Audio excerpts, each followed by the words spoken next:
Yo, yo, yo, what's up, y'all? I know I've been saying I'm not going to podcast, but since there hasn't been much content on Genshin Impact, I decided to get on to BDO. And I was on BDO for a while, and there's PvP in there, and, it's real competitive and all that kind of good stuff, right?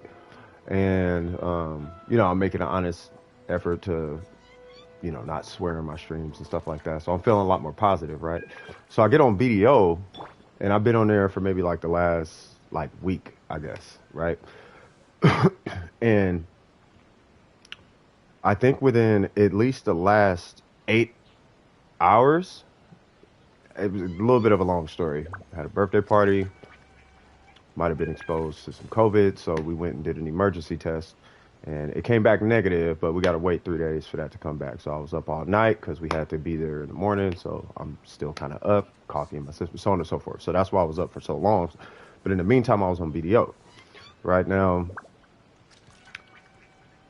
I played it a little bit in the morning before I went to the birthday party. And then when we got home, I did my little maintenance on it, checked it on Genshin, did my little maintenance on it. Bada bing, bada boom. Everything good, right? I'm grinding Cadre in BDO, which a buddy of mine was telling me about. I'm out there doing my thing, so on and so forth, getting my money. Everything is straight. I'm just grinding. Somebody comes through, they start just blatantly jumping in my rotation. And it's like, I was here already, so don't disrespect me. Like, it's disrespectful. Like, I don't really care about the PvP part, but you're disrespecting me though. And uh, that, I don't want to get in this weird unnecessary war for like literally no reason. Like, I could switch servers, you could switch servers, like we can just not coexist if this is how you're going to operate or whatever. But anyway, it kills my character. I'm not going to throw the first punch. I'm trying to talk to him like, hey, what are you doing, bro? And then he kills me and he's like, I'm farming now, shoe. And I'm like, oh, you're one of those. So I start out farming him. So he's trying to kill the enemies, but I'm killing them too fast. I'm killing them I'm killing them before. So he's ahead of me. I can not only catch up to him, I kill them faster than he can get to him. So now I'm messing his farming up. And he doesn't like that. So then he kills me again. I'm like, oh, you must be overgeared. Or so you got something going on. Then I guess I was killing him so fast. And I was like, oh, okay, since you want to talk mess, why don't you pick up my scraps? Because that's what he had to do, right? So he was toxic. But what happened? But the long story short, I became toxic. That's the moral of the story. Moral of the story is I became toxic. You know what I'm saying? But I had that toxic encounter, and I was thinking about it just now because just now there was a new player that came into the game, and I was just letting them know, hey, just to give you a heads up, my advice to you is just prepare and just kind of get used to getting ganked every now and again. You know what I mean? Because it's going to happen. They exist. They're out there. They're probably bored, and sometimes they do it just to get a tickle. So I'm just giving you a heads up, man. It happens to all of us. You know what I'm saying? I don't do it, but there are people who just they get a chuckle out of ganking people. You know what I'm saying? So this whole conversation started, and then people are making jokes about it. Like, what do you mean ganking only sometimes? I'm like, it's only sometimes because you could just switch servers. Like, you don't have to be around that person. You could just not be around that person.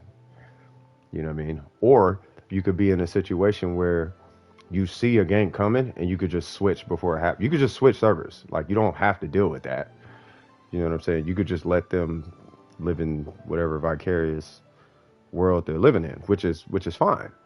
You know what I'm saying? So, but the chat inherently got super toxic, and even when I spoke my piece and I called out the dude from Cadre, because the way that situation ended was, I let him kill me a few times. I literally just let this dude because I was like, get your rocks off, dog.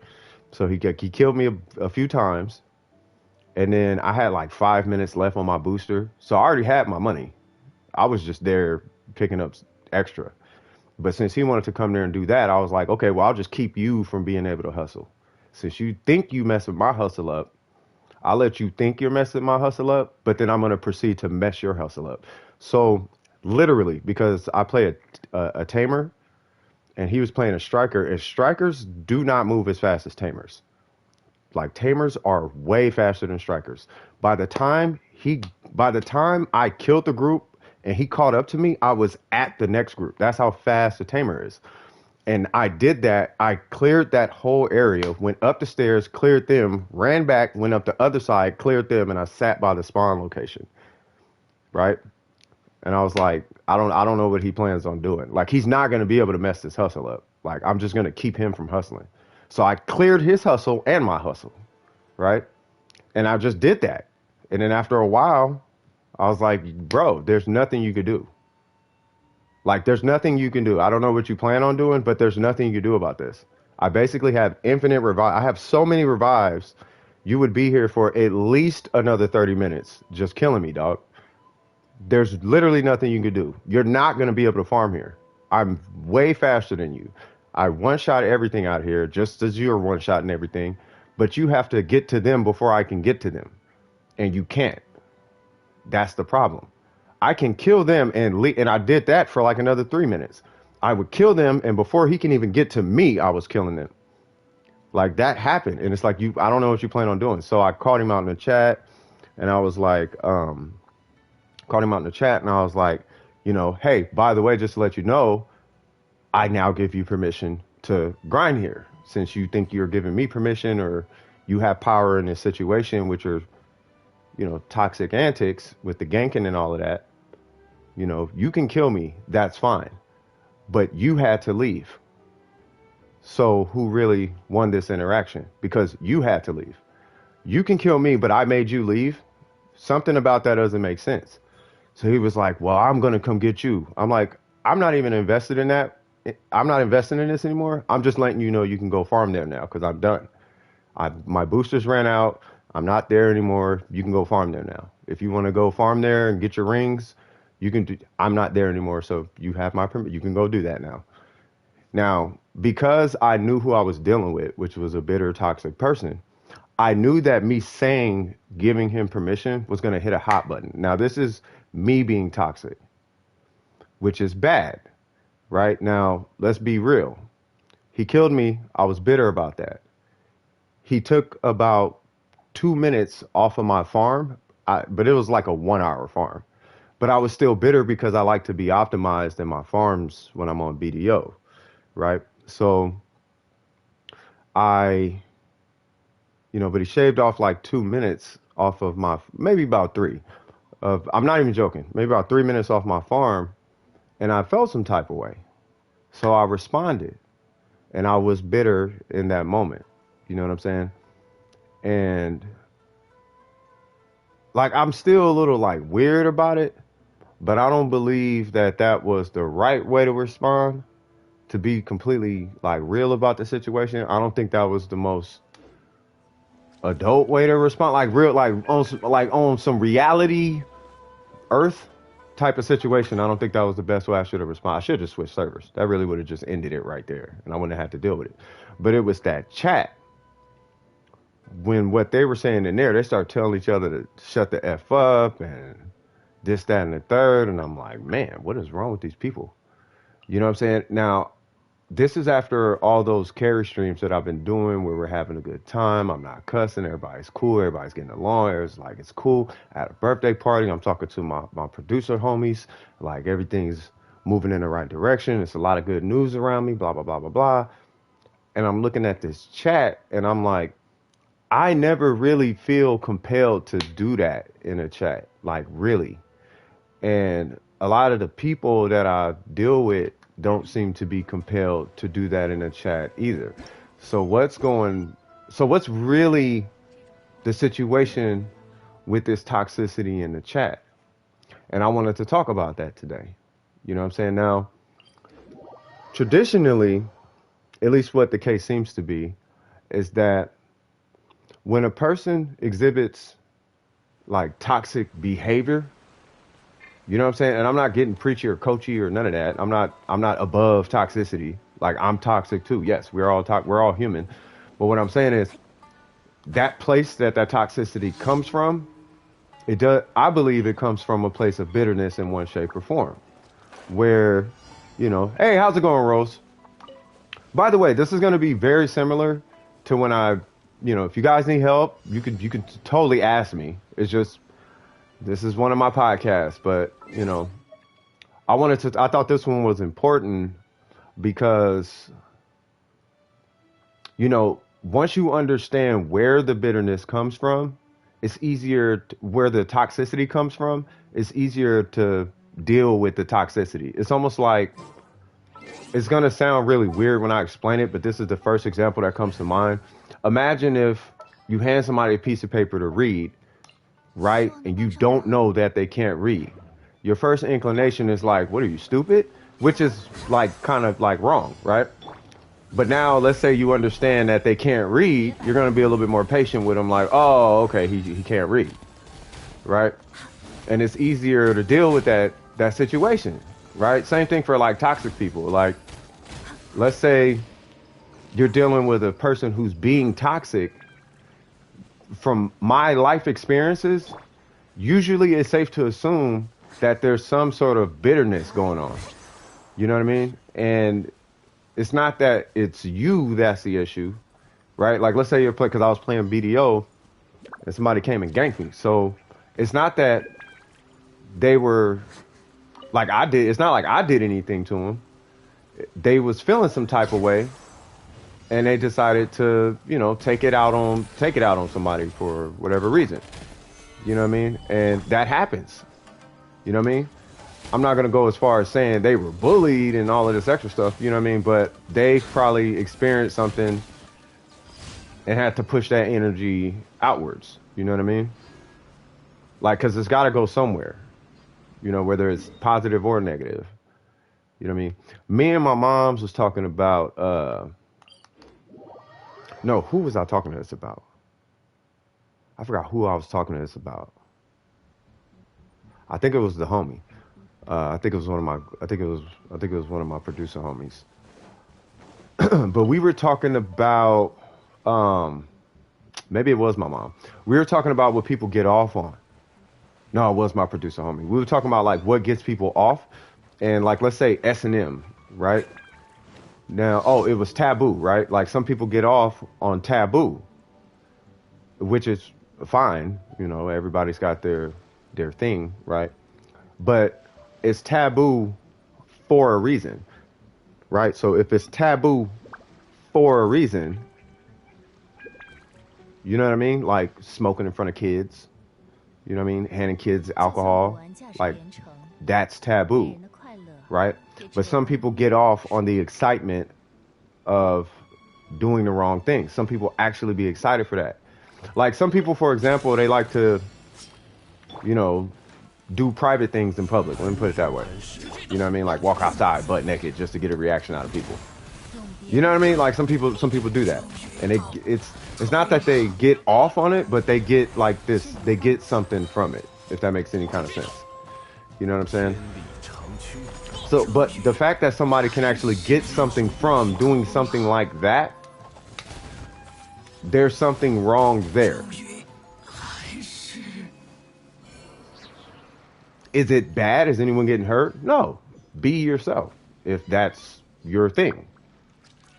But it's definitely an abnormality, I would assume, unless it's normal to just be inherently evil or something. Because most people I meet and talk to and know and are around are not evil people.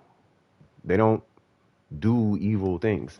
Maybe people do it in private, but I don't know anybody who's just cool with dark, like they like I'm being 100 with y'all. I don't know anybody who just has dark thoughts like that. You know what I mean? Like their dark thoughts is like, overeating when they got a heart condition type of stuff, smoking weed every now and again. You know what I mean? Or a cabbie, like they'll smoke like a cat man. I did a cabbie the other night, or a pop of e-pill. It'd be stuff like that. You know what I mean?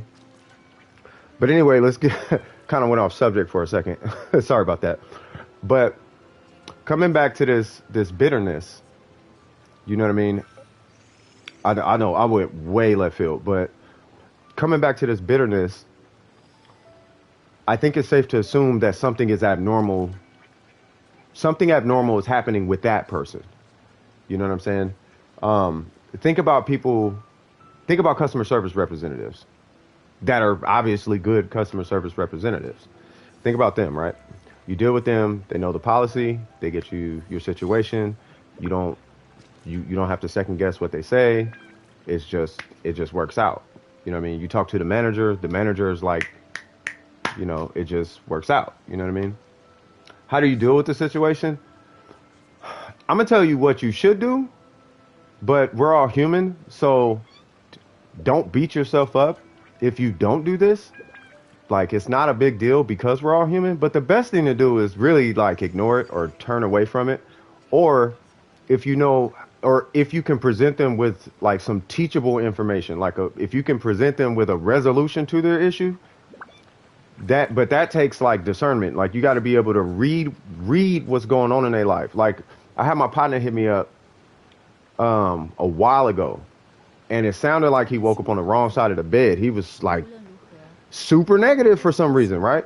Now, I didn't exactly know what was going on, but I knew something was going on. Come to find out, he hasn't had a cigarette for like a while. And I was like, oh, okay. But now that I understand, now it's like, oh, okay, just let him vent.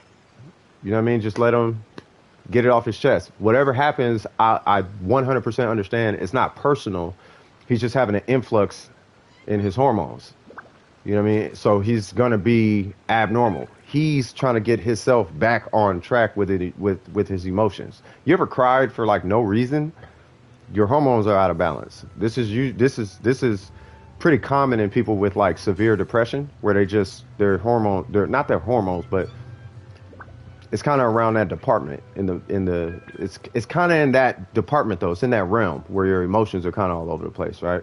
And sometimes with some people, they just aren't heard. Like, they feel like their issues aren't validated, and you just let them talk, and you just listen and actually like listen, but just kind of let them talk. And every so often, kind of give them some body language to let them know that you're listening, like repeat back what they said or something. You know what I mean?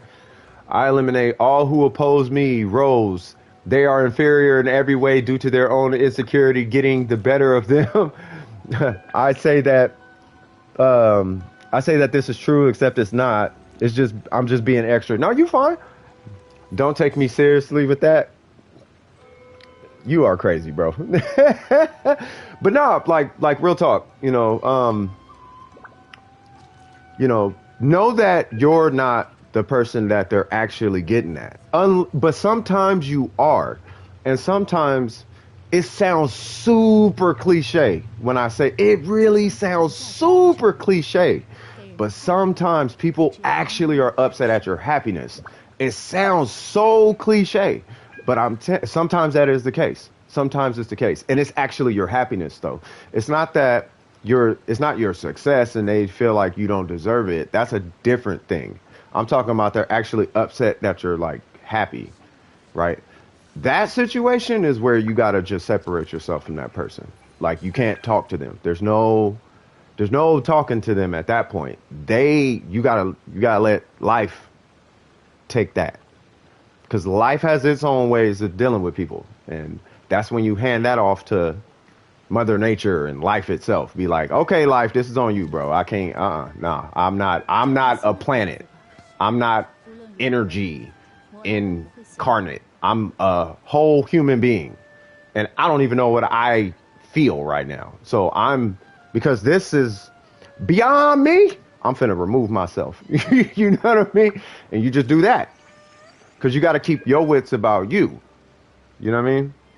So the worst thing you could do, and I'm I have proof on my channel of doing this. That's why I'm telling you guys not to do it, because it wasn't the best decision I've made.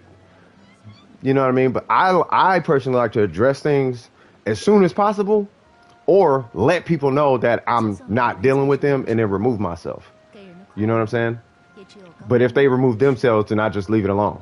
Like, okay, well, you made the decision, so I guess I don't have to make the decision for you, I guess. I don't know. But the best thing you could do is just let them know your boundary is here and it exists, and I'm letting you know that it's here. Hey, man, I totally understand XYZ, but there's a boundary right here that you're stepping over. You know, habitual line steppers, there's a line and you're putting your foot over the line, and I don't like that foot being on this side of that line. You know what I mean? Your line is like right here. Okay? We're cool, but you're stepping over that line. You talking about my mama right now. So, yeah, don't do that. And then you just say that, and 99% of the time people be like, oh, my bad. And then they'll get awkward, and then it'll just, you know, you just keep the conversation going to let them get over it. You know what I mean? But if they take offense to you setting a boundary, that right there is a clear indication you shouldn't be dealing with that person. Period. The minute you set a boundary and somebody gets offended by your boundary, that is when you make the decision, I'm not going to deal with them. You can try to tell them that you're not going to deal with them, but they already stepped over the first boundary. So it's safe to assume they're going to step over that boundary. So at that point, that's when you do a ghost. That's when you ghost somebody. People say ghosting is the most toxic thing you could do. It's the most toxic thing you could do, kinda, but it actually has a reason why it exists. Like, it's a reason why people do that. And it's a healthy reason. Sometimes you can say, hey, let go of my arm, and they're not going to let go of your arm. Sometimes you just have to rip your arm away and say, please don't grab my arm again. And then they'll grab your arm again. Obviously, you saying something doesn't work, right? All you can do is tell somebody as much as you can tell them. But what I do, if they're an adult, is I treat them like an adult. As an adult, I give you 3 times of me saying something to you. I give you 3 times. If you don't pick it up after the 3rd time, then then it's like, all right, well, it's whatever then. Because you're an adult.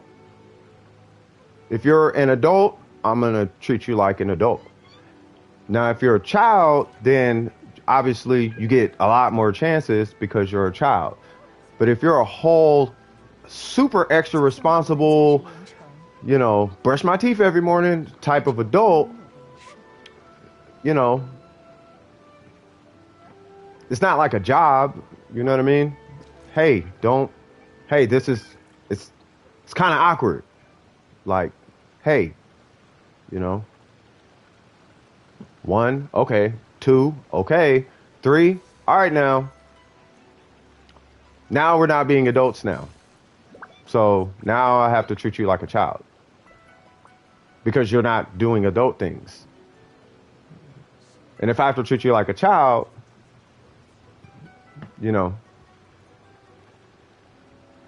yeah.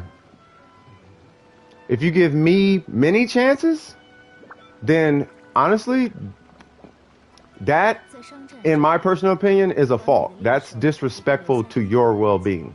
And your priority in this life should be you and the ones that you love.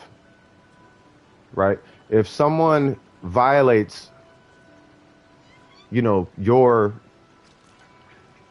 No, I mean, I'm using me as an example, though, right? Like, if I did, I would, like... I safely assumed that you were saying me, and I would literally say what I just told you. If I'm doing that, you need to remove me from your life because I'm overstepping a boundary, and it's okay to not be compatible with people. That's okay, right? And part of exploring who you really are and being comfortable in your skin is removing yourself from people you're not compatible with. You gotta kind of flock with your birds of the feather. Me personally, I'm fairly casual. Yeah, it's okay, Rose. It's not a problem, Rose. Me personally, I'm fairly casual. I try not to intake stress as best as I can. I especially do so around the house. My folks are tense very often. I'm a topic shifter. I try not to dwell on something. Um, you get attached quick. Okay, so if you guys, okay, so first off, let me hold on for too long because what's the point? Just move past it. It's all in how you do it, Shadow. As long as you're doing it the right way, then it's fine to move on, right? As long as you don't have emotional baggage. Like look at that situation like a room, right? And you're cleaning up the room by you're trying to clean it up so you can move on. But if there's still stuff in the room and you like let's say you're laying carpet, I'm just giving an example, bro. You're laying carpet, but you didn't clean up the whatever's in the corner. You could lay new carpet, but it's still there.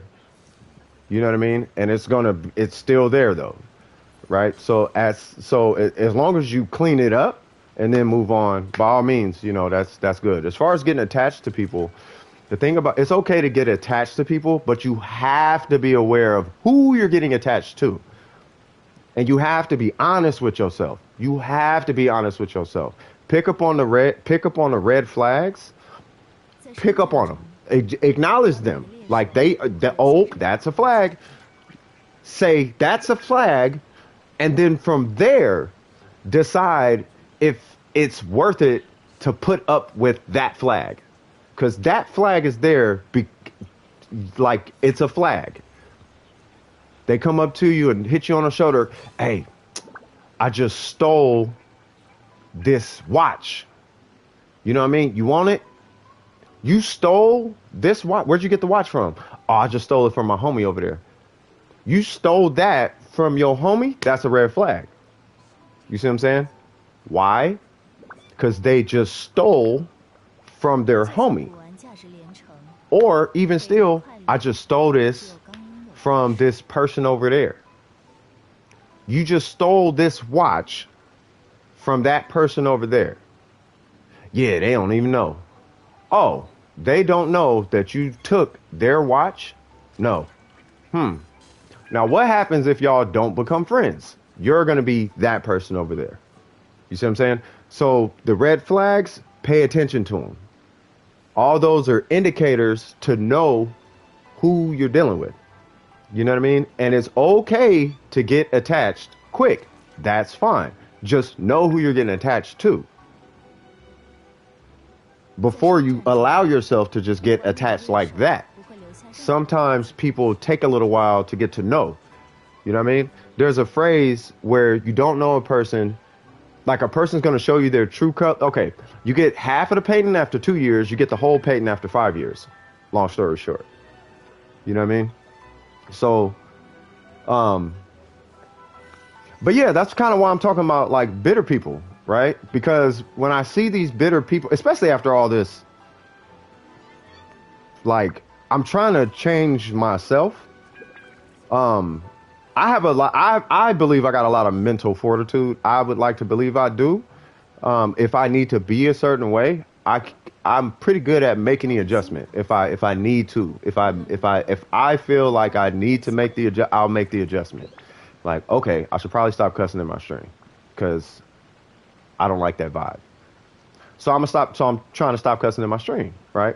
I want to stop doing podcasts, but I've been feeling more insightful lately, and I don't know if I could credit it to not cussing. I really want to though, because not cussing put me in a zone. Like it put me in a vibe that I cannot get out of, and I love it here. I love that feeling. You know what I'm saying? Now, I do still cuss off stream, but when I'm not cussing, that vibe, I cannot explain that vibe. So to anybody who does not cuss, y'all gonna have to explain it because y'all been in that realm for long enough. But yeah. But anyway, long story short, I can see the bitterness now. It's so much easier to see now. And I've always been able to see it, but they felt like me. You know what I mean? Insightful, swag. You feel me, dog? But yeah, no, it's like they blended with me. I spoke like them. They speak like me. Not like this, but like I sound off the stream. Like you know, a rapper, I guess. I don't know. You know what I mean? I don't know. I don't know how to explain. I don't want to say the N word. You know what I mean? I don't want to do that. You see what I'm saying? But I talk like that. Know what I mean? All that. Whoopty whoop. Blah, blah, blah. Yada dig. Swear. You know what I mean? All of that. You know what I'm saying? So I get around bitterness. To say the insightful thing, my bad. No, you good. Bad time. No, you fine. You fine. But you follow what I'm saying? So it's hard for me to see it because I'm assuming that they're on my wave. And a lot of them are. But it's not until I start speaking like this is when I find out who's who. Because some of them can't get on this level. They sound like they are trying to get on this level, but they can't get on this level for one reason or another. You know what I mean? They start using words that they don't need to use. Does that make sense? What's going on, Red K? How you doing, brother? You know what I'm saying? It doesn't come out like natural. It doesn't sound like they put thought into like this kind of topic. You know what I mean? So when they say it, you can even hear the bitterness in some of their explanations. You know what I'm saying? So, you know, and that bitterness ultimately will turn into toxicity. They say misery loves company, but I'm just going to say bitterness equals toxicity. That's my theory for now. And all this podcast is doing is I'm just trying to hash out and see if there's any correlation between the two, because most people who end up doing toxic things, I find out that it's a bad day. They got out of marriage. They lost their girlfriend. They lost their job. They ain't had a cigarette in God knows how long. They kid just did something bad, got an F in school or something. They got an F in school or something. Like it's something. Somebody stole their PlayStation. They done lost their favorite sweater. It's always something going on. They get picked on. Their parents just got done picking on them. They just got in trouble. They lied to their parents, and now they having that cognitive dissonance. Should I have told them the truth? But if I did, I would have got a whooping and blah, blah, blah. So they're dealing with that. Like, it's always something going on with toxic people. And when you sit in that world of toxicity, bitterness is like the king there. It's not like sorrow. It's bitterness. It's weird because you're not sad and you're not angry. You're just off emotionally. You're bitter. You're incomplete. You're sour. You are not fresh. You know, does that make sense? Like you don't feel okay in your skin. Like that equals a toxic person. Because I'll tell you what, I've talked to a lot of toxic people, not knowing they were toxic. What's going on? Who's that? AJ Phoenix, what's happening, baby? You guys actually showed up to the podcast. I told y'all don't show up to the podcast, but you guys are welcome to stay. I'm finna be dropping. I'm just hashing out an idea, you know. But I really want to get these thoughts out because I feel like there's a correlation based on the number of people I talked to. Shadow will tell you there was a guy named, well, I don't want to drop his name, but there was a guy who did something to our clan, right? And this guy, if I remember correctly, got involved with like drugs or something, and he had a pretty bad history with women, like really bad, right? And whatever happened there kind of trickled into his life as a whole. And at some point, he kind of got off on people's misfortune. It was really weird. Shadow knows exactly who I'm talking about. Like, he had somebody in the clan write a note to Shadow before they left. It was a thing. That is an example. He was super toxic, but there was some super like bitterness inside that guy, and it just seeped. And I tell all the DWP folks from Warframe that I am so sorry because I saw all the red flags, but you know, loyalty over everything and all that, because he was a day one in the clan. So I was like, oh, loyalty over all that, and then now look what happened. You know what I'm saying? So you know. But Shadow knows what's up, you know. So I have decided to lower my world level, and everything gets one shot now. Wow. As long as you're making progress, that's all that matters. What up, DJ Berto? Take no offense, man. I say Reynolds. Yeah, nah. Yeah, I don't think anybody. Yeah, nobody should be taking offense. I don't think there's any toxic people in here like that. You know what I mean? Like, I mean, I don't really stand for toxicity because I'm like 9-0 when it comes to jokes, whether it's in chat or it's on the mic.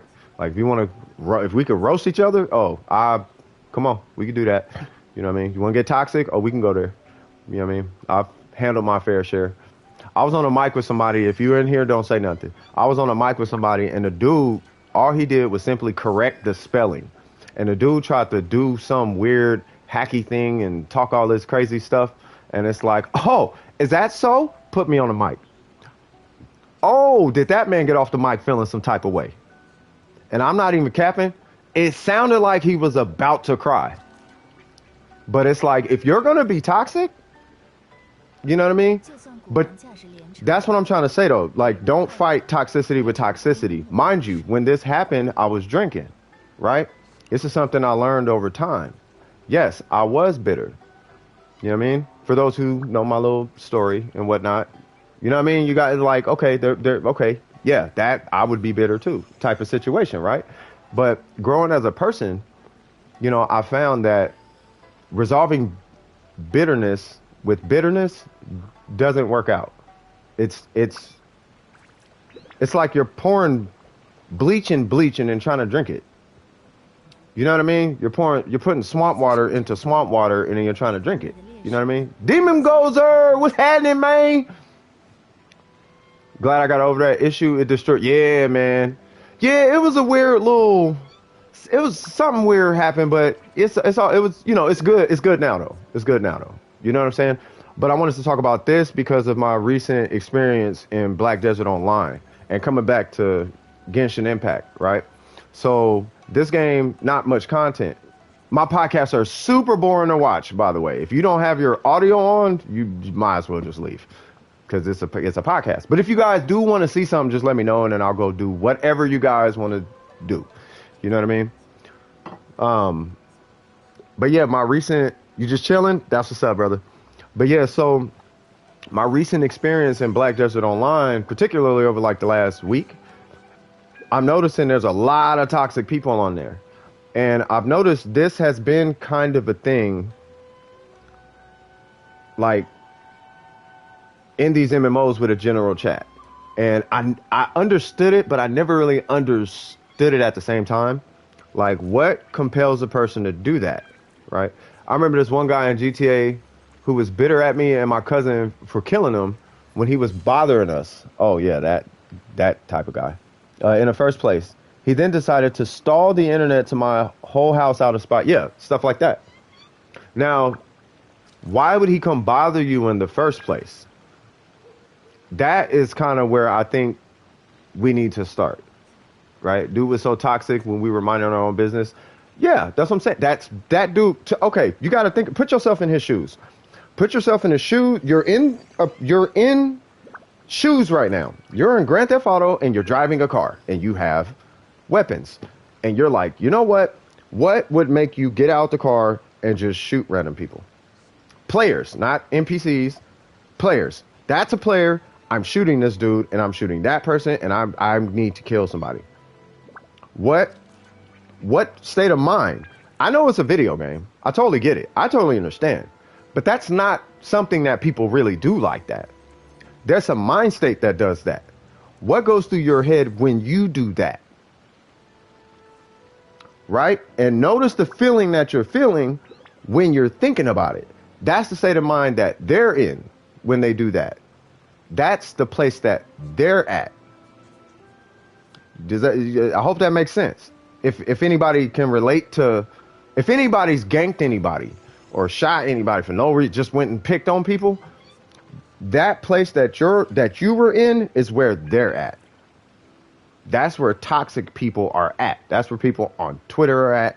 That's where people in the Genshin community because it's not Genshin, that's why I keep telling you guys, it's not Genshin that's toxic. It's toxic people that happen to be in Genshin. Because Genshin, I can firmly tell you, is not toxic. It's not toxic like that. It's not. It's really not. Everybody that shows up to my stream, with the exception of like 2 people, maybe, are like toxic. Maybe. One was like a weirdo. The other one is blocked from my channel. You know what I'm saying? I blocked him when I was playing Warframe.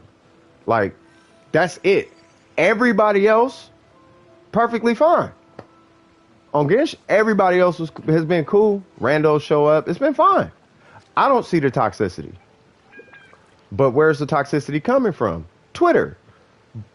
Okay, so I don't want to associate that with Genshin though. It's Twitter. It's Twitter. It's kind of like OnlyFans. You're not going to OnlyFans for a strategy guide. So why are you going to Twitter for the happy feels? You know what I mean? I agree about Genshin not being toxic. Most people are nice. Sure, they're weird people, but mostly it's a super nice community. Yeah, super nice. For the last 2 days that I played, hey, what's happening? What's happening, man? New waves. But yeah, for the last 2 days, this is 2 days. I spent 2 days in BDO. In 2 days, I had personal interactions with toxic people. You know what I'm saying? Personal interactions, right? And that's why I was saying, when these people come up, and I'm just catching Ascended up to speed, that's why I'm saying, if you've ever been in a position with yourself where you hopped in a chat and you was saying a whole bunch of toxic stuff, or you hopped in a chat and you were, or not even in a chat, but you hopped in a game and you ganked somebody, or you was in Grand Theft Auto and you ran around and just started blowing up cars in front of people, so you just started some mess. You went out and you purposely started funk with somebody. The place that you were in when that happened is where they're at. And if they're like that all the time, there's something going on there. Right? Now, that's not your responsibility, though. It's not your responsibility to babysit their feelings.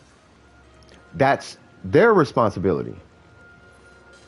It's just, I want people to understand where they're coming from, so that it's easier for you to not become toxic when you interact with these people. Because it's funny, because now when I interacted with these people, like when I interacted with that one guy in BDO, right? I was salty, but I wasn't salty because he didn't do nothing to me, actually.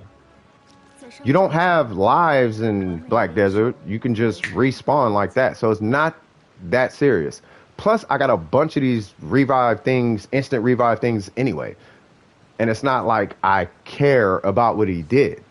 I was done with my hustle. So now what he doesn't realize, which is toxic of me, what he doesn't realize is I'm about to waste his time. So I wasted about 10 minutes of his time. And then he proceeded to talk to me in the chat, which is like me being even more toxic. So you want to try and manipulate my situation, but you're not dealing with that.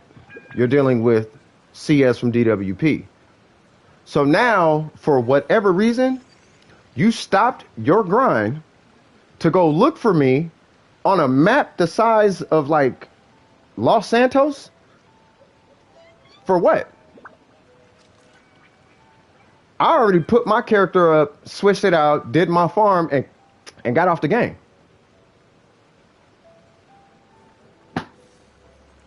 And I told him this. I'm like, bro, you're literally wasting your time, because I don't know you don't have power in this situation. But I killed you. I don't care if you killed me 500 times. You had to leave. I had the power, dog. You had to leave. You can kill me 500 times. You can't grind here, though. You can kill me, but for whatever reason, you can't grind this spot. You can't take my spot. You can't.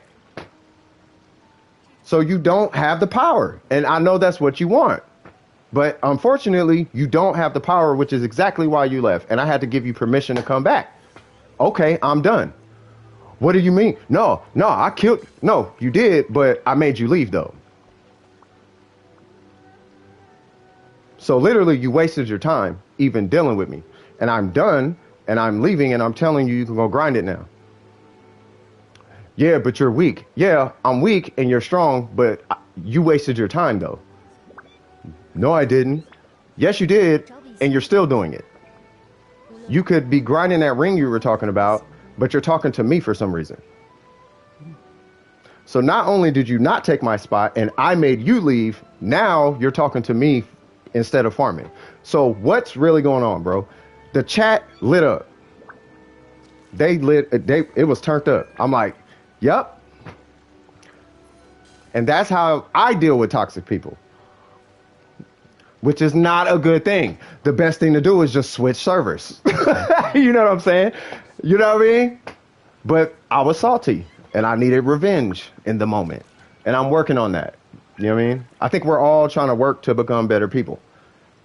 And the appropriate thing to do, I mean, they say turn the other cheek, right? If they hit you, yeah, hit them back. You know what I'm saying? But if you have the opportunity, you could just remove yourself, though. You know what I mean? Also, some people are just like that. Yeah. Also, what made you talk about this topic? It was that interaction. It was the way the chat got in BDO. That's what made me talk about it. A new player came in and they were just saying they literally just installed the game yesterday. And I was just letting up because I literally just got done dealing with this, right? I was like, hey, what's up? Ooh, skirt. All right. But they said they literally just installed the game yesterday. So I'm like, hey, because I literally just dealt with this. I'm like, hey, this is Black Desert Online, okay? My advice to you is just get used to getting ganked every now and again. It's going to happen. My advice to you, like, don't do what I did because you are kind of wasting your time. Now, if I had something to do at the time, literally would have been a waste of my time. But I was just waiting for the family to wake up because, you know, I had to stay up till 7 in the morning, so on and so forth. I had to be up and I ain't have nothing to do. So it's like, oh, well, I got time, cuz. You know what I mean? But anyway, I was like, dude, they're going to gank you. My advice to you is just take the L, respawn, and then just keep it pushing. Just keep grinding. But I'm going to let you know right now, they exist. They're probably like bored or something, and they, you know, they'll gank you for a tickle. So they'll get their little chuckle, haha, I killed him, and then just, okay, that was funny, and then just keep it pushing. Because the game, Black Desert Online, because the game, because that's the game. The game is about PvP, but not everybody just PvP. Some people just gank you. You know what I mean? So, you know, can't condemn me for what I did. There was a strike. Hold on, let me catch up with these. How am I? I'm doing great. I'm actually fine. You know what I mean? I had this thing on my mind about, I had this idea of this person, and I'll get to that here in just a second, because all these ideas went through my head when I was looking at not just that gentleman, but the way the chat got when this person got on the game and we start talking about the different classes, and, you know, I'm trying to drop facts and I'm dropping like facts. Like I know this one guy in Black Desert who will clap anybody with any class. And what he said is that all you got to do is know how to play your class well. And if you can master your class, you can clap anything. Just be good at the game and you can clap anything with anyone. Long story short. You know what I mean? So, but I'll get to that in just a second. You said, I can't condemn you for what you did. There was a Strive tournament in my hometown. Nice. And a toxic player that I ran into the ladder and Strive was talking mad. Yeah, okay, okay. But if it's nonstop, there's a way to deal with that too. Switching servers is always applicable for those engaged in conversation. I like to cut down their attempts and making me upset by giving them a bleak tone of voice and casually deny their bluffs. I mean, you could, but usually, okay, so here's what I've noticed with dealing with. Let me finish the sentence, and I'll tell you, because I be cooking. I mean, I do kind of be like roasting people. but I be trying to help them at the same time. But hold on, I'll get into that in just a second. I really be trying to help people. You know what I mean? But I'll tell you in a second. So during the tournament, I saw he was in losers and showed up late to my match just to drop to losers to run him out of the prize pool. Wow. I felt bad afterwards and sort of regretted because he could have easily made money. But he was kind of being toxic. You know what I mean? So, and then you said, I see that sort of thing at Smash Brothers tournaments online. Descendant. Yeah. Oh, Ascendant. Yeah. Yeah. That. Yeah. I mean, any competitive game could kind of get, because people are competing, and when you're in a competition, a lot of times it's your ego at stake. You know what I mean? It's not even like reputation. It's your ego, because you might say something and now you're in a position where you have to back it up. And when you're put in that position and you don't follow through with it, now you have to eat your own words, and that hit to your ego doesn't feel good. You know what I'm saying? So, you know, controllers get thrown, things get broken, so on and so forth. You know what I mean? But as far as a person talking crazy to you constantly, like let's say you go to this tournament, like you said, you went to the tournament and they just talking, right? Literally, I don't know if you did this, but literally all you got to do is just shake your head up and down, crack a little smile, say, okay. And then just fist bump them, be like, all right, I'll see you. And then boop, and then just walk away. Trust me, that right there, you didn't admit defeat. You didn't admit a win. You just said, okay. And then you just boop, and then you just walk away. And then you just forget about it. But it takes practice though. And that's the thing. It takes practice to not be bothered by stuff like that. It really does. You know what I mean? They say patience is a virtue. It does take practice to not be bothered by that. You know what I mean? And so to not be bothered by that, if you can just simply, okay, boop, all right, I'll see you, and then pop, and then just walk away. That mental gymnastics he's gonna have to go through right there is gonna teach him a lesson. You don't actually have to say anything. He's gonna talk himself into a corner that's gonna put so much pressure on him. Now that's probably what happened. You said you did that? Oh, you didn't do that. Oh, okay. Yeah, if you'd have did that, that would have put so much pressure on him. He probably wouldn't even made it out of losers. Like the pressure from the ego is a powerful thing. You know what I mean? Now, what I do in situations like that, because I get a pretty good read on people, right? And I trust my gut when it comes to people, is the minute I pick up on something, I take a second, I step back. I let you talk for a minute, and then I'm like, okay, now hold up. Let me take a guess on who you are. And then I take a guess, and usually it's right. Usually I'm really close. And if I'm even remotely close, you better not acknowledge anything that I said about you being true. Because the minute you do, I got a complete read on you. And once I got a complete read, I'm going to break you down and build you back up. And that's how I deal with them. You know what I mean? Like the guy with his power trip situation. I was like, oh, I know what you're doing. You think you have power, but you don't. Okay? You don't have power. I ran you out. You thought you had power, but you didn't. And now you're talking to me when you should be grinding. So this little power trip thing that you're on, you need to realize that this is a video game. So by killing me and then saying shoe fly, you need to stop this vicarious living through your striker on Black Desert Online, because it's a video game, bro. You get on the game and you grind like, you know, the working class do, and you earn your keep and don't step on other people's toes. But it seems like you're comfortable doing that. So what's your relationships like though? You know what I'm saying? And when you hit people with that kind of game, they be, hold on, bro. And then they get defensive. And the minute they get defensive, they lost. You don't even have to talk to them no more, because now they homies is going to start looking at them. You're done. You can walk away. You can just say, okay, and you can take the L for the moment, but their homies is going to be thinking about what you said. Now they got to deal with their homies. You ever stepped on my toes? I remember that one time. Oh, you know what? Oh, yeah, you know what? That dude do be saying shoe fly and talking about his striker skin all the time. Like he in love with his, okay. Oh, bruh, cooked you. Like it happens every time. I kid you not. Every single time. It's weird. And I try not to do it until I know what I'm dealing with because it can get very disrespectful. But it depends on how people get at me, right? If somebody gets at me clearly and intentionally trying to disrespect me, we're going to flip that around and I'm going to let you realize what you are first. Because what you are, clearly you don't like what you are. Otherwise, you wouldn't be doing what you're doing. Because I don't know, I personally have never met a person who actually respects and loves themselves to be bitter. I haven't met that person.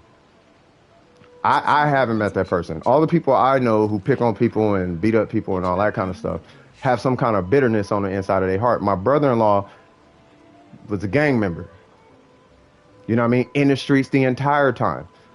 You know what I mean? Had a really, really rough life and made some really questionable choices that he has to live with now. And these are big choices.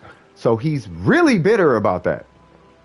And you can tell because of the way that he treats this person and their situation versus this person and their situation, if that makes any sense.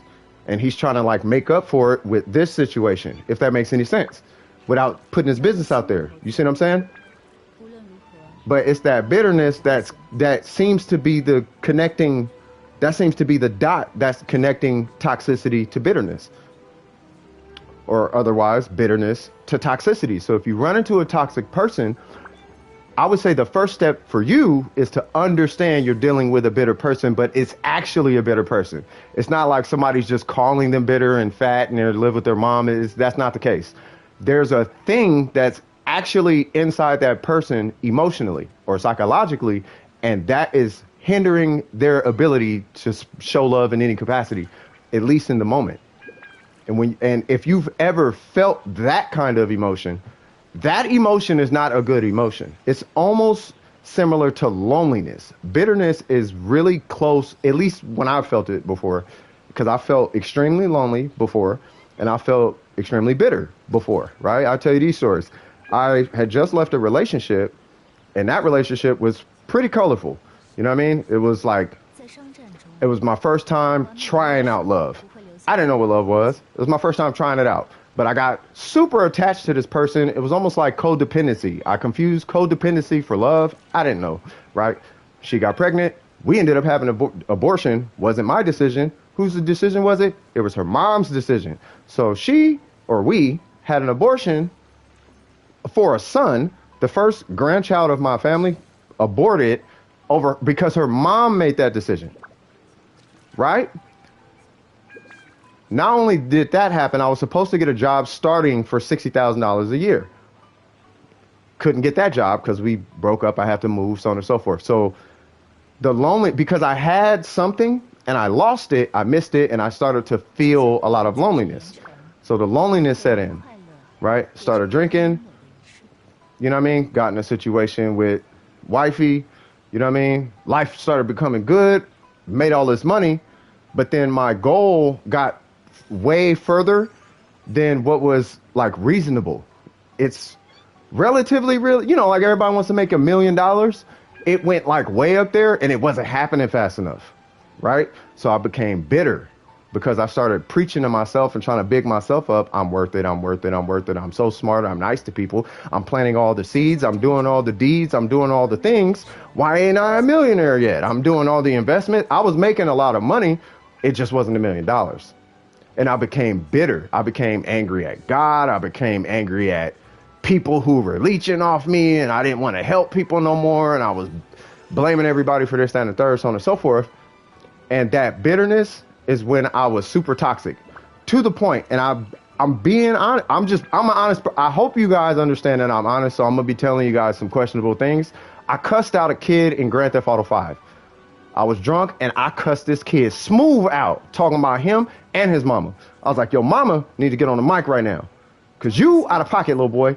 And I got on him. He was like actually acting like a gang. He really was like, this is, what'd he say? He said like some gang. He's something gang, but it was like an in-game gang. Fool, I'll come pop you right now. Woo, woo, woo, woo, woo. You ain't nothing but a woo, woo, woo. I'm like, bruh. Where your mama at? Like, and I got on this helmet, but that kid got to me.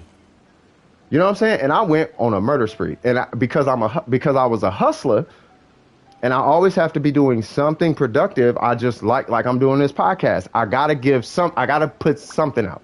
It doesn't have to be any kind of content, but I have something I think is valuable, and it needs to go out. I need to produce something with it. I have an idea. I want to produce something with it. So in that game, I was a multi-millionaire because vicarious living, I guess. I don't know. You know what I mean? I feel you, Sai. As you know, every relationship I've tried to start always ends up as a Titanic. Textbook crash and burn scenario, although I just laugh it off because I see it differently. Yeah, I mean, we could get into, if we get into toxic relationships, it's not entirely different, but it's a different conversation. I'll put it that way. That is a different conversation because relationships have a different set of dynamics because there is a form of codependency that happens, right? Whether people admit it or not, there is a form of there's healthy codependency and then there's unhealthy codependency. Like you could be like, I'll take the trash out and you fold the clothes and there's your codependency. Or you could be like, you get the meth and I'll get the pipe. That's unhealthy code. You see what I'm saying? So, you know, it is a different world though. You know what I mean? But yeah, I don't know. I forgot what I was talking about. Either way, all I'm saying is understand that person is going through something. And that way you don't take it so personal. Because I found even, right? Like this thing happened. I keep bringing it up, but this thing happened on my stream and I'm like feeling some type of way. And I had to realize after I thought about it, I was like, oh yeah, this, and this, that's not at me actually. That was at something else. It just came my way. So I can't take that personal. I might have messed up or something, but that was not at me. That was something else, and it happened to hit me. It just happened to be shot in my direction. You know what I mean? Because I still don't see that person as a bad person. It's just that was it, like a bullet flew past my ear, like, phew, what was that? What was that? You see what I'm saying? But I don't take that personal because I feel like it was a stray bullet. And I still kind of feel like it's a stray bullet that just was like, bang. And it's like, whoa, hold on, bro. Shooting in my direction now. You know what I'm saying? But if I can get you guys to understand that much, it'll make dealing with toxic people so much easier. You could put your arm around them and be like, bro, if you don't chill out, you could do that. And they could feel that energy. And sometimes they'll call it out. Sometimes you don't do that, though, just to, don't actually do that. But sometimes, you got to give them space. Stuff like that. You know what I mean? So it sucks. It sucks, but I've accepted it. It's really not that. It sounds bad when I say it, but it's not. Trust me, it's a good thing. I'll leave it at that. Toxic relationships are out of my expertise, except for one. Okay, so toxic relationships are pretty tricky, right? I forgot what that condition is called, but it's the one where women stay with men who abuse them or something like that. Dudes do it too. It's not a woman thing. It's a people thing. People do this. You know what I mean? Sometimes dogs do it. I've seen dogs who need to be around their abusive owner because that's the only thing they know or something like that. It's kind of weird. But anyway, when it comes to toxic people in relationships, that's where, when I was saying earlier with the red flag thing, first things first, you want to make sure you're paying attention to red flags before you even get into the relationship. Right now, I was helping out a homie with a particular situation, and there was a lot of red flags. And I needed to spot check to make sure that this dude was cool with what was going on and that his feelings were in the right place. Because depending on how he felt, it was like, okay, is this a situation that maybe we can modify some things and see if we can get it to work? But I'm going to tell you right now, there are a lot of red flags, though. So you have to be sure that you're okay with this, because when it comes to red flags, think of it like symptoms, right? You know what people say symptoms or side effects aren't side effects. Side effects are effects that happen alongside the main effect or something like that, right? Like you're going to feel a headache, but you're not going to feel it as much. You're going to have a breathing issue, just not as much. You're going to have diarrhea, just not as much as like the next person or something like that. Plus it depends on your diet, blah, blah, blah, blah, blah. But you're going to have the effect in some way, shape, or form. It's similar to a red flag. You're going to have the red flag, and the red flag is going to present itself. It might not present itself a lot because they might be trying to hide it or work on it, but it's there. It does exist. Why are you wearing that? Oh, well, you know, I just think it's cute. Oh, she might be on a thottery Instagram situation where it's just like dudes all over the place or something. Maybe she got an OnlyFans. It's a flag. Pay attention to that. Is she that? It doesn't mean she's that, but it's definitely a sign saying, hey, I might be this. Keep that in your back pocket. Put it in your little Rolodex as information to just, okay, I'm aware of this. This is what she looks like. This is how she dresses. How does she talk? Well, she cusses like a sailor. Okay, let's check that box. What does she do? Does she smoke? No, she doesn't smoke. Great. Bam, check that box. Where does she work? Oh, she works for the hospital. Okay, cool. Bam, check that box.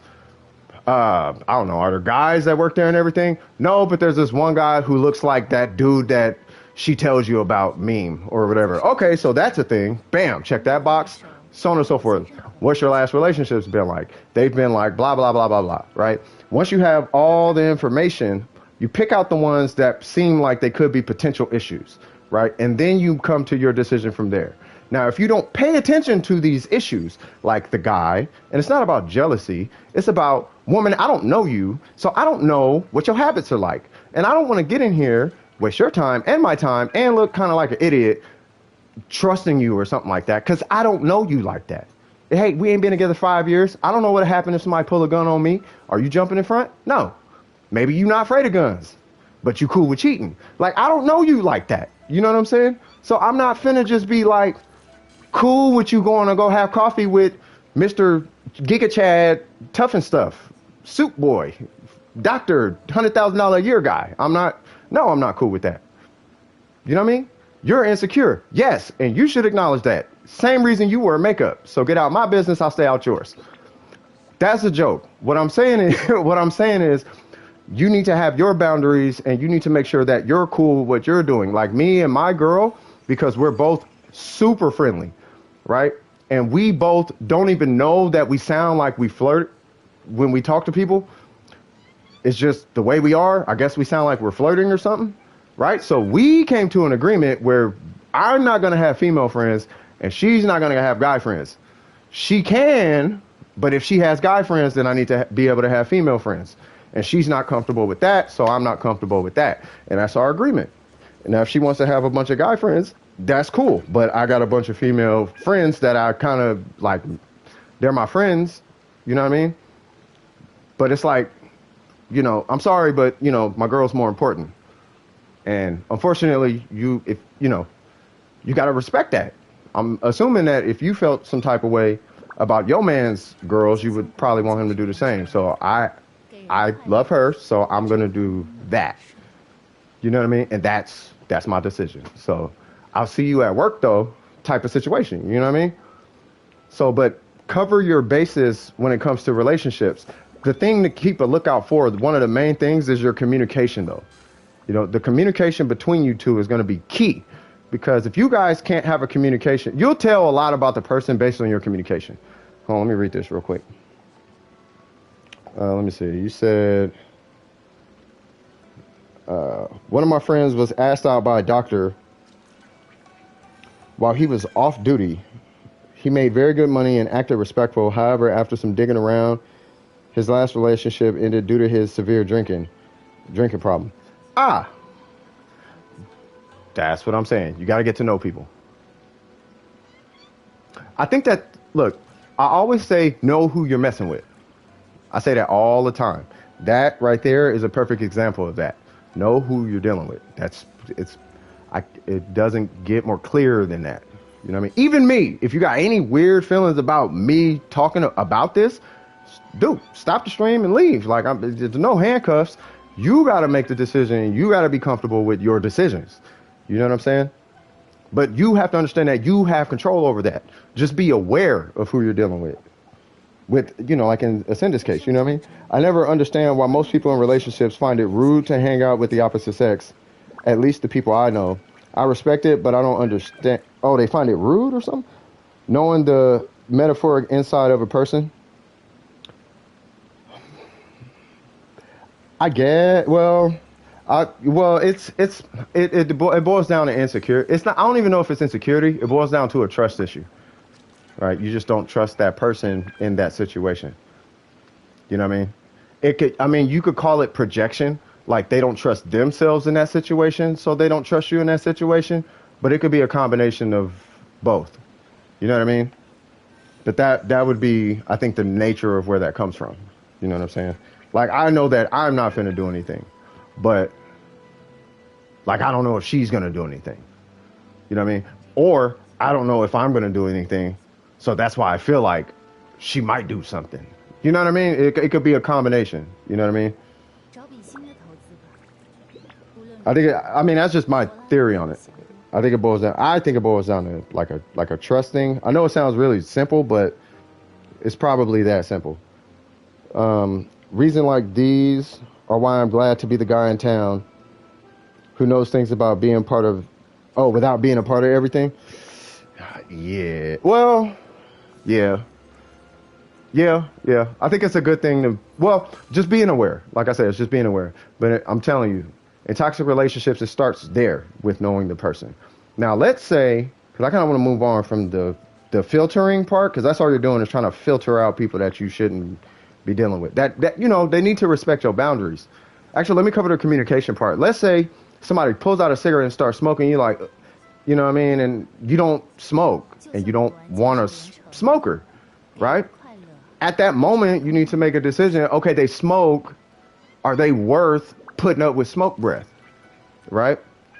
If it's something you think you might be cool with, okay, well, there's your decision. You know what I'm saying? If they then pull out a bottle and like say, hey, you want a shot? It's a little bottle, but they pull it out, they on break, and they about to take a shot on break. You got to be like, okay, now that is a huge red flag type of situation. You know what I'm saying? A potentially huge red flag. You know what I mean? So, yeah. And then as far as the communication piece, because I kind of kept going back to the filter one. When it comes to communication, if you say like, I don't like XYZ, and they get offended that you don't like XYZ, it's not that you're right or wrong or they're right or wrong. It's just that at that point with that situation, you guys are not compatible. And you guys are probably not going to see eye to eye ever if they get offended by that, right? Like, I don't like Jesus. You don't like Jesus? Or I don't believe in Jesus. You don't believe in Jesus? Or I think atheists are stupid. You think atheists are stupid? Like, you're probably not going to see. You see what I'm saying? Take that as a situation, especially when it comes to morality situations. Like belief systems, people kill each other over this. It's like when it comes to beliefs, it's deeper than politics. And you see how politics gets people. So when you take their belief system, it's either you got to have murder mouthpiece where you could talk people out of their watch without them realizing that they literally handed you their watch. Right? You either got to have mouthpiece or you gotta accept the difference between you two. Somebody gotta accept the difference, and somebody gonna have to fold or something. Either way it goes. Now you guys can coexist, but that's gonna be an entire part of you that you're probably not gonna be able to have a healthy conversation about, unless you're good at just having those type of conversations, which is cool. It's cool to not see eye to eye and get some perspective and stuff, but both parties got to be into that. That has to be like that. The nature of the conversation has to be on the same page. You know what I mean? And that's just in my experience. From my experience. Hold on. Perhaps there's some. Okay, hold on. Let me catch up with this. So perhaps there is or was something about their partner that has them a little on edge about something he or she did in the past. Yeah. If you're talking about the gendered, the friend thing, that goes back to that trust issue. You know what I mean? Like you did this, so I don't trust you in this situation. It's at the end of the day, it's boiling down to trust. That's a trust thing, and trust is like, I mean, you could literally Google, like everybody who talks about trust pretty much has it. Like trust is a word that I think we all understand. So you gotta get that part resolved.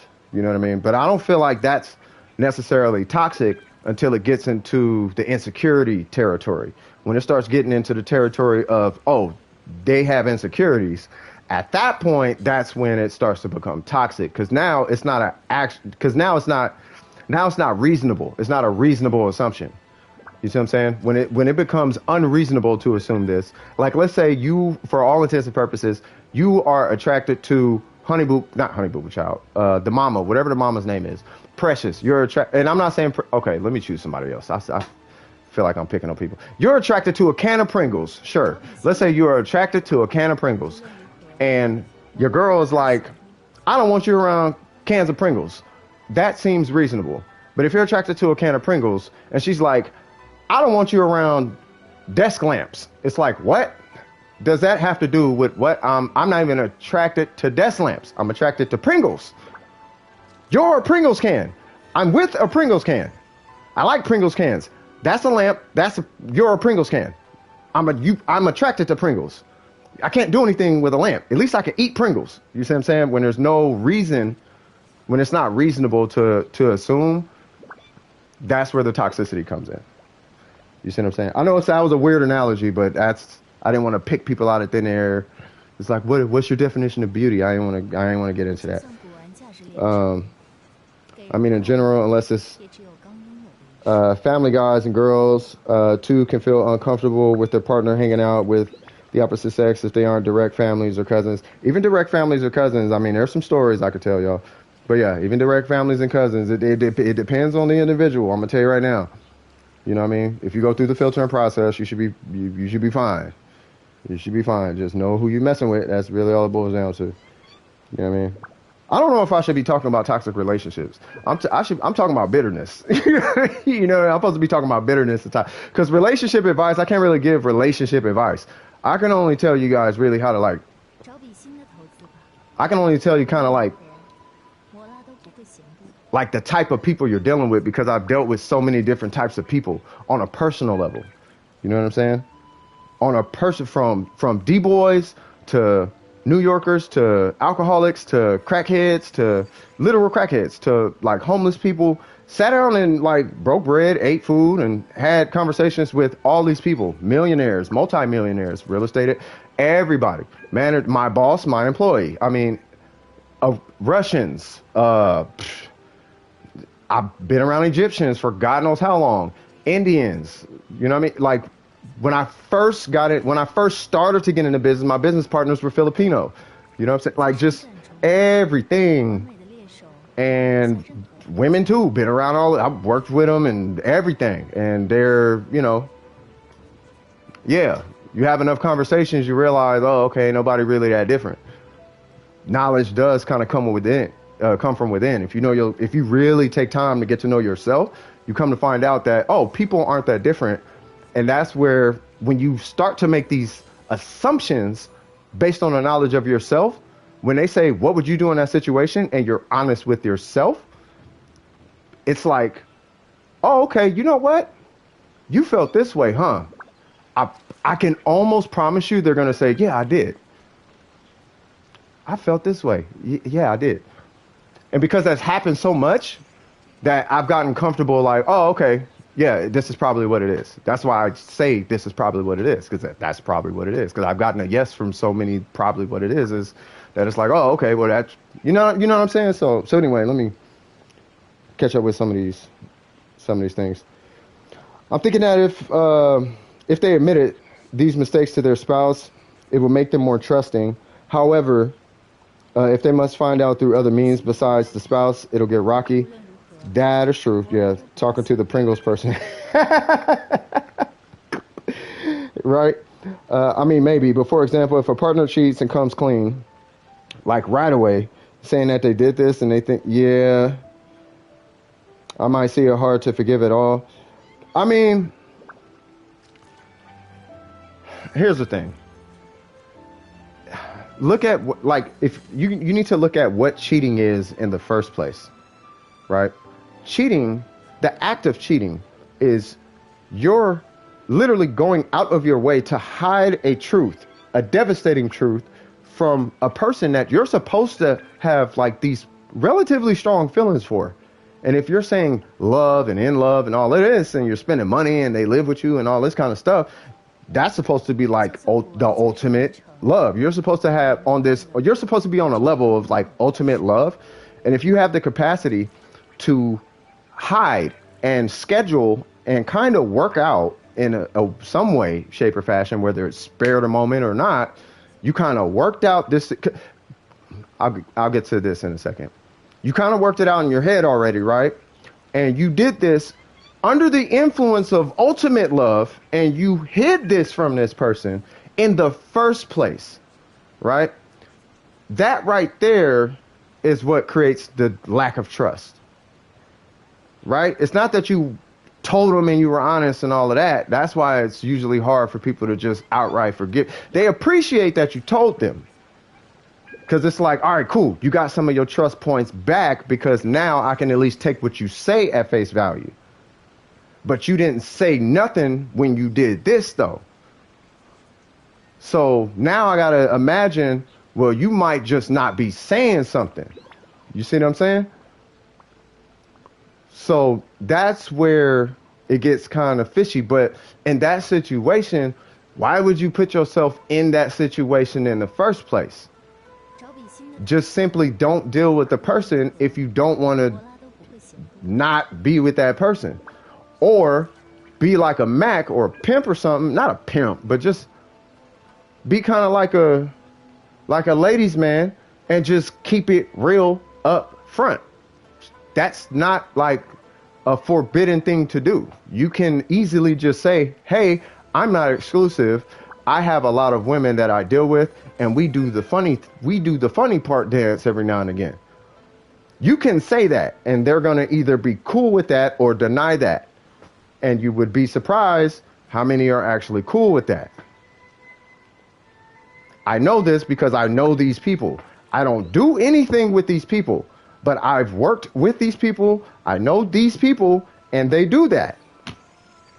You know what I'm saying? That's what they just be like, I'm not exclusive. I sleep with dudes. And dudes be like, that's a thing. So if you are at the point where you feel like you have to cheat, just simply don't be in that relationship. Just go find somebody you can effectively cheat on, I guess. Because it's not cheating at that point. There's no hiding and dancing around stuff.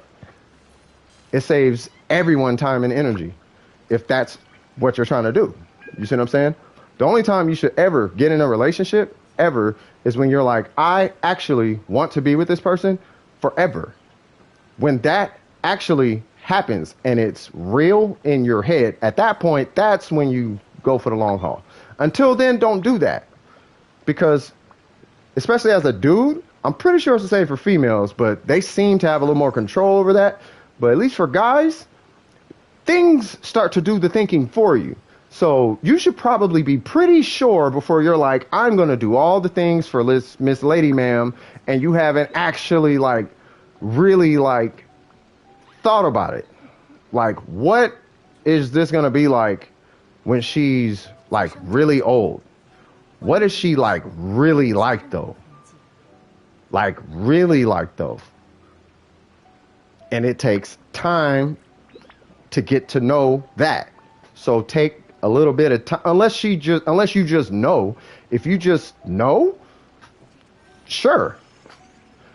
But if you still got some like questions or something about yourself or her, probably like shouldn't. But I'm gonna tell you right now, keeping it solid, like just being honest is what I'm saying, is gonna get you a lot further with a lot more things when it comes to relationships and bitter people in general.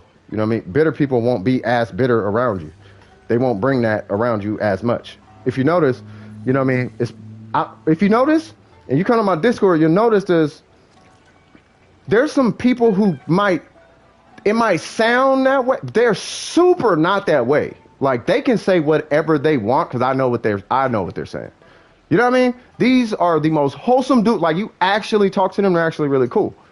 You just gotta get to know them though. But it's like I know them though. So if you get in there and they look ratchet, they're so not that way though. You know what I mean? It's just I know the jokes and I think they funny. You know what I'm saying? So I apologize if it offends anybody. You know what I mean? I do apologize if anything in there offends you.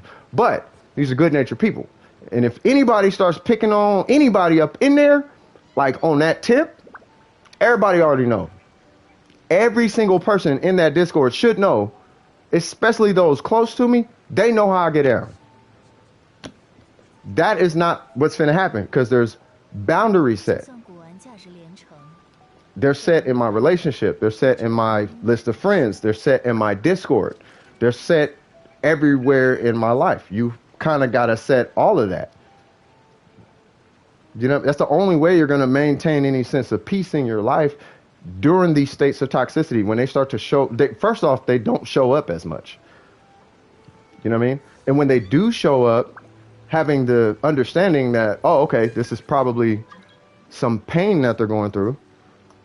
You know, it makes it so much easier for you to get through that experience because everyone's going to have to deal with that person at some point, whether it's in a video game, online, in a YouTube comment section, somewhere. There is a block button. You can do that. Like there are tools available to deal with that. I'm just giving you guys the real world tools to deal with toxic people. You know what I'm saying? And the first step to that is understanding that it's not personal. It's not about you, unless it's actually about you. If it's actually about you, that is a situation you're going to have a discussion with them about. But you're going to either have to have a discussion with it, and if they don't want to talk and they want to fight, that's going to be your discretion. My personal opinion is to try to just resolve it without fighting. Try to find a way to resolve it without fighting. And depending on what area you're in, I've seen it go a little further than that. I've seen it not happen at all. Oh, I'm going to beat you up, and then nothing happens. Oh, I'm going to beat you up, and then it's a lot more than that. You know what I'm saying? So I would just try to resolve it without violence anyway. You know, violence should like never happen. You know what I mean? But if you play your cards right and you pay attention, you shouldn't really be around toxic people anyway. Now, if you're super young, that's a different scenario. Because when you're super young, that's usually when you have bullies, right? Junior high school, not really so much. It's really based on your swag. If you kind of lack swag or whatever, that's easy to deal with. You just have swag with what you got. You could literally walk in with confidence, crack a couple jokes, and people actually laugh. And now you're the coolest kid in there with Crocs on. You see what I'm saying? And a white t-shirt with a ketchup stain. Give the ketchup stain a name and watch everybody lose their mind. Oh, you don't know this is Karen. This is who? Yeah, she stained my shirt. You know what I'm saying? Like just attach something stupid to it. You know what I'm saying? So, all right, sorry about that, Ascended. Let me check this out. I apologize, man. This is a sore spot for me since this has happened to quite a few of my close friends. And I always end up getting messages from the girls. What? Hoping to reason with my boy. Well, it depends on, first things first, whether it's your boy or the girl, I just want to start this off real quick with this. Whether it's your boy or the girl, I'm pretty sure you do this, but start your psychology off with what is right in this scenario and defend that. That will set a stage for the future of your friendships. Because if your boys cut up, cheat on her and all kind of extra whatever the case is, I'm assuming that they didn't, and the girls is trying to reason with them that, like, you know, they did something, so, you know what I mean? I'm assuming that that's the case. But I'm just giving you that part so that they know to not come to you with their BS and they toxicity. Like, nope, you know you messed up, and you know what I'm finna say. So if you did that, you kind of asked for that. So, you know, I don't know what to tell you. I would start, you know what I mean? But if it's the other way around, oh, I'm getting notifications. If it's the other way around, right? And the girls are calling you to try to reason with your boy, you're not involved in that. Unless you're involved in it. If you told him to do something and he did a thing and that resulted in him breaking up, now that's your problem. But if you didn't do anything or say anything and them two doing them resulted in them breaking up, that's not your problem.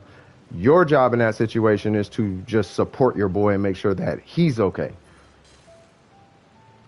You let them hash that out. Because if anything transpires from that, you are now held responsible in case she cheats on him again. Or in case she becomes a multimillionaire and he said, I don't want to be with you, and now she's a multimillionaire. Now you're held responsible for that. So you just going ahead and stay out of that. Because that right there, all you need to do is just support your boy in his pain. And just say, I don't know what's up with her, but I'm here for you. I don't know her like that. You know her like that. I don't know her like that, though. Now, I'm saying this because I've seen this so many times. Like, I've seen this so many times where somebody gives their friend advice, they get back together, and it's more toxic than it was when they left, and now they're stuck together to this day. When they already left the first time, they were free, and now they're back together because their friend talked them into getting back into this toxic relationship. But the friend didn't know it was toxic because they were only hearing a little bit of it because they didn't want their business being put out to everybody because it was actually that toxic. I've seen that. That's why I'm telling you, you should probably just fall back from that and just support your homie. You're there for the homie. You don't know, unless you know her like that. If you know her like that and you her homie too, like her homie, the same way you his homie, then at that point, you just stay out of it. You just say, look, I can't. That's between y'all. I'm here for you guys if you need me. But, you know, I got to stay out of this one. You know what I mean? I am here for you guys, though, if you need me. And then they're like, please call this person if you're here for me, you will call this person. No, because that's not what friends do. Friends don't give friends ultimatums. So you're not really my friend. You don't have to say that to them. You just need to know that. Because now you know where your relationship is at with that person. If you were really my friend, you would X, Y, Z. Okay, I know where we're at now. Okay, I know. I'm not going to be manipulated anymore because now I know what's happening. Now I'm aware of, I know where we're at now. You see what I'm saying? Now I have a lot of real friends, and then I have a lot of people that I know who are friends, for lack of a better term. We can call them friends. And then I have a lot of like just people in general that I know. And then a lot of like, you know, I know a lot of people, but I do have a lot of real friends. So I know the difference between real friends and real friends don't do that. I can tell you that factually. Real friends don't do that. Real friends treat you almost better than you treat yourself. That's what a real friend does. You know what I mean? They're never there to, they'll vent to you, but they're not trying to bog you down with their toxicity. And they're okay with you saying, hey, I can't handle this toxicity. They're cool with that. We all know those people, and we all have those people in our lives. I'm just hoping that we're not taking those people for granted. Because those are the people who are actually our friends, if that makes sense. You see what I'm saying? And it's weird because I feel like friendship should be something that's a little more like understood, particularly with this internet, with a lot more internet relationships being developed over time. You know, we got COVID. A lot of people are building these, you know, strong relationships online. A lot of good friends. I've made a lot of good friends online. I met a lot of good people online. You know what I'm saying? It's a lot of good people. But I still got to use my wits to know who I'm messing with and to know who I'm talking to and to know who I'm allowing in my life. You know what I mean? And where I'm going to allow them and what I'm going to allow them to do in my life. You know what I'm saying? Because I still have me and my family to take care of. It's not just the YouTube channel and a Discord. It's me, granddaughter, my girl, 2 boys, my immediate family. There's a lot of people. I got nephews out of the city. I got another nephew that's got turntables. You know what I mean? It's figuring that out for him, and nieces, and there, life is there. You know what I'm saying? So while I'm here, I have to prioritize, my family over everything else. And with that being said, I can't let anybody else treat me any different than my family would. Because that's my boundary. My family doesn't treat me like this. For God's sakes, my best friends don't even treat me like this. Now, you can eat at my dinner table, right? But don't talk to me. You can use my restroom, but don't go in my refrigerator. You can watch TV in the living room, but you're not allowed in my bedroom. Does that make sense? And I'm not saying, I'm not promoting people in Discord. That is not what I'm talking about. What I'm talking about, if someone is getting something from Discord, but they're not causing a ruckus, you're more than welcome to stay. But the minute you start causing a ruckus, I got to get rid of you. Or you're going to have to leave. One of the two, make a decision. You know what I mean? Because I got to keep this place cool because there's people there. And I care about that. Those are my boundaries. And I'm hoping that you guys are doing the same. You know what I'm saying? I'm hoping that everybody can get to a place where they're doing that. Because a lot of bitter people in the world have too much power over people who aren't bitter. You know what I mean? We get kind of trapped into their bitter trap. For you know what I mean? We all do it. You know what I mean?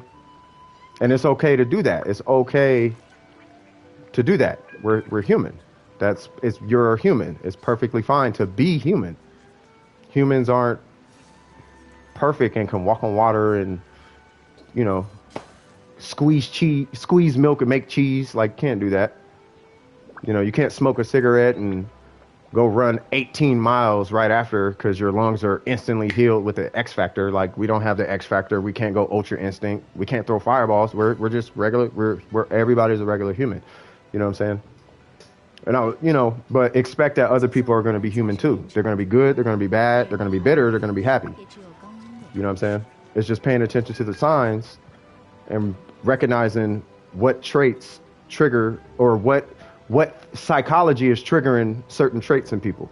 And in this case, bitterness seems to be triggering toxicity. At least all the toxicity I'm seeing online, whether it's in a game or it's, on Twitter. I keep saying Twitter, but Twitter is kind of that toxic. You know what I mean? But whether it's on Twitter or it's in, various communities or wherever it's at, when you dig deep and you actually have a conversation with some of these quote unquote toxic people, you come to find out, there's some pain there, some actual pain there. This isn't like a game to them. There's something that maybe they're holding on to or they're going through or something. Something's there though. You know what I'm saying? And this isn't a cliche thing I'm talking about. I'm not talking about something that old people say, well, everybody's got their problems. You don't know what's going on. I'm not talking about the cliche part. I'm talking about there's a thing there. And you should probably acknowledge that a thing is there and not hold yourself accountable for them acting crazy to you, because it's not about you. It's about whatever they're going through. So next time somebody gets toxic with you online, you don't have to say it to them. You can if you would like to, but you don't have to say it to them. But just understand that there's a bitter thing happening in there somewhere. And based on how they're treating you, whether they're angry or they're just being toxic for no reason, or if it's a habit and they do it all the time, or if all they talk about is money, or, or they talk about how broke everybody is, this, that, and the third, you can usually take a read from all those little bits and pieces of information to get a read on what you're dealing with.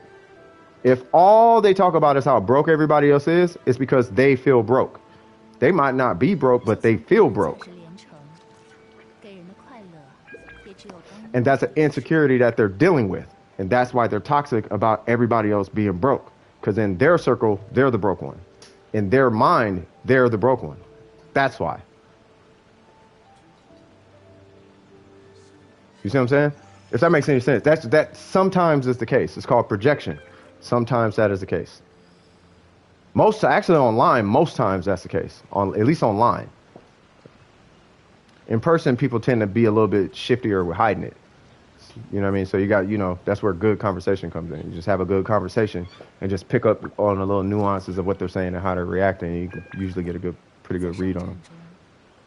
But I really believe bitterness. Any thoughts on that? Any thoughts on like bitterness to toxicity? Like, what do you guys think about that? I want to know what you guys. How do you guys feel? You know what I mean? Do you agree, disagree? You know what I mean? I kind of hope someone disagrees because I want to hear like a counter argument to that because I could be wrong, and if I'm wrong, I like to explore that too, because you can get a lot of wisdom out of being wrong.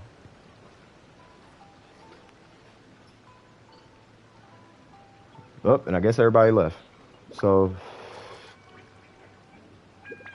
or they're here. I have no idea. But yeah, so yeah, I was just wondering what you guys think. If anybody's still here wants to say something. If not, then yeah. But yeah, as far as communities are concerned, I don't feel Genshin is toxic. BDO is toxic. These are the communities I've been in where I can tell you it's toxic there, so you probably shouldn't necessarily engage. Warframe is toxic in like one location, and it's like specific people that are toxic in other locations, right? In the general chat, that's where toxicity lives. Unless it's better now. Maybe it's better because I think they updated Kickbot or something like that. I don't know. But in there, it's kind of ridiculous because it's not really tolerated anywhere else in the game except general chat, right? So it's like hyper negative. It's weird in a general. It's super toxic in the general chat, right? It's a party all day, every day, but it's super taboo. In that chat, Terra is probably the second most toxic environment I've been in. The most toxic environment that I've been in was in BDO, but I understand why it's toxic, and that's because it's a competitive game. If that makes sense. So I understand why the toxicity is there, so they kind of get a pass, but it is actually that toxic in BDO. You just kind of gotta take it on the chin and keep it pushing. You know what I mean? I like your point of view, but the thing is, I have no wisdom on this topic.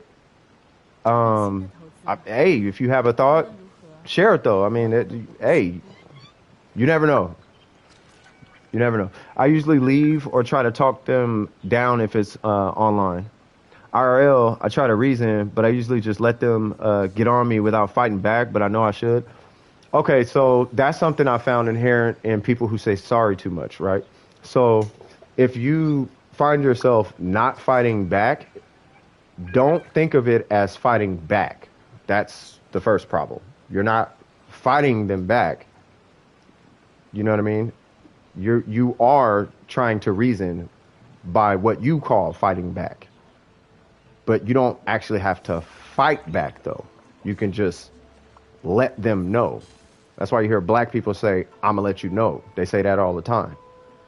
Hey, I'm gonna let you know. And then they let you know. It's not fighting. It's not a fighting word. And you'd be surprised. 99% of the time, they're not gonna fight back with you. If that's a concern. But I notice with people who say sorry all the time, that tends to be a thing. And if you're that person who says sorry all the time, to avoid conflict, if that's the case, just realize that you are first off, realize you're just as much as a human as they are. That's number one. You're respecting their boundaries and you're entitled to that as well. That's number two. And realize that you're not fighting. Like, I can safely tell you that most of the time, depending on the person, it depends on the scenario, yes. But most of the time, like, it's okay to just say, yeah, I'm not cool with that. and like chuckle it off or say it in a clever way. Like, man, come on now. You know I don't like that. You can say something like that. Like, come on now. You know I don't like that. You don't like that? Nah, I kind of don't though. But those chips, and then switch subjects real quick. You know what I'm saying? Like, there's strategic ways to kind of get around. There's strategic ways to let people know though, but you got to let people know. You know what I mean? I kind of disagree. Bitterness doesn't always lead to toxic reasons. Sometimes it's depression or spite. But with bitterness on the internet, it's mainly the case because we all go to games for escape or realism. See, I like that. Okay, so I like where he says sometimes it's depression or spite. Right now, spite. I'm not going to. Those aren't. I can't say they're tied to bitterness. Right. Depression is a different beast. It's a different thing. And it depends. It depends on if you're like emotionally depressed or clinically depressed. That's a totally different world. And depression is like the only way I actually can describe it is as a condition. Like I can only really, because it's not something you can just feel better out of. You know how like you're angry in the moment and you can kind of, okay, I'm gonna go to the arcade and now you're not angry anymore. Depression is not that. And if it's depression that's leading to the toxicity, yeah, well, first things first, if it's clinical depression, then that's a different story, right? If it's just merely emotional depression, then at that point there is a scar there somewhere. But if it's out of spite, well, why would you do something out of spite? That would be my first question. Like when the dude, well, I'm gonna use myself as an example because I want to hear your side. I really want to hear your side. I like where this is going. So when the dude killed me and I did what I did because I did it out of spite. I was like, oh, I'm gonna get this dude, right? When I did that, I was salty, AKA bitter. You know what I'm saying? I was salty about what he did and I responded in spite. Like, I don't like this dude. I'm just gonna get him. Now, if your spite is talking about like, well, I just don't like that person, then yeah, I don't think that's bitterness. I can agree. I don't think that's bitterness because some people just don't like Cardi B. They like, I just don't like Cardi B. I think the part where it becomes toxic though is where they can't just admit that. Like, just say I don't like Cardi B. You don't even have to give a reason. You could just say, if you don't even know why you don't like something, you don't even have to explain why. You don't even have to understand why at the moment. You just know, I don't like this. That's how I feel. My feelings are valid. I don't like this, and I don't even care why. So I don't like their music, period. But yeah, as far as on the internet, bitterness so as far as the game being an escape, that's something I try to keep in-house DWP kind of aware of, is that it's a video game, right? And that there's people playing the video game. I try to do my part with my clique to make sure that they are fully aware that there's another person on the other side of that, whether it's a keyboard or a controller, there's a person on the other side. You know what I mean? And you can escape. We can all escape. You know what I mean? But at the same time, if you're an adult, kind of, you are an adult, act like one. And as an adult, you understand there's another person over there. And it's not their responsibility to give in to your escape or your sense of realism. We're adults. Now, if you're a kid, that's a different story. You know what I mean? And if you want to be treated, not you, but if someone wants to be treated like a kid in that fashion, I'm going to treat them like a kid. But at the end of the day, as an adult, you treat another human being like another human being. And on the other side of that controller, that person that you're ganking for whatever your reason is, that's a human being. And it's up for you to understand that. I just try to keep my dudes in line with that. You know what I mean? In game, spite are more like rivals. And for your case, BDO, yeah. At first it was spite, but for you, it was spite for me, for you, yeah. But for him, he took it personal, which led to him wasting time. Yeah. Yeah. But I'm telling you right now, I picked up on the vibe with him. That's what happened there. He let me know with the first sentence that he said. I was like, oh, you're one of those. That when he said shoe fly, I was like, oh, okay, I know what I'm dealing with. Like I know exactly who that guy is. He could be rich, a millionaire in Dubai. I know who that guy is though. I don't know him personally, but I know that guy though. Guy, girl, whoever. I know that person. I know that archetype. I know that person like the back of my hand.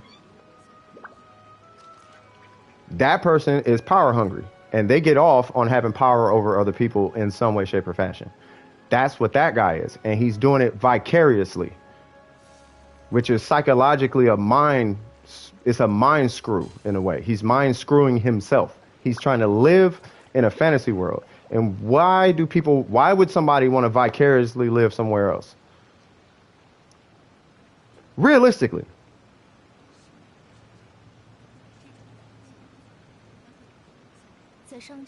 Like realistically, when you escape and you literally insert yourself into another world, what are you actually doing? You see what I'm saying? But the two spites often know are rivalry or competition. Yeah. Oh, okay. So as far as spite, those are yeah. I agree with you on that. I do agree with the spites. Yeah, because you had who was it? You had what's that dude? It was K Brad and Wolf Crone. You had K Brad and Wolf Crone on what was it, Street Fighter 4? And yeah, like Wolf Crone just out of spite just don't like K Brad. And then you had Punk versus Hotashi in Guilty Gear recently. And Punk did his thing and then mauled him on the mic. Bad. Out of spite. He just was like, we getting it. You know what I'm saying? That I get, like rivalries and competition, I totally get that. But I get that, and that feels more like a healthy spite. You know what I mean? But if you really got to be honest with yourself about the vicariously living in a video game thing, though. Actually, take some time and just think about it, though. Why would you want to escape real life? I have a rule in DWP, in the Warframe clan, because DWP is a Warframe clan. In the Warframe clan, DWP, the very first rule is life before the game. It's the first rule. Before you even get into the clan like that, you have to understand that before I even let you in. We're going to kind of talk about that at least a little bit, just to make sure you get it. Right? And then you jump in DWP. Because of that right there, that vicariously living in the video game, that right there is unhealthy. People don't believe it's unhealthy because they have jobs and have kids and they vicariously live in a video game. So it looks okay. And maybe it is okay for them. But the last 32 years I've been playing video games, I can tell you right now, it's probably not okay. Maybe it is, but I don't believe it is. To vicariously remove yourself from your own being, that means you're not happy with your existence. When you try to psychologically transfer yourself somewhere else, literally, when you're actually trying to put yourself somewhere else for the time being instead of just taking a vacation in real life, like you could just go somewhere and experience life. Like there is life out there. There's like family and friends and life out there, but you don't like that. You like this fantasy, not you, but they like this fantasy world and they want to be there. So life, they're not satisfied with life. And that's what I'm trying to get DWP to understand. Because you only get one. Now, it's not up for me to make decisions for anybody, but if you're having issues in life and I'm pretty sure you don't want the issues there, and the only way to clean a room is to turn the lights on. I don't know. I could be wrong, but just saying. I'm a bit confused on what you're about. Okay, yeah, now I get it. Basically, trying to insert yourself into a game. Yeah, that part. I mean, that's in regards to that part though, where it's about the escape thing. Like, it's cool. You can do. I don't have anything against it. I don't have anything against it. But when it gets to the point where you're like, you ever been playing a video game and forget you're holding a controller? You're like so immersed in the game, you forget you're holding a controller. It's like you're in the Matrix, right? Like, it's like awareness. It's like just remember, DWP. Just remember you're alive. You're breathing and you're hungry and you got to pee and you got school tomorrow.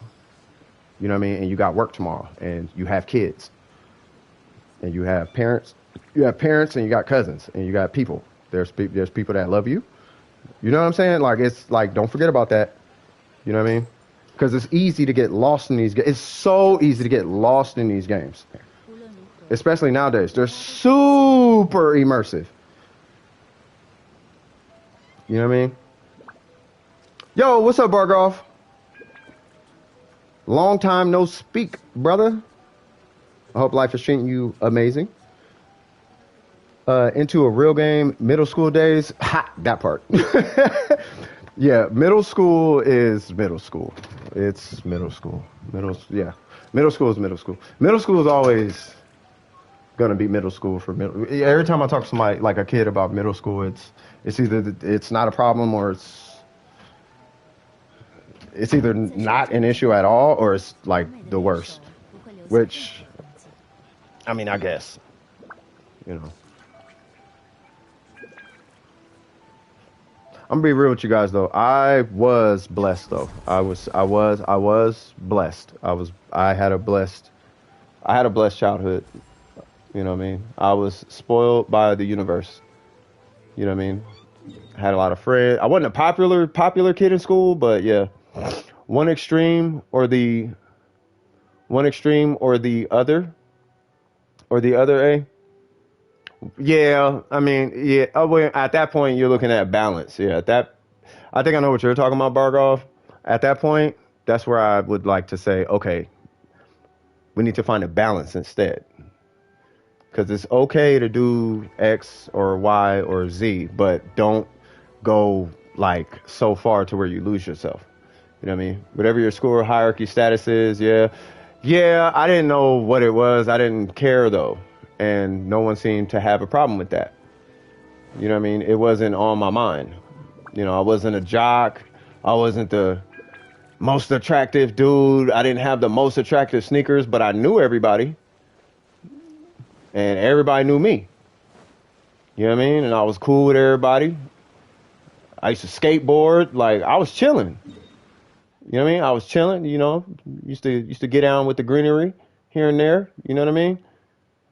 As a child does every now and again, you know what I'm saying? But yeah, it was, you know, it wasn't too crazy. It was just, I had to be there. I don't have any like horrible memories about junior high school or high school, or there's nothing like really crazy like that. I mean, there are some, but those aren't really, I don't feel like they are really like we're in my control type of situation. So I didn't really, I just kind of had to deal with it. You know what I mean? Like, there was a situation where I was in junior high. I had she was Hmong. I had a Hmong friend. She was my friend, right? I didn't know she had a boyfriend. Now, she didn't like me. Or nothing like that. It's just we were friends, right? And I guess her boyfriend, you know, because we would hang out all the time at lunch. I guess her boyfriend didn't like that.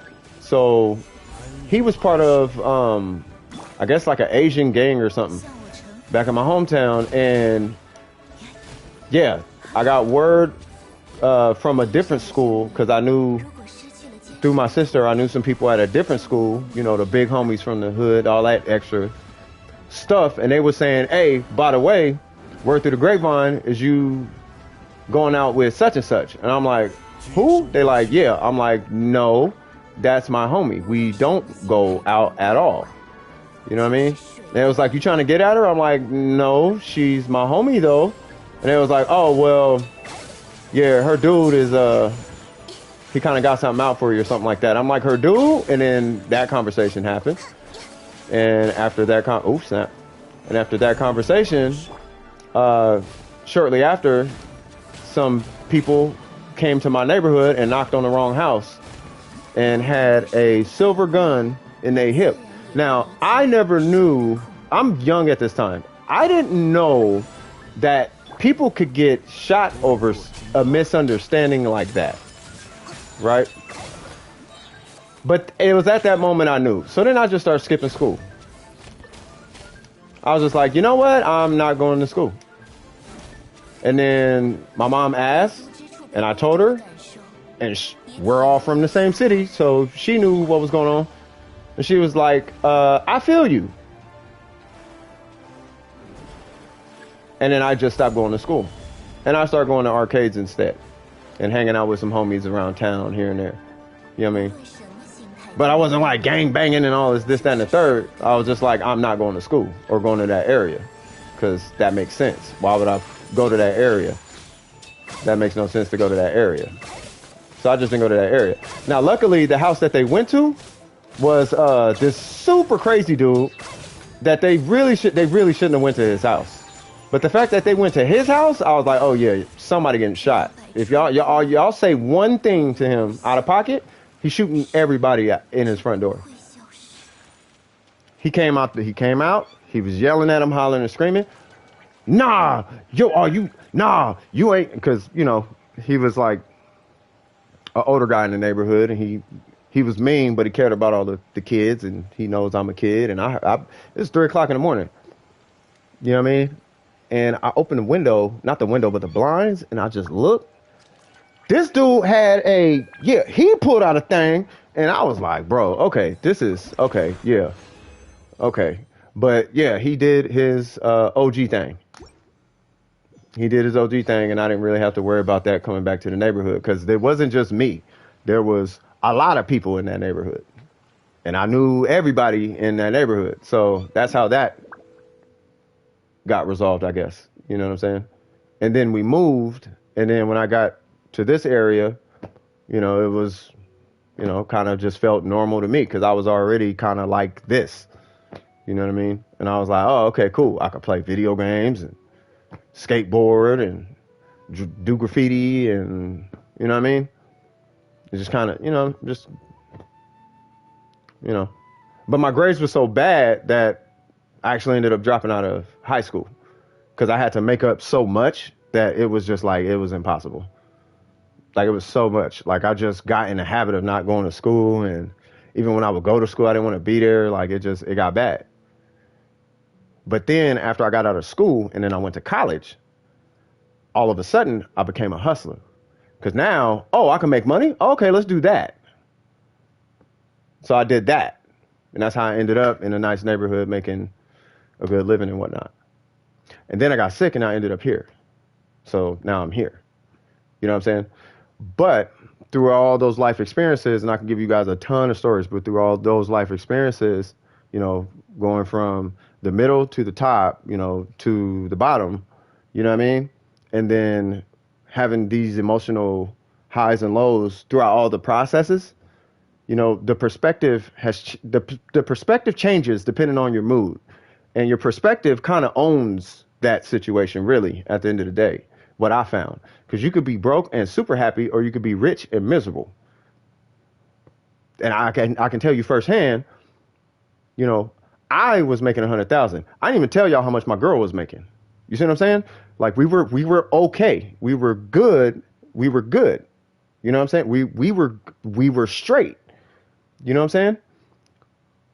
And I was not happy. But now I'm like broke, and I'm actually happier. It's kind of weird. It's really weird. Now, it doesn't happen like that for everybody. You can be rich and happy, or you could be broke and sad. You know what I mean? It's your perspective, though. Your perspective kind of is going to control that. And it actually is kind of like, okay, well, is the glass half empty, half full, or is it just halfway? Is it at the halfway point? It's your perspective. Is it good, bad, or neutral? Your perspective is really going to determine the outcome of the situation. I can't really explain it it's not really more to it than that. You know what I'm saying? So, but out of all the experiences that I had, I like to share them with anybody, and hopefully they're helpful to somebody. You know, that's all that is. And I'm glad you brought that up too, by the way. Let me catch up with these comments. I apologize. And yes, I do say sorry all the time, but I mean it. I actually mean it. So, let's see. Oh yes, Ocean of Destruction. Oh, you're on that. Yeah. Can you do the thunder manifesting? Are you? You're talking about the electric Oceanid? You're talking about this guy, right? Yes. Uh-oh. Yes, we're going to body this thing. Let's have a great time with this. Oh, yes. I wanted to see how much of a burst she had.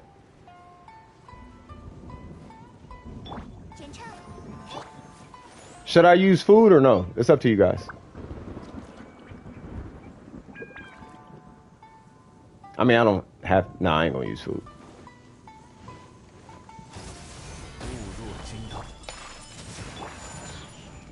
Is there anything your Ningguang can't body with Geo? Geo enemies. You said yes? Oh, it's, well, too late.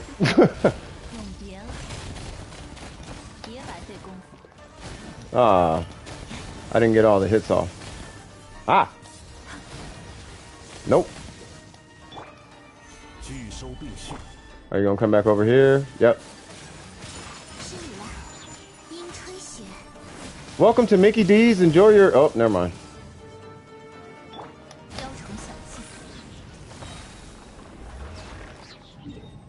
I'll wait and pop a food and then I'll do it right the next time because I did that all wrong. So there's a moment in time when it's spawning and I still haven't figured it out exactly where it goes invincible. And if I pop my burst at the wrong time, a lot of hits don't actually do damage. And that's what happened there. Because I could usually kill it pretty quick. Like if I have a burst on Ayaka and Ningguang, it's usually dead pretty quick. That was fast. There's faster. There are some fast kills on that thing. I think for a budget account, I think it's pretty good. But yeah, the things that Ningguang can't deal with, I'm glad the Kaching mains talked about this too. Because I don't like to talk about it because I sound like I'm tooting my own horn and I don't like to do that because I want people to know that I actually mean what I say. But at the same time, people are kind of biased and I know I might even be a little biased. So I try not to speak on Ningguang being awesome and all that. I try not to do that too much, right? But Ningguang, the thing she can't really deal with is Ajdaha. You know, for obvious reasons, she can't deal with the geohypostasis. And I think that might be kind of it. I don't know. At times, I feel like he's resistant to Geo. And then there's other times I feel like he's not resistant to Geo. So I can't really tell you definitive. I could just look it up, I know. But sometimes I feel like he's not resistant. And other times I feel like he is resistant. Like, I don't know. Yeah, Geo cannot body the geohypostasis. Geo can body Geo. It just can't body things like Geo objects. Like, let's say it's a Geo Spectre or a Slime or the Hypostasis. She can't body that. But if it's a Geo Shield, she can crush a Geo Shield. Well, not crush. It's about as fast as a Claymore. But she can deal with it about as fast as a Claymore. Like Geo is it's the physical damage of all the elements. The problem with Geo, like 1010 was talking about, is that you can't do really anything else with Geo outside of, you know, all it is it's physical. As far as damage is concerned, it's physical damage that scales with elemental bonus. That's like all Geo is. And to compensate for the lack of reactions, and I feel like they only did this from a budget perspective. They didn't do this from a whale perspective, right? But from a budget perspective, they scaled it right around a like reverse vape or reverse melt like multiplier, right? So all the Geo characters' base numbers are pretty high. They compensate for a it's like they compensate for a 1.5 like melt, right? So if you do a 1.5 times melt with somebody who can hit for 20, for like whatever thousand, if you do a 1.5 melt and it hits for 20,000, then that's a Ningguang at that point. That's where my Ningguang is at, right? Now, you know how like whales have like the 5-star this and all the things and the R5s and the C6 Yangling and Gooba hits for 30K, 33K on a melt? That's my Ningguang with a R5. My Ningguang with a R5 would hit for about 33K on a skill cast. Bop, 33K, right? So they compensate for that in their kit, but what they're not compensating for is those outrageous multipliers when the number gets outrageous. You know what I mean? So like, for example, if you do like a vaporize, you could turn a vaporize that hits for 60K into 280K because you can swirl it. And it's a 2.0 multiplier with a swirl, reduced defense, all type of multipliers are being involved. The most I can get with Zhongli, his burst hits normally for like 70K. The highest I got it was like, I think 120 or something, or 150 or like something like that.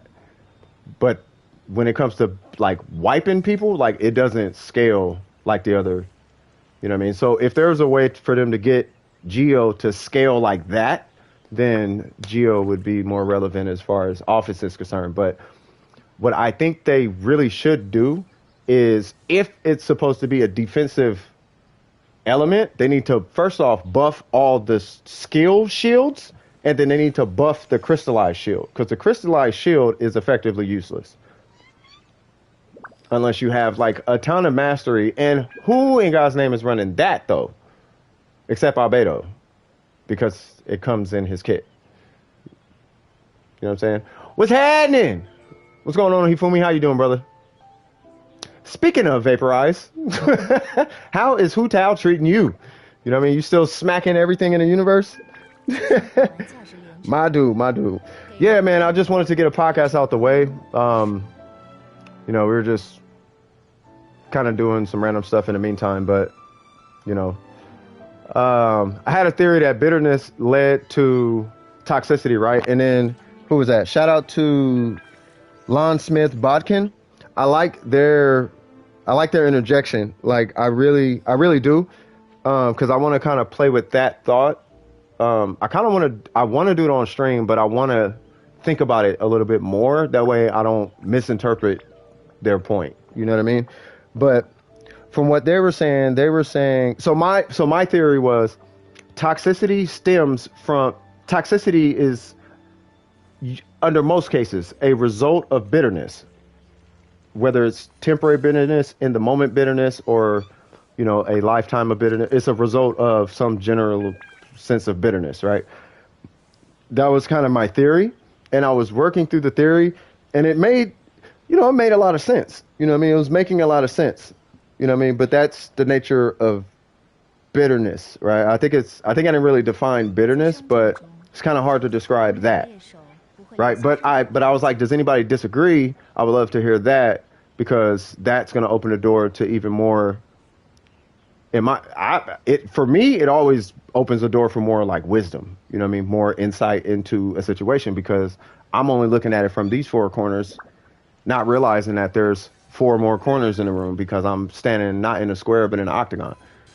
That was a weird analogy, but you get my point, right? So, you know, but shout out to Lon. They said, I kind of disagree. Bitterness doesn't always lead to toxicity reasons, or lead toxicity reasons, but sometimes it's depression or spite.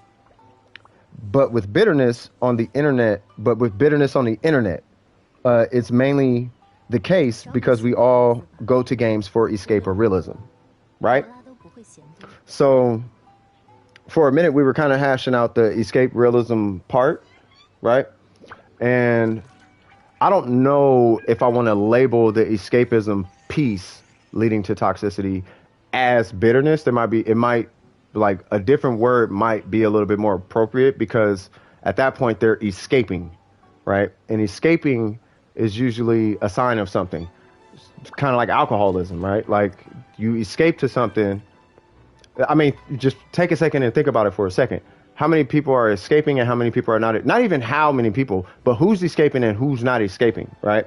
People who are escaping clearly are escaping, but look at the people who are not escaping. You can call them sheep or whatever. I don't know what everybody else would call them, but they seem, for the most part, kind of put together. You know what I mean? You got to go. Not a problem, Rose. Thanks for showing up. You can come back later. Not a problem. This is simply a podcast. If you want to sit here and listen to it, that is fine by me, but I'm just getting thoughts out into the universe. That's it. But yeah, thanks for stopping by. You're more than welcome to be here. I appreciate you.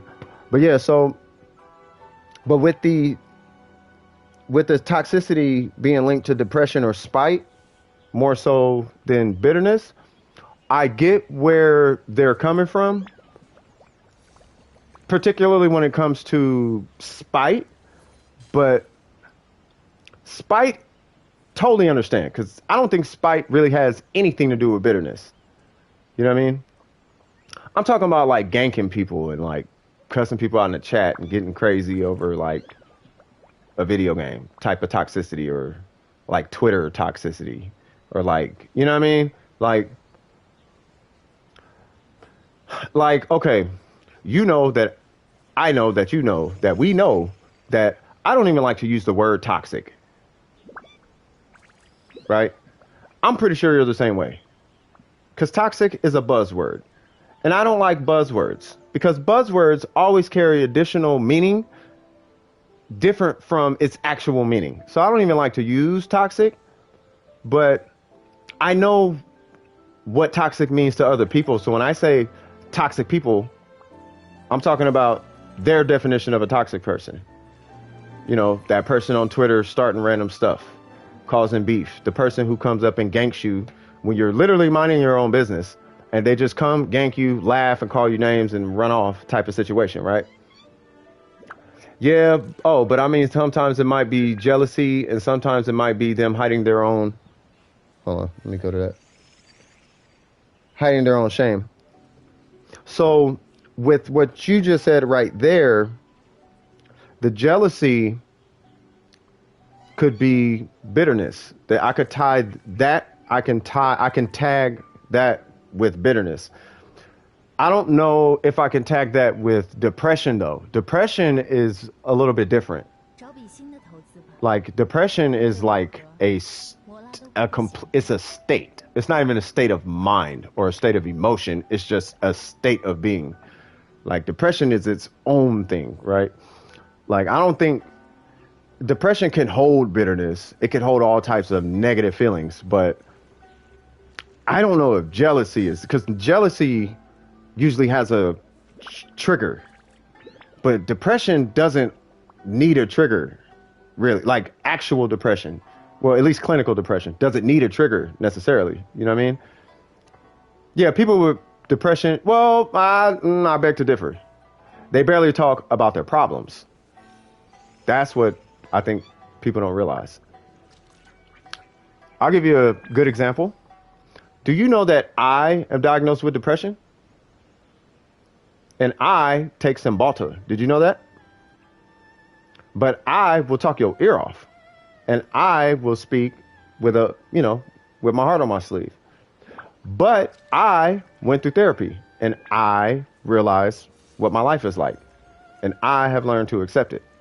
And the life and how happy that I am now is like, I have to tell somebody about this. It's amazing. It's actually amazing. The feeling is amazing. You know what I mean? The perspective is kind of amazing, right? So I can tell you from being in that place that it's not that people in depression don't talk. It's that they don't talk about their problems to other people, or they feel like they can't talk about their problems to other people. It's like their story is alienated, or at least they feel that way. And it's kind of like that. You know what I mean? At least with depression. But I'm emotionally depressed though. I'm depressed due to a traumatic circumstance in my life. You know, I went from hero to zero like that. And that steep of a change triggered depression. You know what I mean? But some people are clinically depressed, where it's a it's a chemical imbalance. With that is a little bit different. Now, I have a person that I'm really close to. I'm not going to say who it is, but I'm really close to that person, and they are clinically depressed. And that person will talk your ear off for hours and hours, like clinically depressed. And what I'm saying is they have the chemical imbalance. They have that boop, and now you're this way. Like sickle cell anemia, lupus, depression. Bam, you got depression. That's the one they got. You see what I'm saying?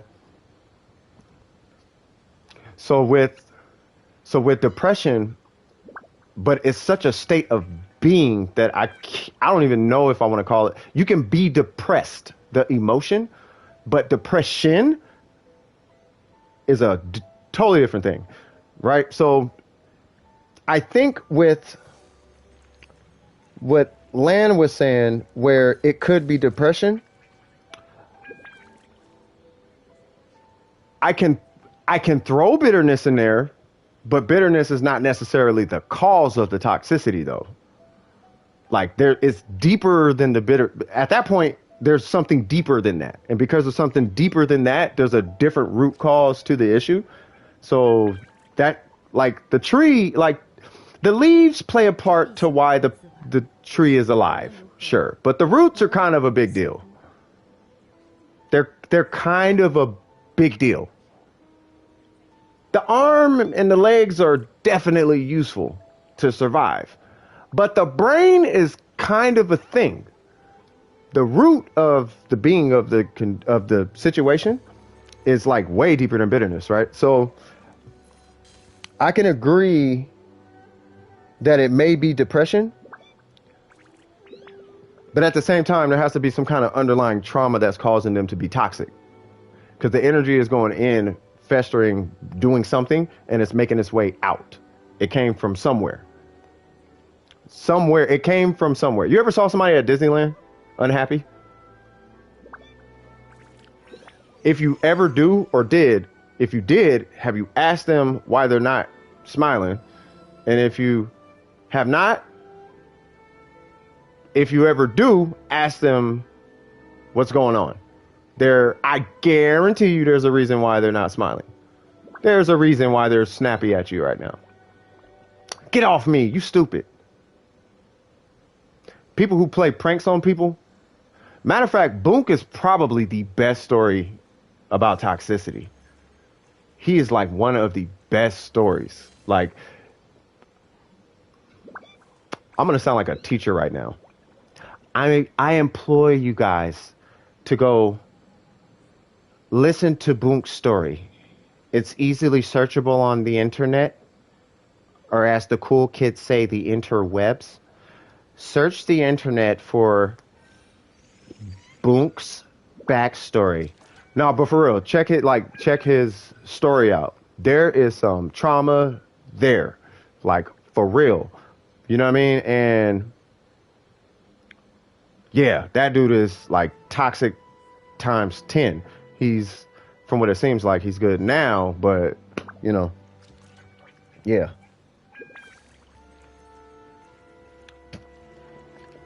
Anyways, that part, right? But yeah, man, like, so, okay, so to yours, right? So sometimes it might be jealousy. I'm gonna be honest with you, I don't know too many people who are jealous who are not bitter.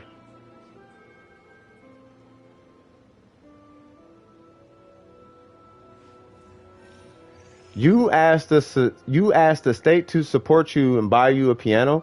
I hope they do. I really do hope they do. I want to get to this jealousy thing though.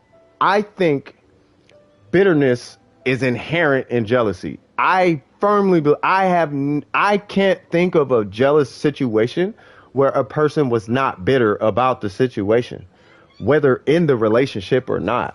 That is bitterness right there. That's like that's the purest form of bitterness I can think of, is jealousy.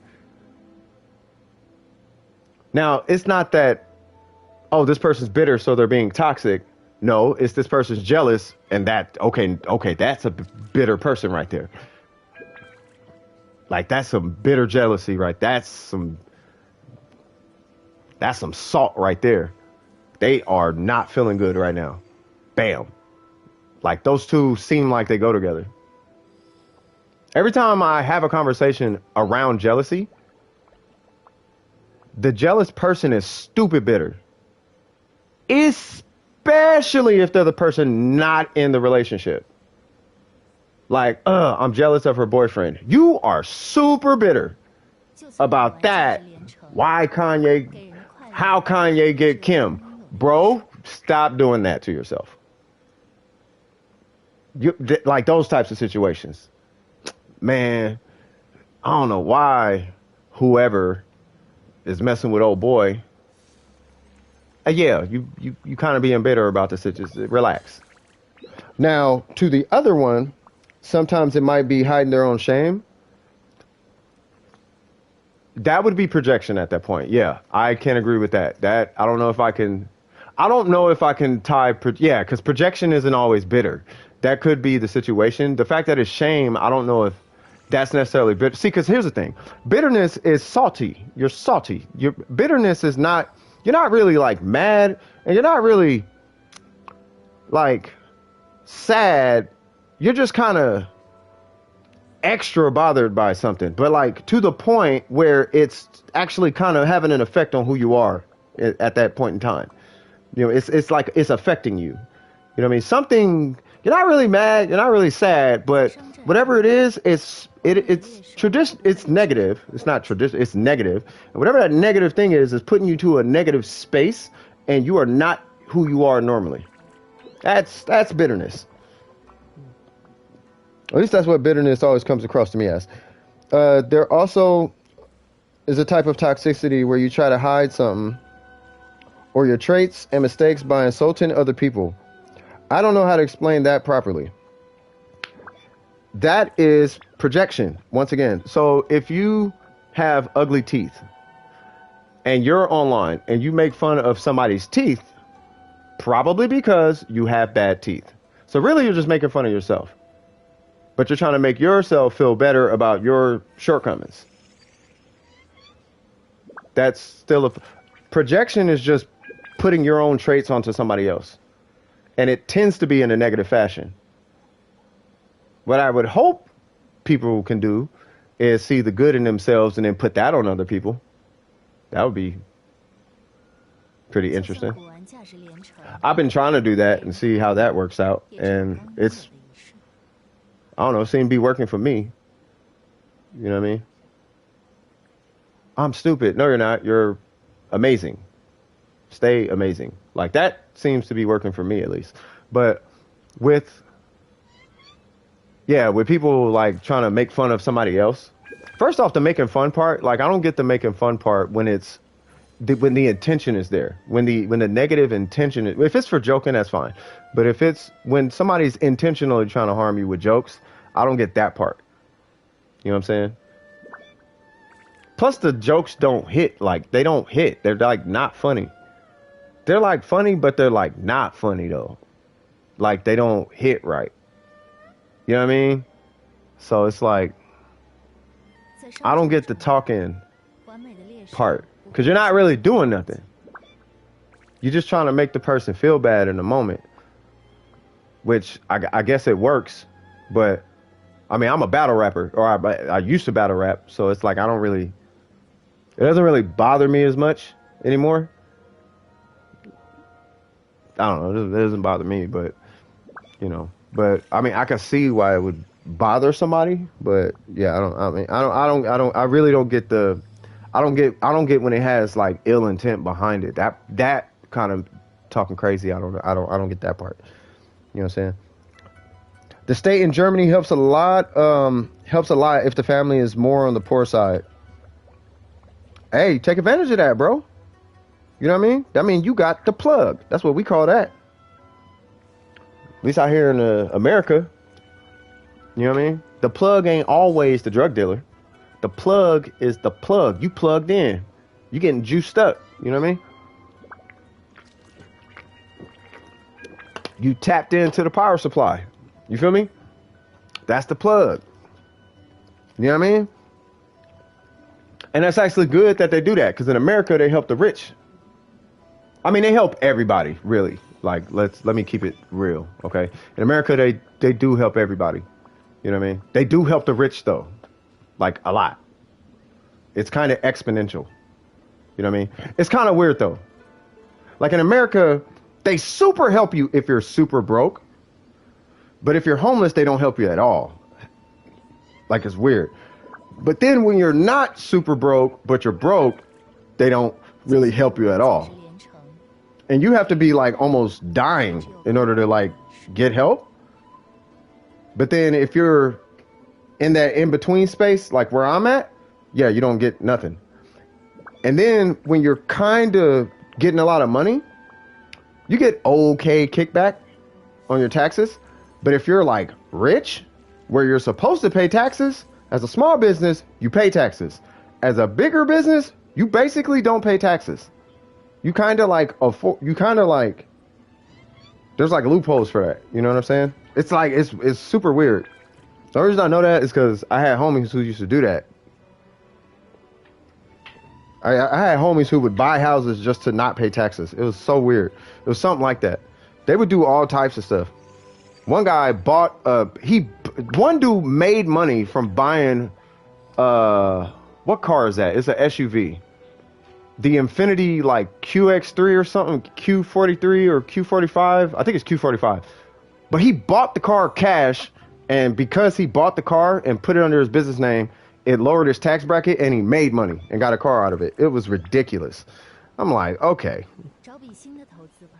Matter of fact, somebody else I know did the same thing, but they did it with their mom.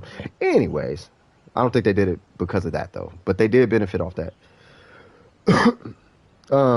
The state give you money if you're unemployed. Yeah, I mean, I think that's good, provided you're doing something, like something.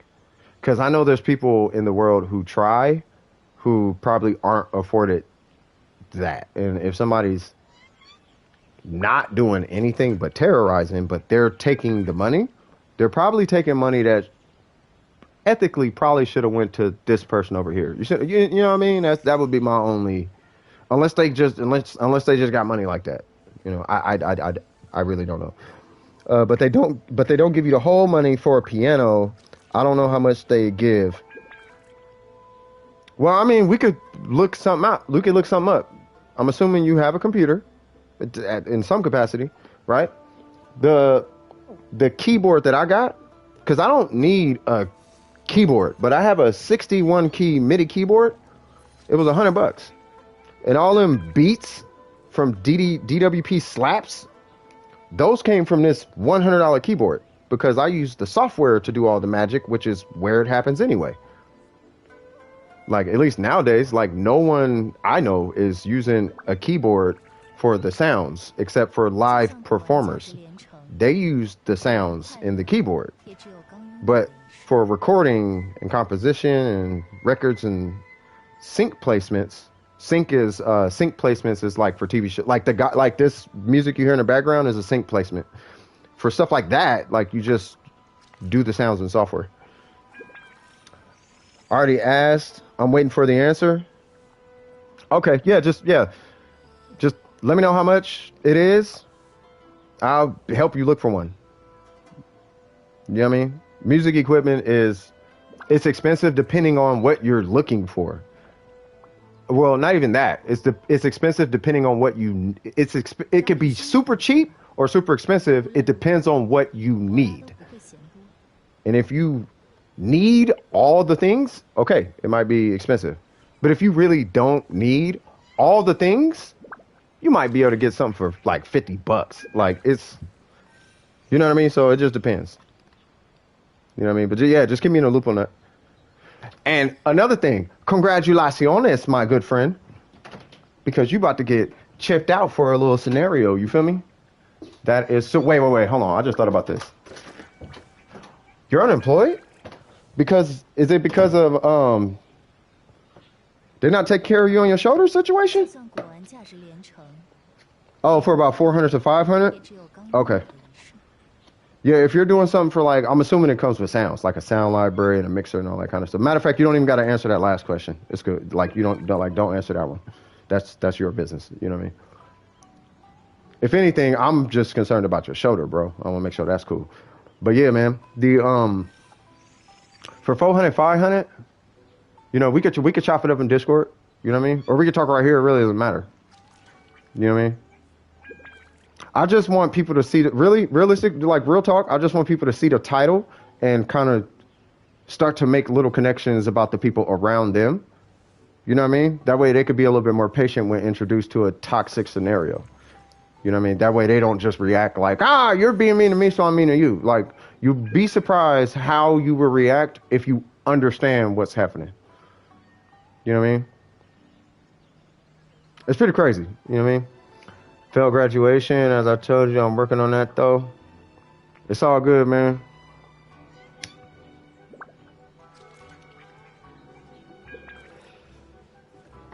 Yeah, I forgot you was in school, man.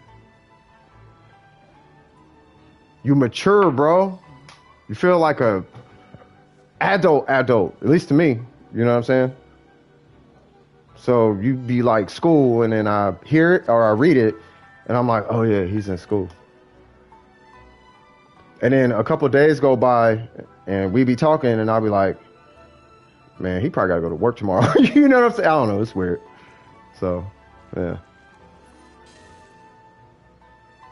But well, you know, what are you trying to, what are you, if you don't mind me asking, what are you getting the piano for? Is it like a grand piano? If it's a grand piano, then yeah, that's a great price, actually. But if it's like a MIDI piano, do you need it to play sounds, or would you like it to? Because that's actually not a bad price. Like 400 to 500 for something like a Triton or a Korg or a motif or something like that. Like that's actually a really good price, depending on how many keys it is and the features, obviously. But that price range is reasonable for that type of keyboard. Those usually go for like 7, 8, 9, up to like $1,200, sometimes more than that. Like those can get really expensive. The key thing is, as long as it supports MIDI, you should be fine. You know what I'm saying?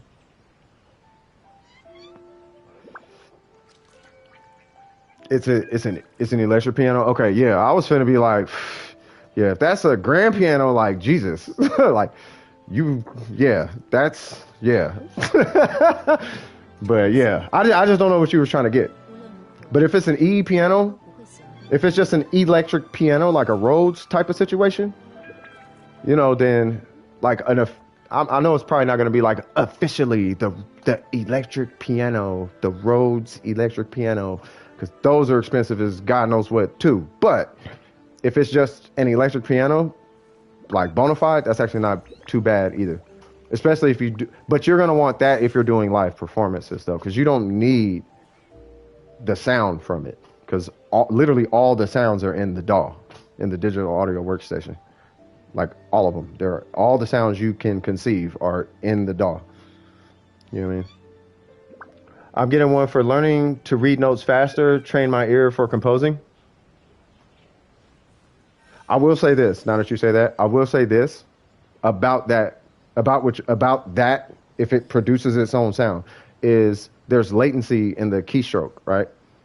And there's a different weight in different pianos, right? So if the weight of the stroke, you know, has, you know, enough resistance, but not too much resistance, then you should be able to transfer the feeling to like pretty much every piano. Like if you learn like on a real piano, for example, you could play literally anything, right? So the weight, if the weight's cool, you know what I mean? And if it plays sound, it's basically gonna have like no latency. And the lack of latency is gonna like really refine your timing.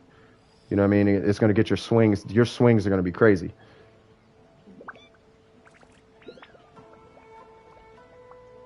Or in other words, to work on my music sense. Yeah, does it play sound? The one you're looking at, does it play sound like by itself? Like you don't need a computer or whatever? Because if you're doing one of those, it's a good. I'm gonna be honest with you. I don't agree with the decision because I'm cheap. Well, I don't know if I'm cheap. I'm cheap. I'm cheap. Like I'll be like, nah, can I get something for like 100, maybe 50, 75? Like can I do, you know what I mean? I'm one of them. But you know what I mean? If it plays its own sound, it's actually a better decision. It does? Okay. That actually is the better decision for the long term. Because because when I mean, I'm sure you already know this right now, but it's like your timing, especially when you start getting real quick on the keys and you start doing like riffs, like and trills and whatnot, like your strokes are gonna, they matter. Your timing matters. You know what I'm saying? So it's been a while since I ran pure toxic on a build though. Wow, what are you running that on though? Haha, I see what you did there. We're gonna call that the bitter build. I'm joking, let me stop. But yeah, no, it's just coming back to that, yeah. Does anybody else have any thoughts about that? Like, you know what I mean? Because the end goal of this podcast, or the end goal of this conversation at least, is to be able to carry yourself in a more refined way when you encounter when you come across these encounters.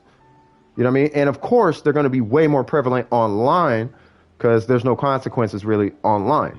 There's no like real consequences like that online. So it's going to be more present. You know what I mean? And I think like ultimately, you know, just by the way it kind of works, you know, depending on how you deal with that, is going to make your relationships with people a lot more solid. You know what I'm saying? Or at least that's what it did for me. Like my relationships are solid, or at least they seem to be, but I don't like really have any issues right now. You know what I mean? Yeah. About that bitter. What mod is that? That is Prime Fever Strike. That's the strongest bitter mod you can get. You can't get no bitter than that unless you got a 5-star disposition ribbon with like some pretty good bitterness on it. Like it's, yeah, you talking about you could taste the bitter. It burns. It be burning. Don't even be fire. It's just hissing. Just no smoke. Just like pop rocks. Just there. Just present. You know what I'm saying? You know what I'm saying? So yeah. I ain't gonna lie, I miss talking about Warframe. I don't really miss playing it so much, but I miss talking about it. There's so many mechanics in that game to just talk about. Like I like talking about Warframe. I don't know if I really like playing it too much anymore though. I can show you what I want to get. Sent you oh, that was you? Okay, hold on. Hey, for real talk, man, like, I really hope that whatever I'm doing on YouTube is brightening somebody's day in some way, shape, or fashion. Like, for real. Like, there's a lot of toxicity that exists online. You know what I mean? And for anybody who's not really a fan of that, you know, there's ways you can deal with that. You know what I mean? I'm pulling up right now, by the way. You know what I'm saying? So it's like, if you don't really identify, you know, with the whole toxic movement, I guess, you know what I mean? You don't really like have to. And especially in BDO, there's like ways you could clap a toxic person so bad in that game. But you could basically wipe the map of any NPCs for them. They can't do anything on the map. There's one spot in the middle of the desert that they have to go to, messing with you if they want to be toxic. So you can whatever character they're on, you can whack that character. And it's going to take them it'll take them maybe like a day, but it's like a full day of grinding, like one spot, like for a day straight with buffs and everything, just to be able to go repair their gear. Like, it's bad. They can't buy potions. They can't do nothing. And if they magically die, they start losing, like, crystals, which are super expensive. And depending on where the level of their karma, their gear can downgrade. Like, it's bad, bro. It's super bad. Sure, we'll do cookies. I don't know what that means, but okay. Oh, that's dope. Oh, and it's got the pedals. Okay. It's got the little speaker there. Yeah. I support that. I support. Hold on. What's the features on it though?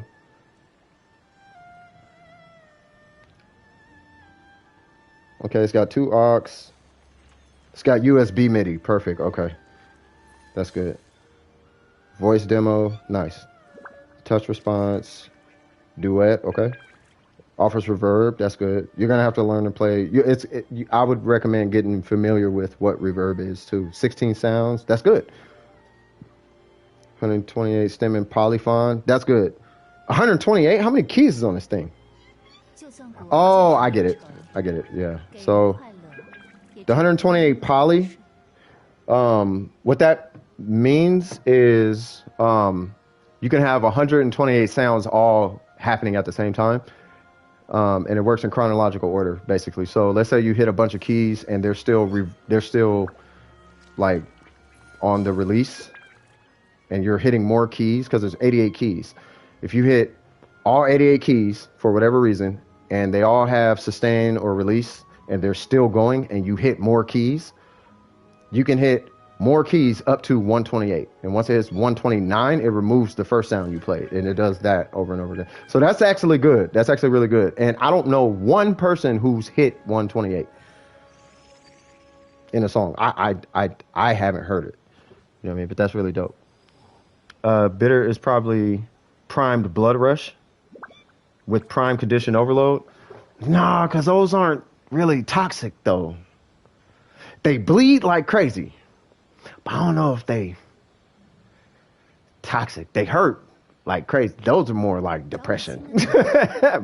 A primed blood rush and a primed condition over that would be chronic depression.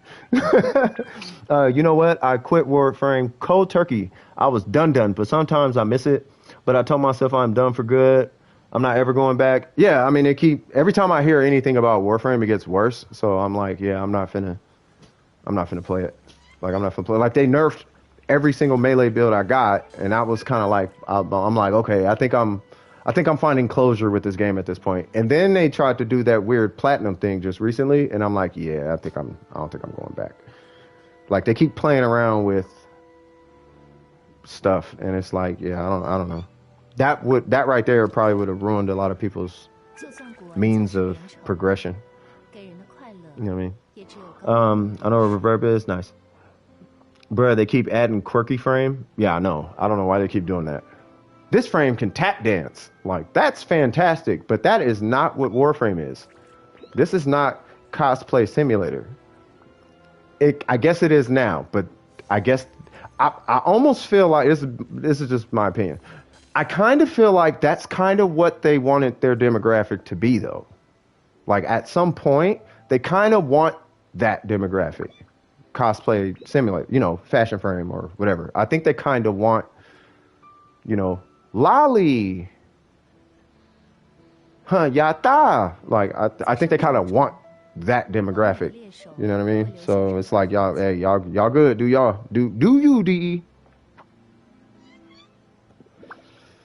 You know what I'm saying? Do you?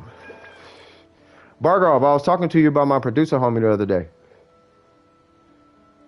I was like, I know this kid who is ridiculous on the keys, to the point where I believe, actually, if this kid took some time, he could score a situation. Remember that track that you did? You exported to MIDI and sent it? Bro, I was like, this is a score. This is score material.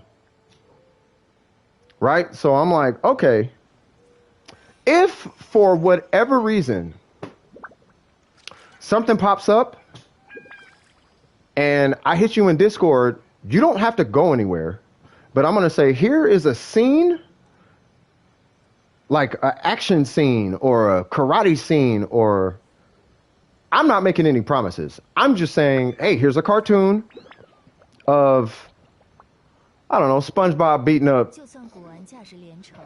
Tommy Pickle or something. Just something stupid, right? Score this. Right? If that happens, I trust that you will be able to do that. And I'm going to send that to the homie and see if something could happen. Because you're dope at your keys. I know your key game. Your key game is ridiculous. No game ever hurt me, but Warframe hurt me in the fields, and I cut it out like a toxic person. I still didn't hear it. Yeah, I know. Bargov, I don't think you ever sent it to Hifumi. I don't have it. Bargov, if you could do all of us a favor and post that MIDI in Discord under Music Talk and just put it there. Trust me. Well, you don't even gotta trust me. Just please do that, because yeah, you know you're good, right? But I don't think people know that you're as good as I'm saying you are.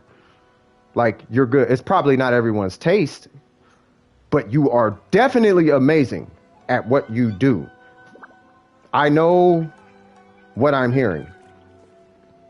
And what I'm hearing is, if this was in that studio over there, that would sound way different.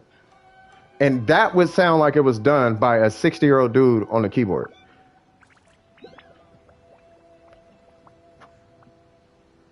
There's a guy named Roger Smith, who's actually local, believe it or not. That guy is a jazz musician. I met him. He actually did some of the demo songs for Music Soul Child's I Just Want to Sing album. That dude plays keys. I would suggest that you just say, hey, a guy said he knows your niece, and then I'll give you her name. He said I should send you something. I'm this old, and of course, have your parents supervise it, okay? Because I don't trust nobody like that. You know what I mean? Have your parents with you the entire time, but definitely have your parents figure that out. Great guy. He's like super old by this point, though. You know what I mean? But he's a jazz musician, pianist. There's also somebody named Dami I would check out. This is probably the best pianist I have ever seen that's alive right now. I'm pretty sure there are better ones. I haven't seen one. And Dami, there's a group called J-Dom or J-Dami. JD is the drummer and Dami is the pianist. And when I tell you that this girl is kind of ridiculous on the keys, I fully mean that. It's kind of, you kind of just got to see it. It's like, I think she's better than Haywire, if you know who Haywire is. I just realized how weird Aya looks. Aya, who's Aya? Oh, that new dude. Ain't he like Teshin's boss or something? I don't know nothing about nothing going on in Warframe. I'm gonna be honest, I don't be caring about nothing. The funny thing is, people held out for endgame in Warframe for years, waiting, memed, then gave up. I feel Genshin is on the same track, and it worries me. Sorry for derailing. No, you're good. No, you're perfectly fine. I don't mind talking about Warframe. That's where the podcast started, was podcasting about Warframe. But yeah, when it comes to Warframe, like, that's kind of a weird one too. Because at one point, you remember when, I don't know if you guys picked up on the energy, but you remember when Scott went on this quest to just nerf everything for like what feels like a year. He was just finding things to nerf and justifying it in some wacky way. Remember that? The Catch Moon, I understand. The Cronin, don't really understand that. The Tonkor, not sure I agree with that one. The Brahma, okay, I gotcha. But then you come out with a Tsar. What is that? You have a Kuvazar? That? The Brahma was like, okay. And then you come out with something stronger after nerfing the Brahma? What are we doing right now? And then the Ember change, which was cool. But then they're not addressing actual in-game. It's really weird. I don't know. They're not, yeah, it's really weird. Anyway, I mean, Genshin is new. So it's still undergoing the whole finding your rhythm thing. Yeah, I mean, it's only what, a year old? But the thing with Genshin is the blueprint's kind of already laid out for long-standing games. Like there's millions and millions of games. A lot of, not most of, only a few, but a lot of them stood the test of time. Like the worst offender of them all, being Terra, is still here, and RuneScape exists. RuneScape is like the blueprint for MMOs. Like you take RuneScape and then you just do that in Genshin and you will have like the best game ever. Like ever. You know what I mean? Like I don't know, maybe I'm tripping. World of Warcraft was World of Warcraft because it was RuneScape. But like graphically way better and humongous, like the biggest map that I've been on. People say San Andreas is bigger. I beg to differ. There's one area that's the size of like Los Santos. Like one continent, there's like 4 areas you can go in. There's 3 continents, and then there's a portal that you go in with a whole nother area. And one continent is the size of Los Santos, probably bigger. World of Warcraft is, when I say huge, I mean that, like, man. But they literally did what, like, RuneScape did. If you took RuneScape and just made Genshin Impact, but, like, RuneScape, but Genshin Impact, like, it's Genshin Impact. It plays like it, the systems and all that. But raids and, you know, side game, mini games and events and, you know, like an auction house the same way, and the market trends and all the things. People be on this game all day, every day. And it's got a great engine that it's running on, so I don't know why they don't just do it. Anyway, it's like Genshin is on track that I've seen before. It feels familiar and I don't like it. This is my first gacha game, so I can't speak on that. If you've seen this before, then I hope it's not the mobile life cycle you're talking about, because the mobile life cycle is not large. It's not big. They're cash grabs. That's a mobile life cycle. They come in, they get all the money, and then they leave. That's a mobile, and then they come out with another game. And unfortunately, I think I know what you're talking about, because they are coming out with that Honkai game or whatever. Which is kind of weird, though, because Honkai Impact is still here, right? So are they really... I mean, I don't know. They are investing a lot of energy into Genshin. I think what they might be trying to do is move people to Honkai Impact. I'm almost kind of starting to feel like that might be the case. You know what I mean? They probably bit off more than they could chew. I don't know. I'd have to research it a little bit more. I heard there's another weapon type in the works. Oh, if that's the case, then maybe not so much. Yeah, I don't know. We might have to kind of wait and see. Hello, 5th person to show up. How are you doing today? By the way, the title of the stream is exactly my theory. So we kind of hashed it out already. You know what I mean? We got some opposing viewpoints, and I thought they were really interesting. You know what I'm saying? But, you know, some was like, okay, it might be depression that might lead to toxicity. It could be spite leading to toxicity. It could be, what was it? It could be, you know, their own sense of shame leading to toxicity. It could be a bunch of different things, right? My theory was bitterness, but it could be a combination of things. I think to kind of summarize this podcast so far, I think it's like basically a combination. It's like an and or of all of it. You know what I mean? Of some kind of negative emotion. But what I kind of keep trying to get everybody to get out of this is the toxicity isn't personal. Like usually, it's not really like it's you, right? So if you're dealing with a toxic person, like you don't really have to care about the toxicity. You don't take it so personal. Just kind of, you know, slap on the wrist, boop, and then go about your business. Like it's not really like worth your time. You can give it time, just realize you're giving it time. And if you're cool with that, then okay, by all means, have fun. You know what I'm saying? But just don't get like manipulated into joining into the toxicity if that's not where you want to be. Don't get pulled into it without realizing it. If you're going to get into it, I want to make sure, especially the DWP. You know what I mean? This is Snowy. This is Hifumi. This is Necro. This is Lost. This is Intro. This is Shadow. This is, Alpha. This is Bargov. This is who is it? Puffy. This is everybody. This is Capricorn. This is Panda. Everybody. And if I forgot anybody, exactly. Rad Horizon. Jake Jones. This is everybody in DWP, right?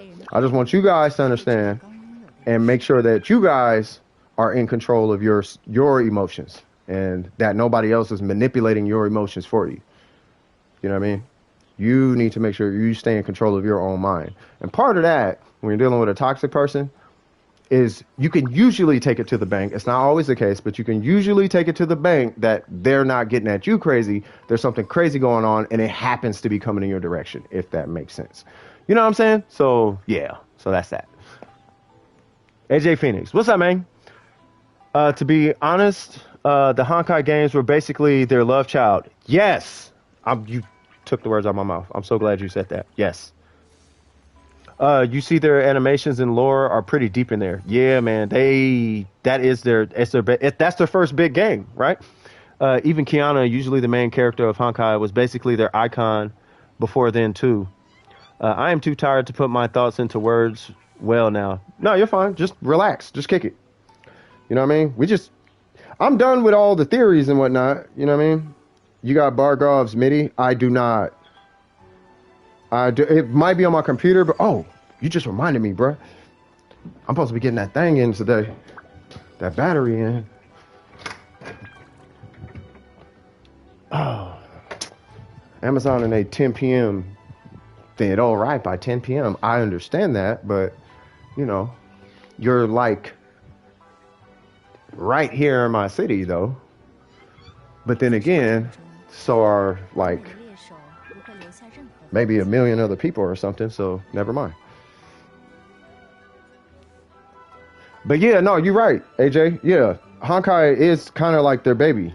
That is their baby. That's, to my understanding, that's the first game that really took them off. Like they had, I guess, like 2 other games that kind of took them somewhere, and then they had a bunch of like spin-offs of a bunch of games or something like. No, I'm thinking of Night or whatever that series. I'm thinking of something else. But anyway, with MiHoYo, they had like this one little game. It looked like Paimon or one of them little chibi people. And then they had some other game, and then they dropped Honkai Impact. And Honkai Impact is when they dumped, I guess, all their money into like a game and was like, we're gonna make a game, right? And then they made like a game, not Flappy Bird this time, but like a game. Right? And that game is like what blew them all the way up. And they did the whole mobile monetization with resin and all that kind of stuff or whatever. And I guess that's what blew them up. And I don't know what Genshin Impact is supposed to be, but it's here. I would have been fine with Honkai Impact on console as long as it had like a bigger space instead of like an arena dungeon. Because it looks like an arena crawler, dungeon crawler. You know what I mean? And dungeon crawlers are okay, but you know what I'm saying? Like, yeah, not on console. They could have made Honkai Impact Super and just took that and made it, I don't know, whatever.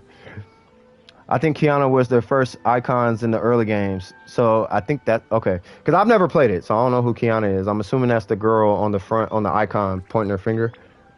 Then it eventually spread out to others.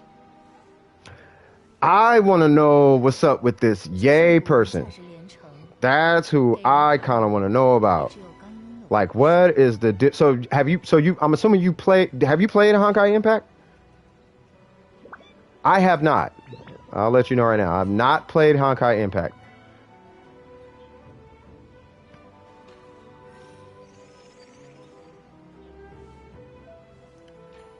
Keanu Weebs, shut up, fool. I love my chat, bro. Silly goose. All right, that was a little too much. Let me never do that again. Yes, Kiana was supposedly the girl on the front of the app. Hold on, let me fix this chat. I apologize. On the app pick of their games. Oh, okay, got you. Okay.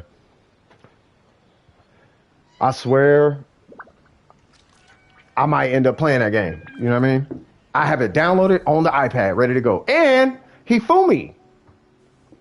I have something else on my iPad, so I might have to get with you after this stream. It's just I can't really use the iPad right now. I am making coffee, so please bear with your boy. I can give you guys the whole rigmarole on how this morning was. Long story short, there were 2 people who potentially might have had COVID that my family was exposed to, which is fine. We tested negative. Amazing. But that was our results of the fast test. We have to wait for the big test to know if it's like, okay, well, this is the quick test and it says y'all cool, but we're going to wait for this like official one, and that'll let us know like what's popping. And it's like, all right, cool. Now, depending on what happens, I'm going to consult my doctor obviously first, but I'm going to let you guys know at least what happens in my body. I have something called systemic lupus, right? And hold on, I'm gonna get to that in a second. And yo, don't spill it on your console. I will not. I have not played Honkai and I have no intention to. I just want to see it. That's it. Have you seen Fischl in that game? Bruh. Why does that Fischl not exist in Genshin Impact at bare minimum as a 5-star? She is a bona fide 5. I don't know what her stars is in that game, but she is a 5-star in Honkai Impact, bro. Like, yeah. Like, it's like that. Like, man. Yeah. I don't know. Oh, no. I hope you'll be well. No. Listen to me, though. This is what I'm saying. Listen, you got to hear me out, okay? Hear me out. I have lupus, right? I have something called systemic lupus, right? What happens is I have an overactive immune system, and it goes and it attacks me because, you know, my white blood cells can't read signs sometimes, right? So when I have a flare up, what happens is they go and they just start saying, you know, are you blood or crip, cuz? Or are you blood or crip? Blood? Where you from? Blood? And then they like, oh yeah, I'm a blood. What you say, cuz? And they like, no, I said I'm a blood. They like, nah, I see you scrap, and they start gang banging with like my tissue cells. You know what I'm saying? So now, you know, it like, you know, it does things, you know, skin, organs, all that kind of stuff, right? And then in the process, I get really tired. But here's the key takeaway. It's overactive, and they gang bang on literally everything. It has been about a year and a half since I had symptoms of a cold. And it has been almost 4 years since I had the flu. So I don't know. Let me know if I'm cutting out too. If I'm cutting out, I'll just wait. But I'm going to consult my doctor because I want to know what happens if I don't suppress my immune system with COVID. I don't necessarily want to be the test subject, but I would like to know what happens. What would my white blood cells do? Because my white blood cells are literal gangbangers in my body. They are swooping in my body. They go around and just swoop. My white blood cells, that's the easiest analogy I can give you about at least my systemic lupus. I am cutting out? Okay, I'm coming back. So the easiest way I can explain systemic lupus is that mine is coming from my bone marrow. It's at the bone marrow level. You know what I mean? And bone marrow transfusions don't work. But it's not like, don't worry about me. That's all I can say. It's not like, oh my God, he's going to die. Like, no, I'm not. Relax. But what I'm saying is I want to know what would happen if COVID hit my body and I did not suppress my immune system. Because that's why we're at risk. It's because we take medications that suppress our immune systems to keep them in check, right? That's why like people with autoimmune diseases are at risk. It's really kind of like the medication. So at all times, our immune system is compromised. And it's kind of weird because if I start to get sick, I just stop take. It's kind of stupid. I know I'm supposed to talk to my doctor, but if I just don't take my suppressant, it goes. It's the weirdest thing. It sucks because okay, now I'm in a flare up and I feel the lupus now, but whatever it was is basically gone. It's I can't explain it. I know I'm stupid for doing that. I know it's stupid, but I don't really have time to wait 3 months for an appointment with my doctor. So, all right, well, we're going to skip this and I'll let my crazy family deal with it. I don't know. It's the dumbest thing. I don't recommend anybody do that. I recommend you just stay on top of whatever your doctor recommends. That's what I actually recommend. But I'm experimenting. It's very stupid, though. Highly don't recommend what I'm doing.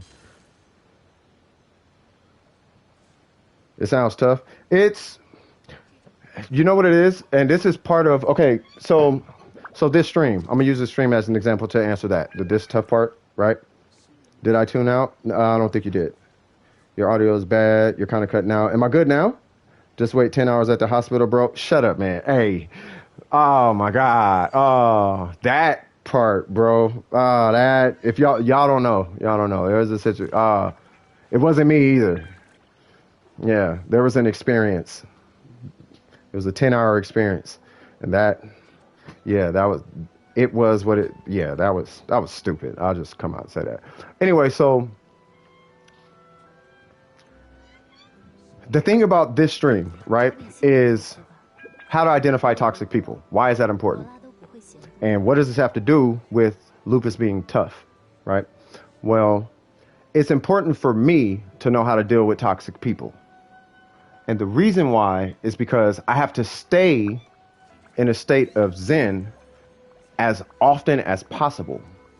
And the reason why that is partially because of my lupus. That's part of my reasoning for it. Now, medically, I need to stay in a state of Zen because, and this is part of the reason why getting a job is not really feasible for me, is my body physically responds to stress. You know how you get stressed and you shake a little bit and you might get a little adrenaline and all of that? Well, when I get stressed, I get scars on my face and I get scars on my internal organs. That's what happens when I stress out. And I have to rest and wait for the little micro damages that happen to my body. I have to wait for that to heal. That is a flare-up, basically. And the experience of that feels like you haven't slept for about 2 or 3 days, but without the shakes when you're in a flare-up. Like you feel like you've been up for so far I've been up for quite a while, but I had a nap in between. But imagine like you go to work, you come home, you stay up all night, you go to work, you come home or go to school and come home and then you go to sleep, right? Right before you go to sleep, but you're not shake because you get to shake sometimes, right? Without the shakes, that's what it feels like to have. That's how tired you are with a flare-up, with a lupus flare. At least that's how tired I am with a lupus, but I'm not shaking, right? So I don't get the weird,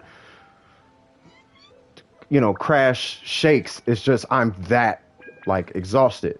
Like I don't want to play a video game in the bed. I'm laying down and I don't even want to use the controller. Right? So that's a flare-up. And that's why it's important for me to find these states of Zen. And because they're so Zenful, bruh, I got to let DWP know. I got to let somebody know. It's amazing. Like this is bruh, if you ever smoke crack, stop. You need to do this right here. This right here, it's free. You ain't gonna go to jail over this. You could just like use your mind, like you're telekinetically doing it. Like it's pretty dope. Like you should try it. So that's why this stream is important to me. And so as long as I kind of stay here, it's not really that rough. You know what I mean? Kind of like why I've been so excited over the last couple of days about not using profanity. You feel me?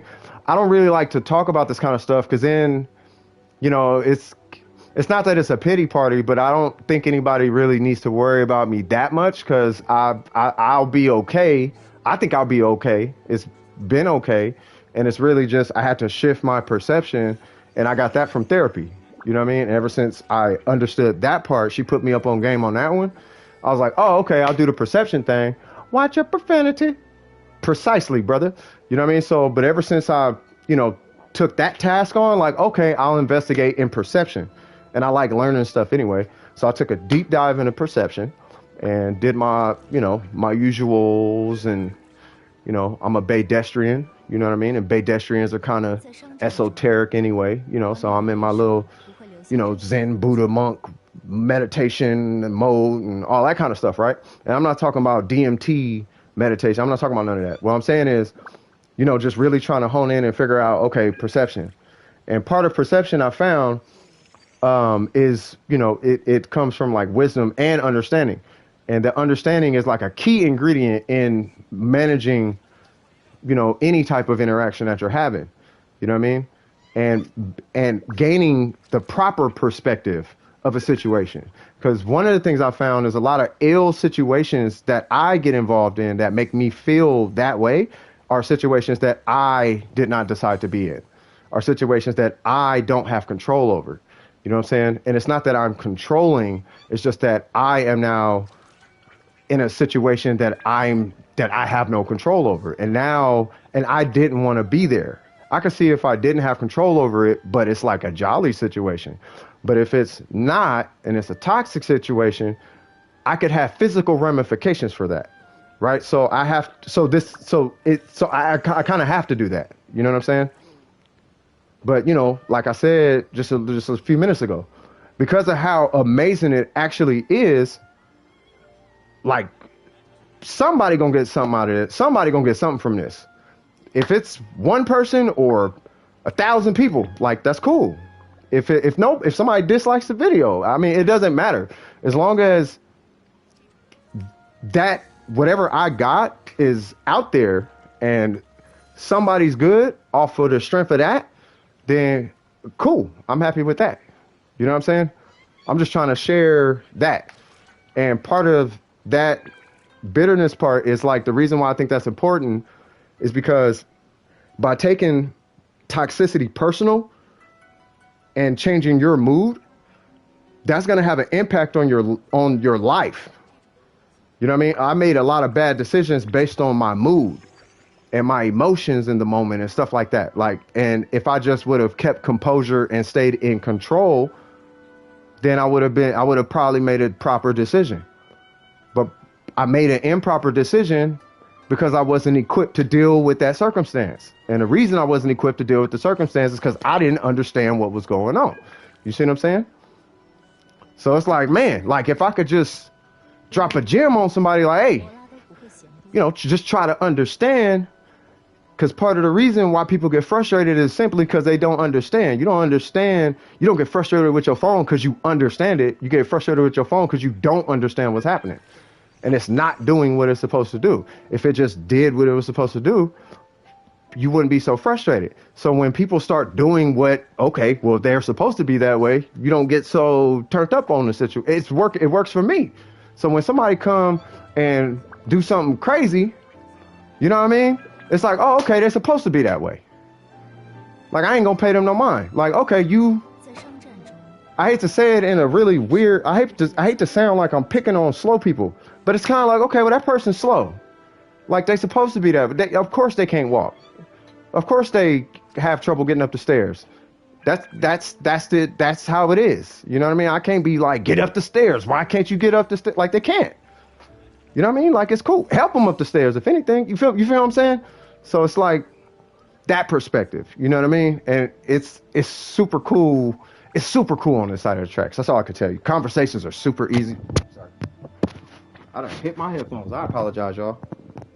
But yeah, conversations are like super easy to deal with, and ideas are easy to get out my head, and it's easy to keep track of conversations, and I don't get lost and thrown off track as much, and you know what I mean? It's super zenful.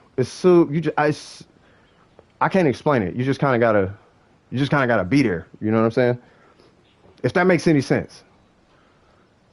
I know it makes sense. I just like to spot check, because I'll be using somebody made fun of me that I use like 800 analogies to describe like one thing when I could have just said, oh, you just hit A on a controller. But I'd be like, okay, check this out. So first off, you got to pop the cap. You know what I mean? Introverts be like, yeah, I mean, I understand introverts. I used to be an introvert and then I stopped caring. And then that's when I became an extrovert. And part of being an extrovert, and there's actually proof in the Discord, right? There's proof in the Discord, right? If you're an introvert and you don't want to be an introvert, practice makes perfect. That's really all it is. It's like exposure therapy.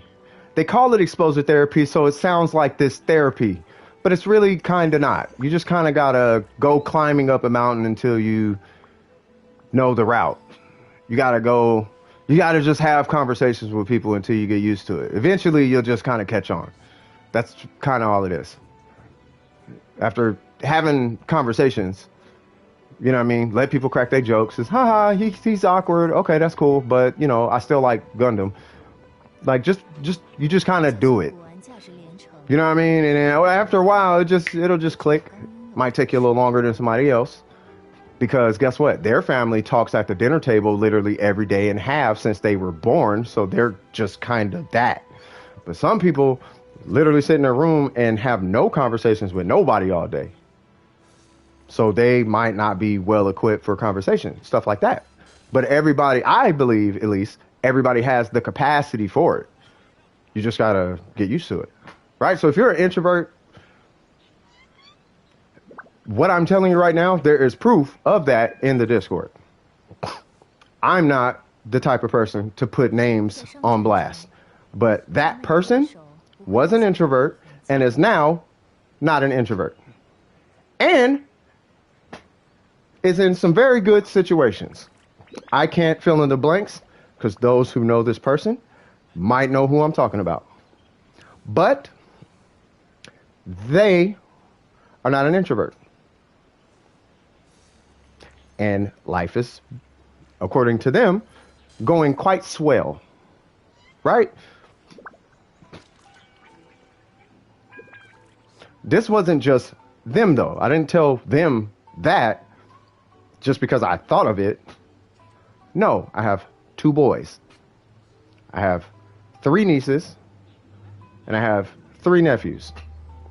And they all have a bunch of extended cousins. And they all would stay with me and my lady, with us, all the time.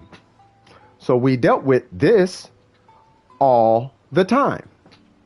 Gangbangers, nerds, rich brats, downtrodden, bloods, 5150, Suwoops, Pyrus, aka Pyrus, God knows what is in the house. Potheads, clean ones, great grades, failing, skip school, on your way to college. All of them was in the house at a birthday party and kicking it all the time. Because I don't believe in handcuffs, right? So, if you want to do something, just be responsible when you do it. But anyway, what I'm saying is, I've seen these traits for like 12 years straight. Like at least 12 years, just teenagers with all these traits all the time. And that's what they did to fix it. And this is who they are now. And it's like, oh, okay, they did this. Okay, I've seen this happen like 3 times. You should probably do this. Just do this. And here's why it should work. Because this is how it happened with this person. If I die and my funeral gets televised, you'll probably hear all types of stories with all types of names. Like, you remember, because I don't like put names on the internet. I'm private. Just saying. But all these are like legit. I just can't put people's business out there for their protection. They have to tell you their story. I can't tell their story for them. Right? Anything else? Anything else? Is there anything else? Anything else? By the way, if you're a kid, I feel like I should say this. Hold on, give me one sec. I feel like I need to say this also, okay? Because there are a lot of kids who are well, not a lot, but there's a few kids part of DWP, and there's a few kids that watch this channel, so on and so forth, right? Was that? Oh, what's up, Ultimate Soap? What's happening with you, man? My 4-star characters I keep getting from roles always seem to be Toma or Sayu. Wow. I'm assuming you're trying to get Diona. That's not. Oh, you know what? Yeah, we kind of deem Toma like, But Sayu ain't really that bad. But Diona is. Yeah, never mind. Yeah, yeah. Ooh. Are you at soft? I was gonna say, are you a soft kitty?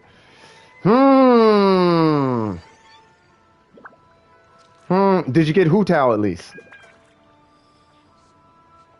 Yeah. I was going to Hu Tao before it ends. Yeah. I was about to say, did you get Hu Tao? Because I believe it was you who was going for Hu Tao. I hope you get Hu Tao. Please get Hu Tao. Please, please, please, please, please let this person get Hu Tao. Unless you can magically. So not yet? Okay. If you can magically string together like $30, I am not going to tell you that. Never mind. Because then you're going to lose $30 and I'm going to feel stupid. Actually, we'll both feel really so. I'll feel super bad. Haven't gotten a 5-star character yet. Oh, yeah, you just start. Yeah, you're fine. I know you want Hu Tao, but yeah, Hu Tao is really good. But as far as having a 5-star character, they'll just come. You will get a 5-star character. I promise you. Like after a amount of time, you will just have 5-star characters. Especially when you get into like the pulling and the stacking up your pity, and you kind of get used to it. Like you're just going to be having 5 stars. Especially when you get used to the pity system, you're going to be like, I'm pulling that character, and you're probably going to pull that character.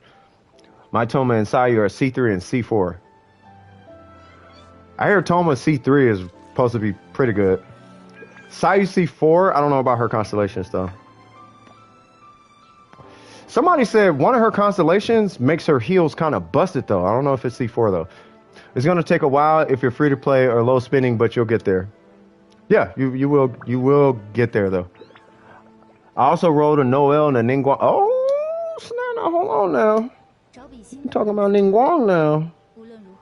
You talking about Ningguang now? Noel's not bad, but she takes a huge investment. Like you gotta get her. You gotta give her the same treatment you give Ningguang to get her to like get close to Ningguang. But that's because Noel has a shield. Like shield characters, with the exception of what's her name, Xinyan, are not really supposed to be like crazy strong, but you're supposed to be able to at least do some kind of DPS with the character. Like I said, with the exception of Xinyan. Xinyan is a different story, but that most of her kit is in damage. She's a DPS that happens to have a shield, whereas like Diona and Noel are shield characters that happen to be able to do DPS. And in Diona's case, she can heal and do DPS, but heal like without constellations. Like with Noelle, she can do it, but it's not reliable until you get the first constellation. I already had both of them, but I don't use them that much. Oh, so you got constellations for both of them. Okay. Yeah, Ningguang is not really cracking until C2. Then it doesn't really get crazy until C6. C4 is okay, if I remember correct. C1 is like, okay, you got a little AoE. But it's okay. But yeah. But yeah, no, congratulations on your pulls at least. You know what I mean? You claimed exactly 100 floofs. My life is complete. You are such a Warframe player. You on Switch? You talking about on Switch, right? Yeah, are you still running Done with Precision on the Switch? I forgot you did that.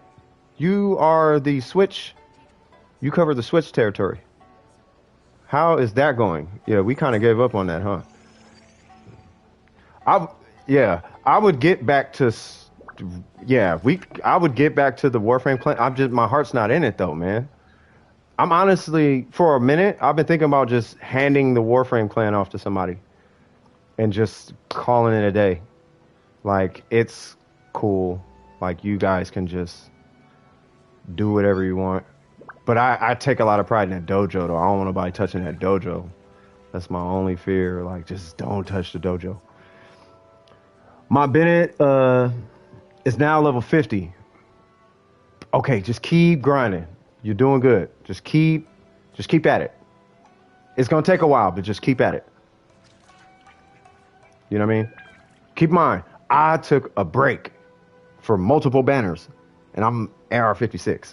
Now I've been playing for a while, but I took a break from Hu Tao to Ayaka. I don't know how long that is, but however long that is how long I was gone, and I'm AR-56. So it shouldn't be too long before you start getting 5 stars and all type of stuff. I like Bennett's idle talk, but he is kind of cool though. I don't know what he said. Oh yeah, he says adventure something adventure go or something. I can't remember exactly what he says in English. What he says in Chinese is kind of funny though. I don't know what he says in Chinese. I don't know what it said, but it sounds funny to me. I'm a simple man. I started on October 16th this year. So you like brand new basically. Yeah, I give you to like maybe, if I'm gonna take a guess, right around March, you should have like a solid account. Maybe sooner. Yeah, Boca de Boken. That's his burst, ain't it? But yeah, I think by March you should have maybe sooner than that, but you should have a pretty solid. Cause I think I was AR-55 when I left. Yeah, I was AR-55 when I left. Whenever Hu Tao got here, I don't know how long it was, but we were still like learning the game and all of that. You know what I mean? I've been on that grind. Stay on that grind, man. You know what I mean? I mean, and it's funny because you really don't gotta like do anything like super crazy. You know what I mean? Like you don't gotta be on it all day. Like you just come in, commit. I'm pretty sure you're already doing that. You just come in, commissions. You know, do your weekly bosses. You don't gotta do primo refresh. You don't have to do primo refreshes. Really, if you just manage your resin, like you'll have a crazy account. It's really like resin management. You know what I mean? Don't overinvest in a character that you're not going to use. You know what I mean? Identify if you kind of plan ahead. Like I know I'm going to use Fischl, or I know I'm going to use Noel, or I know, just spend some time and identify what's the best investment for you, and then put your resin towards that and keep it like that way. You know what I mean? But then, once you got like at least one really good team, particularly 2 good DPS, a good shield, and a good healer, at least one good healer, like once you have like that team squared away, you can start chipping away at Spiral Abyss. And then that'll come over time. Like that'll come over time. Provided they adjust meta, because right now it's super meta in the Spiral Abyss. You know what I mean? It didn't used to be that way, but it's super meta right now. It's either you're a whale or you playing like pretty specific situations. Like, man, it's crazy listening to the Kaching Mains podcast sometimes. It's like, you guys can't be serious investing that much into a Spiral Abyss run. Like, are you for real? But yeah, like I was saying about if there's any kids listening, like teenagers listening, you know what I'm saying, is Hold on, let me read this now. Say that. Um, I hate having to pick up the items for Ascension around level 50 or higher. So much lamp grass and wind wheel. Hey, you know what? Just mark them on your map. Like you could mark the general location, or you could mark like the individual ones. But I would make a habit of doing that, and then unless you're like helping in a situation where you're, like assisting a lot of people, you can just remove those and then just, you know, mark the new ones. You know what I mean? Any ones you find, anytime you find one, just mark it. You know what I mean? But yeah, to any like almost specifically teenagers out there, you know what I mean? You'll hear, and I'm guilty of this too, but you'll hear adults say, like you guys got it so much easier and stuff like that, right? Well, one thing, if there's any adults here, that I want you guys to kind of consider also is that back in the day, you used to be able to kind of like do something about it, whereas nowadays you kind of can't really do anything about it. And the amount of publicity that some of these kids' embarrassments get is on a much grander scale than it was back then. Like back then, you would have something embarrassing happen and the school would know about it. But now you would have something embarrassing happen and the world knows about it. Now, just to put that in perspective, think about how big your school is, and then think about how big the neighborhood is, the city is, the state is, the United States is, North America is, North and South America is, now how big the world is. They know what happened. That's how that works, right? So it's easier by way of like opportunity and the resources available to the kids nowadays, yes. But when you put those tools in the hands of, bad intentions, it has its own magic. It could work alongside the good things. It works good magic, but there's also the bad things that come with it, right? So it's a very new time that a lot of kids aren't familiar with, and they're not familiar with, okay, don't give your personal information to adults on the internet. Like, that's pretty straightforward. You know what I mean? Like, don't have, like, just, you're a kid. You should probably be around kids. Like, you know what I mean? So it's a different world that we live in. And because I am into technology and I've been on the internet since the inception of AOL, like I kind of understand what's going on, right? But if you're not really from that, that's basically what's going on. And that's the world that they're coming from. You know what I'm saying? So cut them a little bit of slack if you're being hard on them, but at the same time, kids understand that the adults just care about you. And they really just don't get it sometimes, because I don't get it sometimes, but,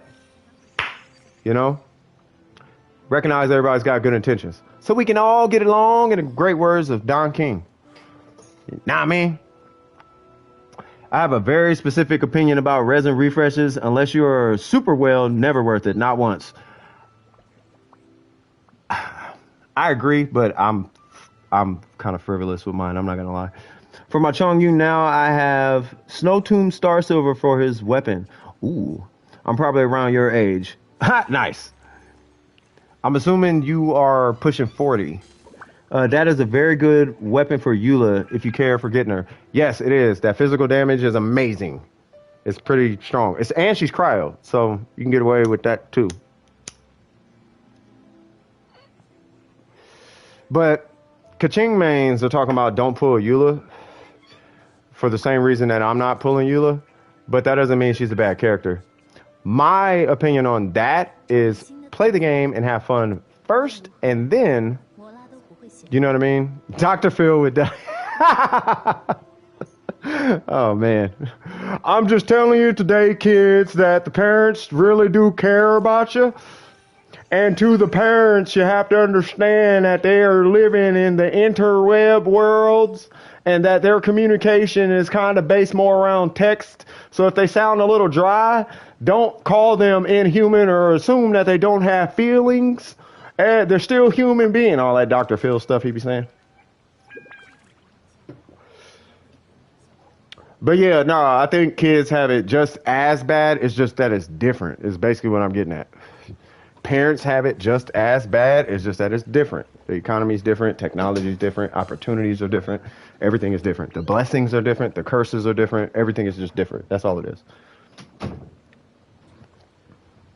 Like that's all it is. Same video game, new DLC. Um, Never mind. You sounded like you were around 25, which is oh yeah. Nah, I'm old. I'm not an old fart, but I lived a pretty good life. Oh, I have listened to those podcasts. They are so meta. They do not see the forest for trees. Oh my god, bro! I have so many of the same weapons from wishes. Depending on the weapon, it might be worth it to start refining them. Depending on the weapon, sometimes it's better to keep copies. Um, it really just depends. You know what I mean? Because of where you're at in the game, I would save the copies because you don't know what characters you're going to pull, right? I'll give you a good example. So I have a R. Which one is it? Which one is it? I have an R3 sacrificial sword, right? I would have been cool with the R2 and then giving an R1 to Chi Chi. Like situations like that. You know what I'm saying? I have an R2 Favonius sword, but I would have been cool giving, like one to Jean or something. You know what I'm saying? So it's like just hold on to it until you get more characters. And then, because I don't think you really need refinements like that in the early game. It's not till like later you start to kind of rely on those refinements. You know what I'm saying? But that's just my feeling about that. I have 8 debate clubs. Okay, if you got 8, you might as well just make an R5. And 4 cool steel. I don't know what cool steel is. But that is very good. Several of the same weapons is a great thing. It really is though. Well, 4-star weapons, a few specific 3-star weapons. 3-star weapons, yeah. Oh, yeah. I know what you're talking about. Like what's that? Like that one Albedo uses. There's a couple pole arms that are really good. You got the what is it? TTSD or whatever, TTDS, the Thrilling Tales or whatever it's called. That one's really good. Like you should be able to R5 that thing pretty early in the game. Like that, if anything, if nothing else. R5 that weapon. If nothing else, R5 that weapon. Like immediately. The buff on that thing is kind of crazy. And it's just good to have in your back pocket just in case you ever need to use it. Is the debate club worth it as a 3-star? For early game, yeah. Like I think you could use that one all the way up into like AR maybe 35, 40. But by that time you should start getting like better, like the range slasher and all that type of stuff. But the debate club, it's a good weapon. Yeah, it's a really good weapon. You know what I mean? It's not till like later you start to kind of require different weapons. You know what I mean? But the debate club, because it's attack and base attack and gives so much attack, like as its passive, it's actually a really good weapon. Oh, you got Thrilling Tales R5? Okay, great. Yeah, try to get the debate club to R5 if you can. You could keep it at R whatever, but that one is a really good. Oh, let's not talk about League of Legends now. I've never played that, but yeah, man. Yeah, man. That game, it's not just you, Loss. You are not the only one. You know what I mean? It's everything around that game. I took a little bit of time and watched a couple of videos, and my God, bro, I don't know what is wrong with that community, bro. I don't know what is wrong with that community. How do you have a fish as a weapon? Oh, it's an event weapon. It was an event weapon. I don't know if it's still available. I don't know. I don't think it is, but it's an event weapon. It's pretty strong too. My rule: R5 every 3-star weapon once. Keep that for later. Keep the 4-star separate for now. Yeah, that's pretty good. Yeah, that's good advice. He said, tell them about the fish. I can't even remember what the fish was from, but they came out with fishing and the catch, and it was a thing. And everybody lost their mind over this fish. They lost their mind over this fish. But it's a fish and it's funny. So I'm hitting stuff with a fish. Haha. And the whole Genshin community lost their mind over this fish. Like, man. My boy throwing fish at a dragon for 45 minutes. Hey, the fish is kind of strong though, like for real though. Where do you get it if it's still available? I don't even know if it's still available. I think it's an event only. I love to try the and fish update. The catch is available, but I don't think the fish is. I don't think the fish is available. Oh, it was an event item I remember which one it was. It was okay. So y'all remember? I forgot what it was called, but there was an event where we did like a chain of killing a bunch of people. Right? Yeah, you can't get the fish. So it was an event. It's basically, long story short, it was an event weapon. You do a chain of kills, and then by the time you did the last day, you got like, I think it was like the third day you got the fish, and then like, but you were getting like the refinement parts like up until I can't remember, but yeah, pretty good fish though. Depending on who your character is, this might be better, or this might be better, or even this might be better. But the fish is definitely good though. It's not a bad weapon. Not really like a meta thing, but it's definitely not one to, I don't use Claymore, so that's why I'm not invested in it. The catch is hard to get with how much you have to fish it. Yeah, it kind of is though. I guess it's like actual fishing where it takes a, yeah, well, yeah. Some good fish, that part. Yeah, the catch takes a while. It took me a while to get the catch. I mean, as long as you know where the fishing locations are, and like I didn't learn until I was about to hit R5 that if you just switch the time of day, you could actually force spawn some fish sometimes. So you go to a spot, if they're not there where they're supposed to be, just change it from night to day and they might pop up. Or day to night, same thing. It might just pop up. And if they don't, go to another spot, change the time, go to another spot, change the time. I didn't know that until I was like R4. But yeah. The catch is one of the strongest polearms in the game. Yeah, it's strong if you run burst. It sucks if you don't run burst, but it's amazing if you run a burst build. Like if you're running a character for their burst, that weapon is godlike. Like the catch, I'm gonna be honest, you should get the catch just to have the catch. Just get it, cause man, like the burst is actually that strong. And it gives you a lot of energy recharge. Like the catch is actually really, really good. Like really good. Like it's better than I thought. Like it's really good. Now it gives you the crit rate and a crit damage and energy recharge, and the base attack is actually not that bad. I mean, there are stronger, but there are weaker. You know what I mean? So yeah, it's like it's in a good spot. Like it's a really good weapon. Your bursts are going to be super strong though, messing with this weapon. Especially if you run this with the emblem set, bro. Like if I put her build on like Xiangling, it's really good. Just trust me, it's really good. Do you have to get it? No, but you want to get it. I'll put it that way. You know what I mean? My D-Luke is level 70. So 2 more stars before max level. Yes. Would Toma be good for the catch? I tried it and no. Like he still doesn't hit hard. There's a weapon technically stronger than this. It's called the Engulfing Lightning. But that one you run, yeah, nah. I'm just nah.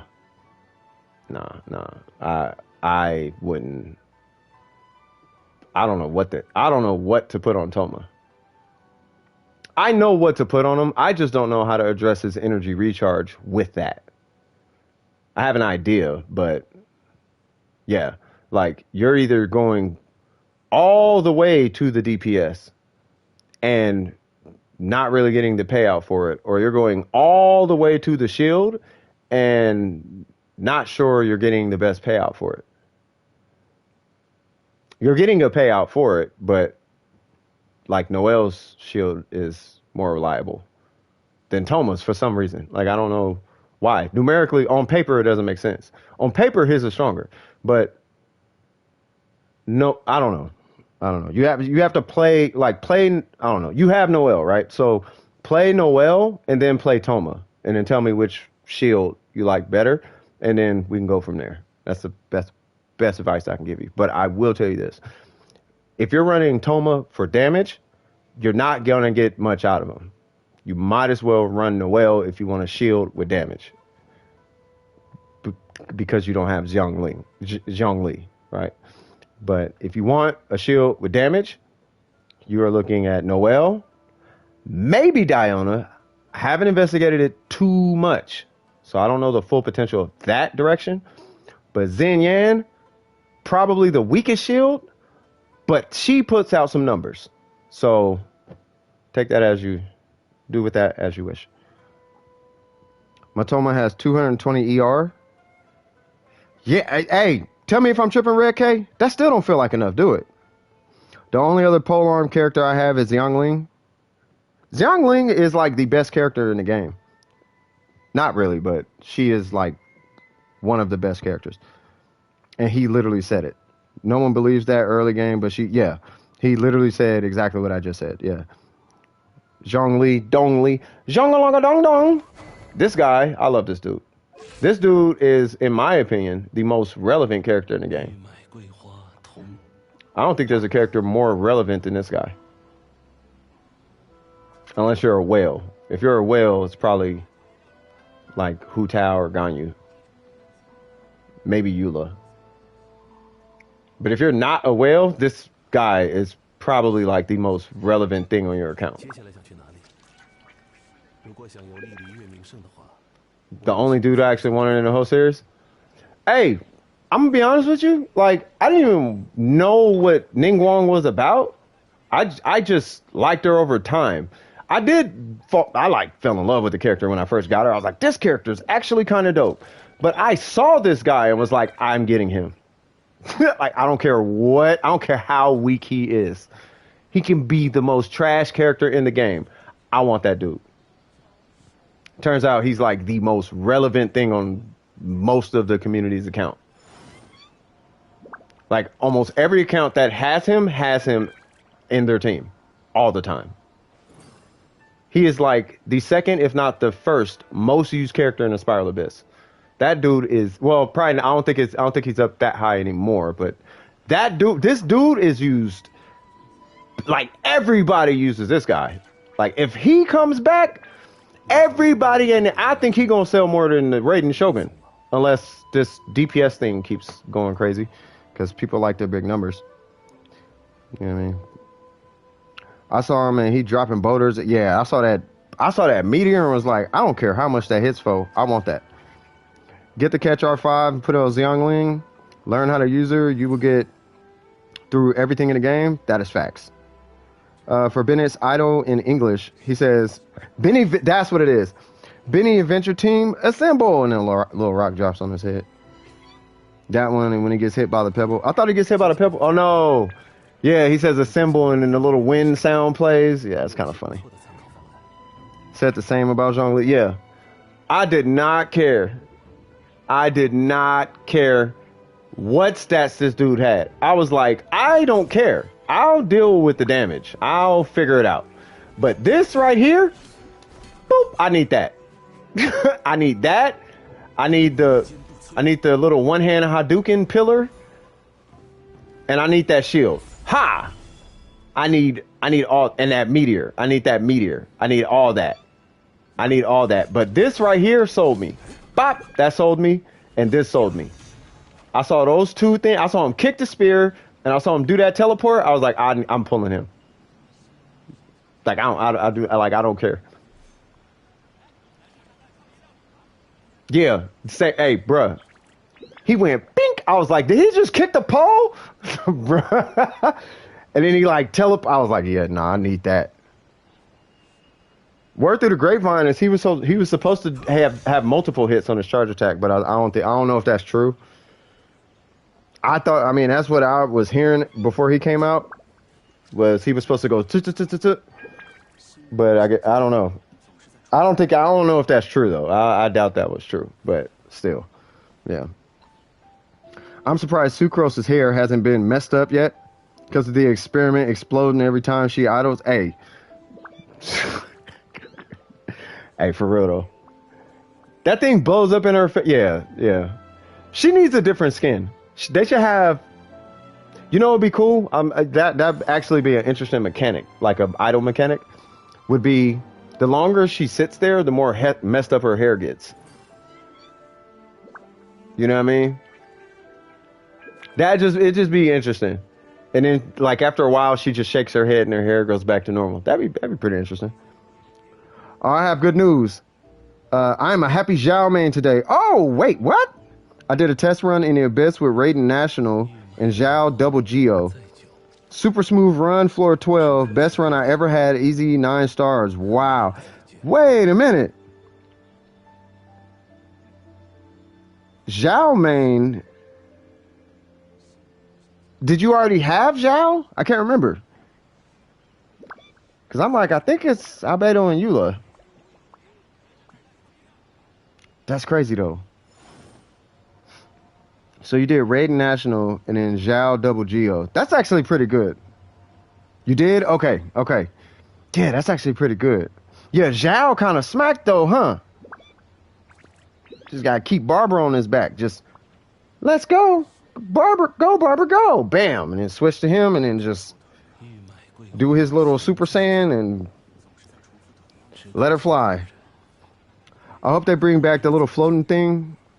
I hope they bring back the little floating thing back. What is you talking about the Sealy? Maybe in 2.5 they'll add more outfits to the shop that'll bring more players in. Zhao main day 1 triple crown. Ah.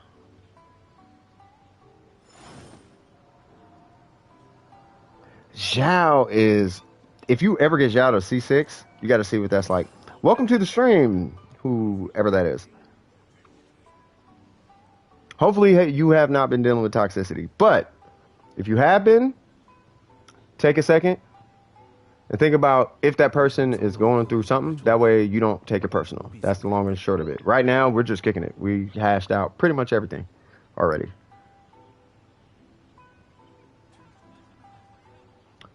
Would you say my Sealy? Oh, the Sealy you have floating. Oh, those? Yeah, those come by every couple events or so. Like not every couple of events, but yeah, they do pop up every now and again though. It's an event item. You know what I mean? So just keep an eye out for any events that come out. You know, they'll have a Sealy in the reward table. Zhao, Jin, Albedo, Zhongli. Nice. I now know why they say that is Zhao's best team. Where he got that shield, bro. And you got that heal over time from Jin. And you got that extra damage coming from Albedo. You ain't got to worry. And Albedo lasts. Actually, Albedo and Zhongli last for the duration of his burst. Like, it's really good. And you say you recently got Jin? Dude, Jin is super easy to build for. Only time I encounter toxic people is in Rocket League. Really? Do you play on the mic?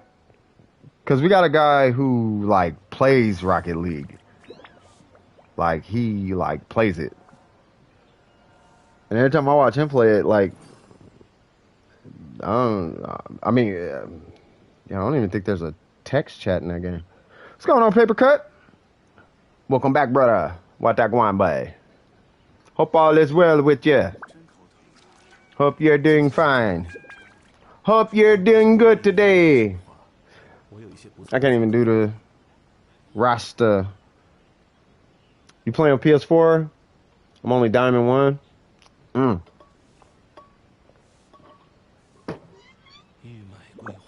At least you Diamond. I don't know what the ranks are in Rocket League, but my nephew used to play it, and then There's someone in DWP like plays it. Like he has a DWP card and all type of stuff. But yeah, like he's he loves that game. Jamaican accent. Yeah, man, I used to be able to do a heck of good, but if my brother-in-law is Jamaican. You know what I mean? He understands patois. He doesn't speak it, but like, yeah, his whole family speaks patois. So I recommend to get Albedo if you want to be a future Zhao main. I don't think I'm gonna be a Zhao main. Yeah, Lost. I was leaving that name private, but yeah, I'm talking about yeah. Shadow. He plays Rocket League.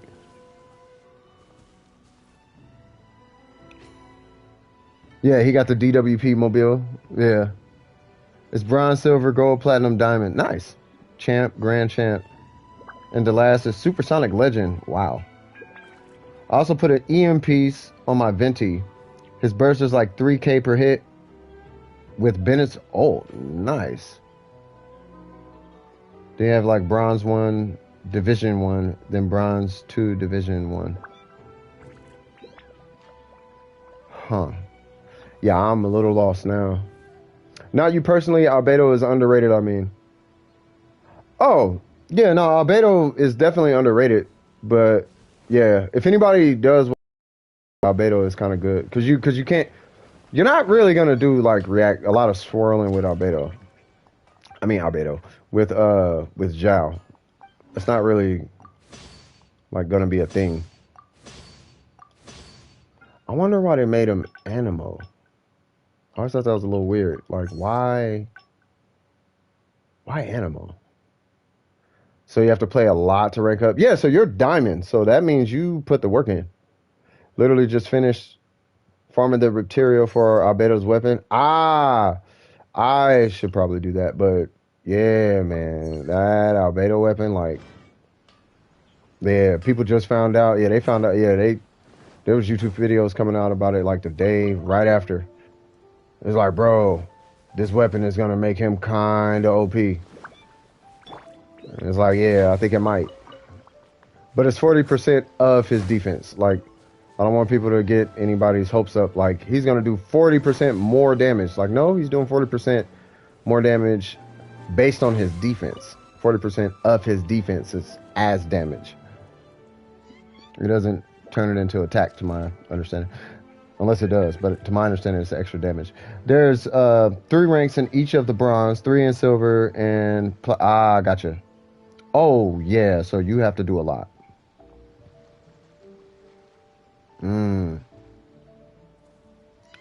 He really said right now, I just need to pull him and get his artifacts, then I'm good. I finished farming for Albedo's weapon. I'm almost at XP level 1000 in Rocket League now. No, I know what you mean. Yeah, Albedo, man. Yeah, I mean, I'm a huge fan of Albedo. Like I said, he's not like crazy DPS, like crazy, but he's just not. He's just nice to have. I can't. You gotta get him. I can't really explain it. And that weapon is gonna make a pretty big difference. You know what I mean? Like I really like Albedo. I like Albedo like a lot. I'm not a Spiral Abyss person at all. So speaking outside of Spiral Abyss, like I really like Albedo. But I used him for the Spiral Abyss before they made all these meta changes. Aesthetically pleasing. I mean, he looks cool. You know what I mean? But yeah, I mean, I don't know. I just like the character. Albedo is actually a really... Oh, in your opinion. Okay. Yeah, I mean, he's a good, like, extra little oomph in there every now and again. You know what I mean? The energy regeneration, the shield is actually pretty good. It's actually not that bad. And then, yeah, the damage is not, like, bad, actually. It's really not bad. And it's an AoE. You know what I'm saying? So if you're doing, like, Zhongli or any single target type of damage, like a catalyst user or something like that, like it's gonna hit as an AoE. Like he's not bad. Just make sure to hit his skill before you hit his burst. That's pretty much it. Oh, the EM transfer? Yeah, I mean that's it. You know what? Well, I'm not a reactionary user, so I keep forgetting about that. But yeah, he transfers like Elemental Master. Which one is it? I think it's one of these. No, there it goes. So when you do his burst, yeah, increases the elemental mastery of nearby party by 125 for 10 seconds. Yeah, yeah. I'm not even reactionary. I keep forgetting he could do that. Yeah, you hit his burst and he could pass off elemental mastery, which is kind of weird because,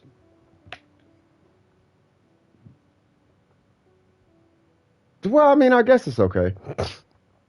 The only thing I want to make sure people just understand, though, just keep this in mind as to not get frustrated with Albedo, okay?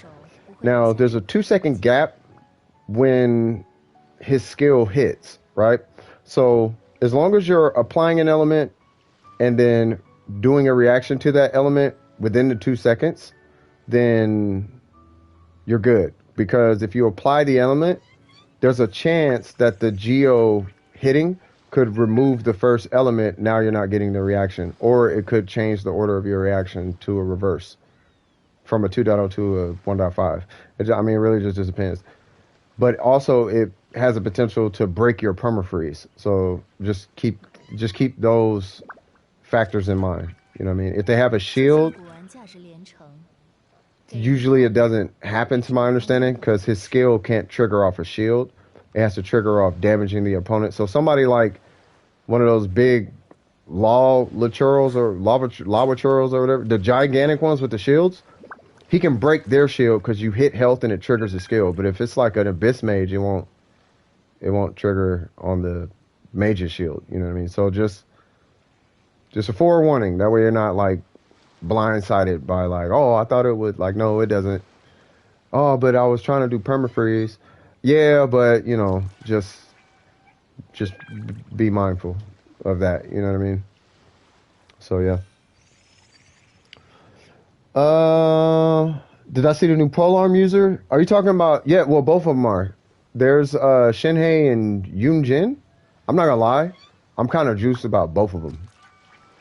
But I feel like, and this is just my opinion, I feel like Shinhei is starting to touch on that territory. It's Lost. You gonna know exactly what I'm talking about. I feel like Shinhei is kind of starting to dabble in that Terra territory. It's kind of dabbling in that little. We kind of moving a little close to Terra with that one. You know what I mean? So, she looked dope, but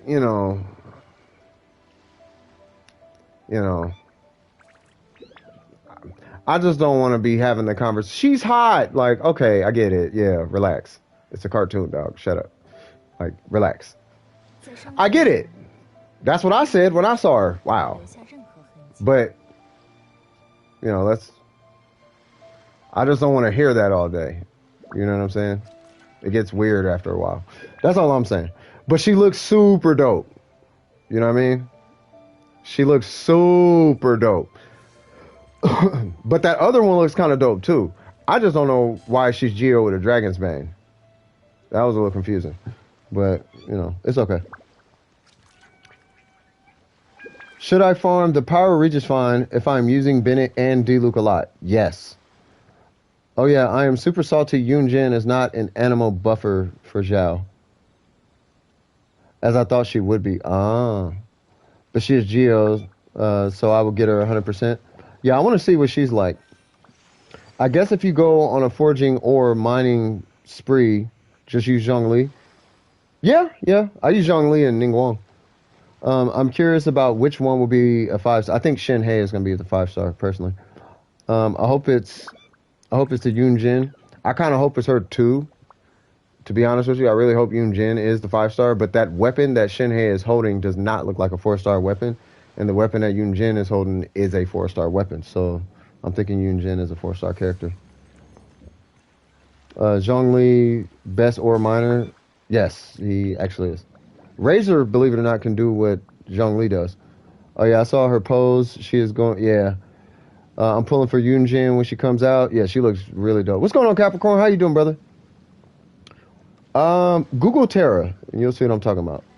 I am skipping Shinhei. Really? Well, I don't know. I don't know. I gotta see what her kit looks like. But she looks really dope. I just know the conversation around her is probably not gonna be too much about her kit, outside of like content creators.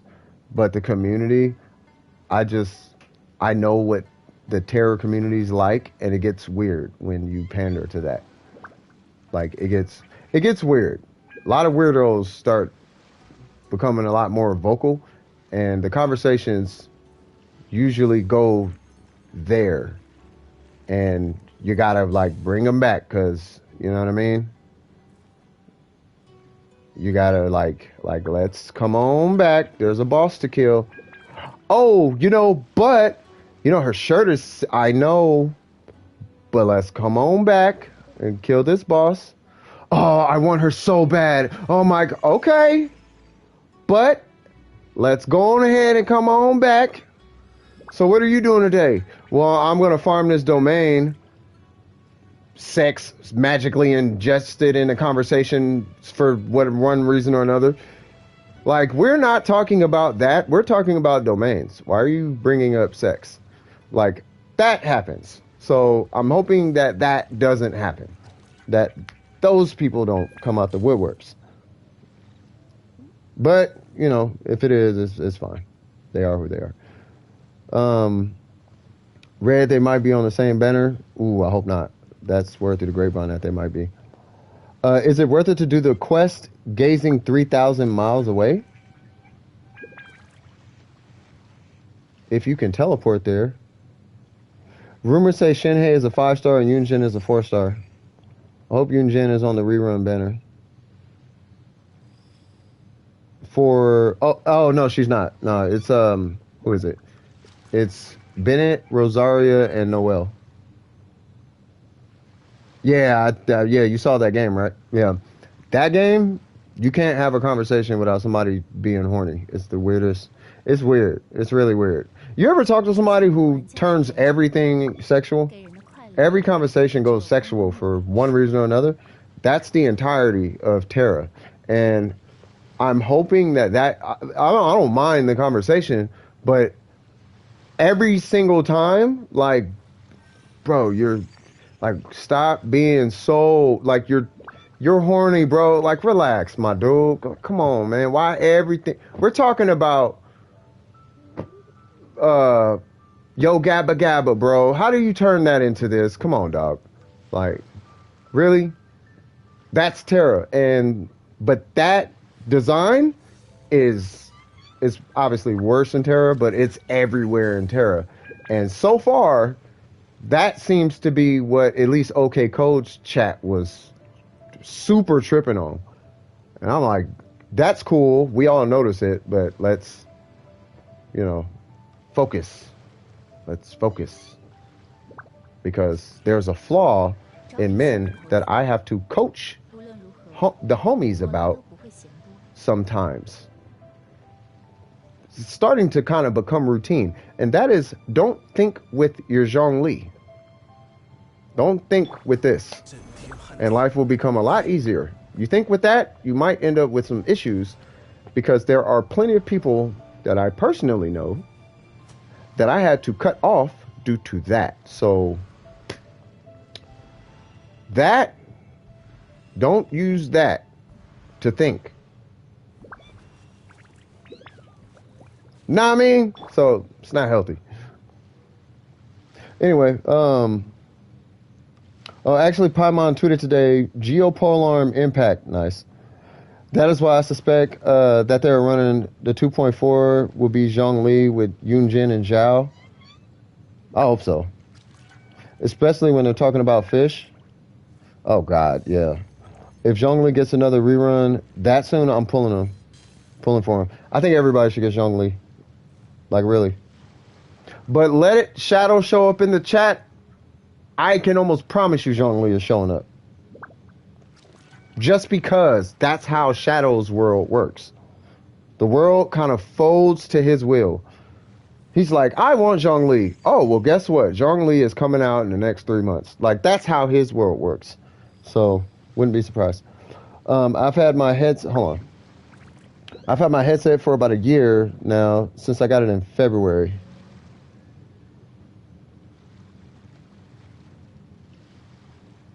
Huh? Is it working out for you?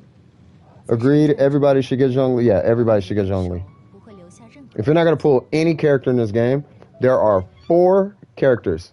3 are a must pull, but 4 characters that I would almost tell you to like buy, like whale for these just to get the character. That is Bennett. That is it's Bennett, Kazuha, Venti, Zhongli. You get those 4 characters, and it borderline does not matter what you bring with you alongside those characters. Your account is now in like a upper echelon. About Bennett though, specifically C1. Get C1 Bennett, you're basically done. Like, you're done. Now you don't need Zhongli, but you really, really want Zhongli. If you don't know what a shield feels like, you're gonna learn a day when you pull him. Not 1 HP stat on his shield, and he has what feels like double, almost triple the shield of like Diona and the rest of them. Like, his shield is so strong, and I don't have 1 HP artifact on him. It's ridiculous. Now imagine if I just put HP on him. This dude tanks the Magu Kinki in the Spiral Abyss when you put HP on him. That's what Zhongli's shield does. His shield is kind of ridiculous. I wish instead of rolling Toma and Sayu so many times, I wish I had a few of those rolls were for Bennett. If you're rolling on the next like couple of banners, you will definitely get Bennett. Like Bennett, I mean, in my personal opinion, he's the VIP 4-star of that banner. Like, I think in this banner, they were probably assuming Toma was. I think Toma was supposed to be, so a lot of people weren't pulling Toma. But it's almost like they have a VIP per banner. I feel like, and I think, what's the name? I think Bennett's going to be like the VIP 4-star. I don't know. I could be shooting in the dark, but that's what it feels like. Like, all the banners. Like, Kujo Sarah didn't pull. Xingqiu didn't pull. Toma wasn't pulling. Like, it's, I don't know. Ningguang wasn't pulling on Tartaglia's banner. Well, some people got her. I'm going to head out to hang out with the friends. See you. Hey, take it easy. Ooh. Shout out to you, bro. Thanks for stopping by, man. I appreciate you. True, Zhongli can face tank Magu Kinki and Ajdaha. Yep. Hoping I get Bennett on Albedo's banner. At least I at least want C4. I believe you will get, well, okay, I ain't gonna make no promises now. But C1, I don't know if you got C1. I'll tell you like this, you're not, I have C4, and C1 is like all you like really need. But C4, what is this? Use the normal attacks, passion overload, level 1. Oh, that? I mean, if you use Bennett, yeah. I can see. Wait, hold on. Oh, I thought that was male. Yeah, if you use Bennett, then I mean, I could see that.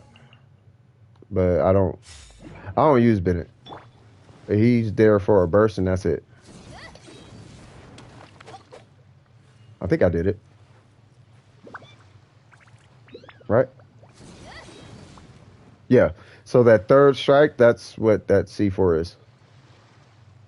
So that right there, that's C4.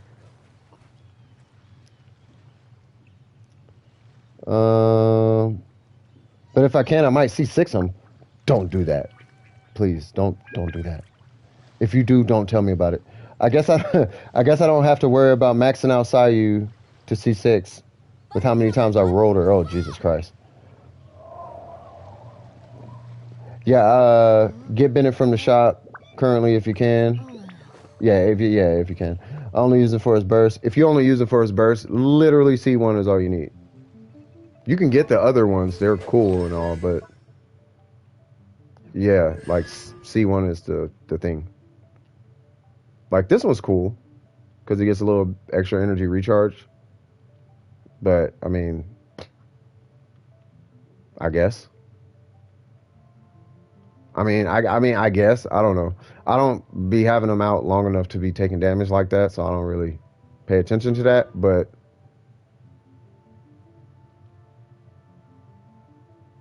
yeah, I mean, this is like if you main Bennett type of constellations, like I main DPS with Bennett. That's what these all kind of looking.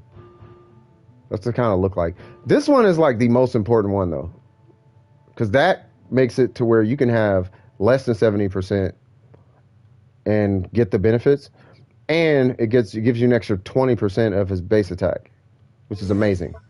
So just take that attack bonus and add 20 to it, which is kind of big. For those who don't know, do not activate C6 Bennett. Leave it at C5 until you are fully aware what it ruins. Yeah, I would say figure out what it does. Like, because I don't know, some people like it, but I don't relate to those. I can't relate to that. I'll put it like this, and I have nothing against Chong Yun at all. I just know for my personal experience, because I don't run like Melt and all that kind of stuff. I don't run Xiangling. Like that's kind of like my big thing, and I don't like Claymores, right? So I have my reasons for not working on that. Those are my reasons, right? But the same reason why I don't use, one of the main reasons I don't use Chong Yun is the same reason why I don't recommend C6 and Bennett. Like I would never recommend that, because the thing is you can't go back. Once you do it, you're stuck, and you could make a fatal mistake on your account. What's going on, Diamond? How you doing? Will Bennett survive the knockback if you fully charge its skill near a cliff or a lake below? I don't know. Let's see. Nope.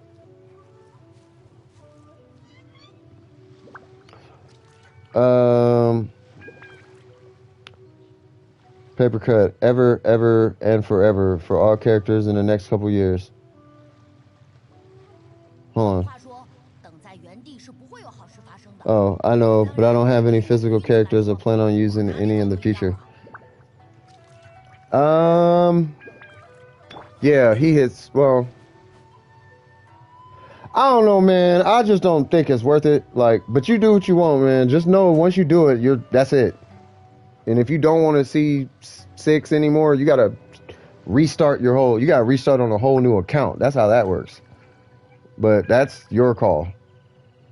I just know, like, yeah, I would not recommend. I'm doing good. Just to kind of catch you up to speed, Diamond.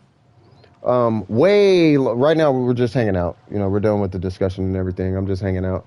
But we were talking about, you know, how my theory was toxicity stems from bitterness, right? Like it could come from That's why I had question mark, because it's like, does it? And I kind of was hashing out my thoughts on it.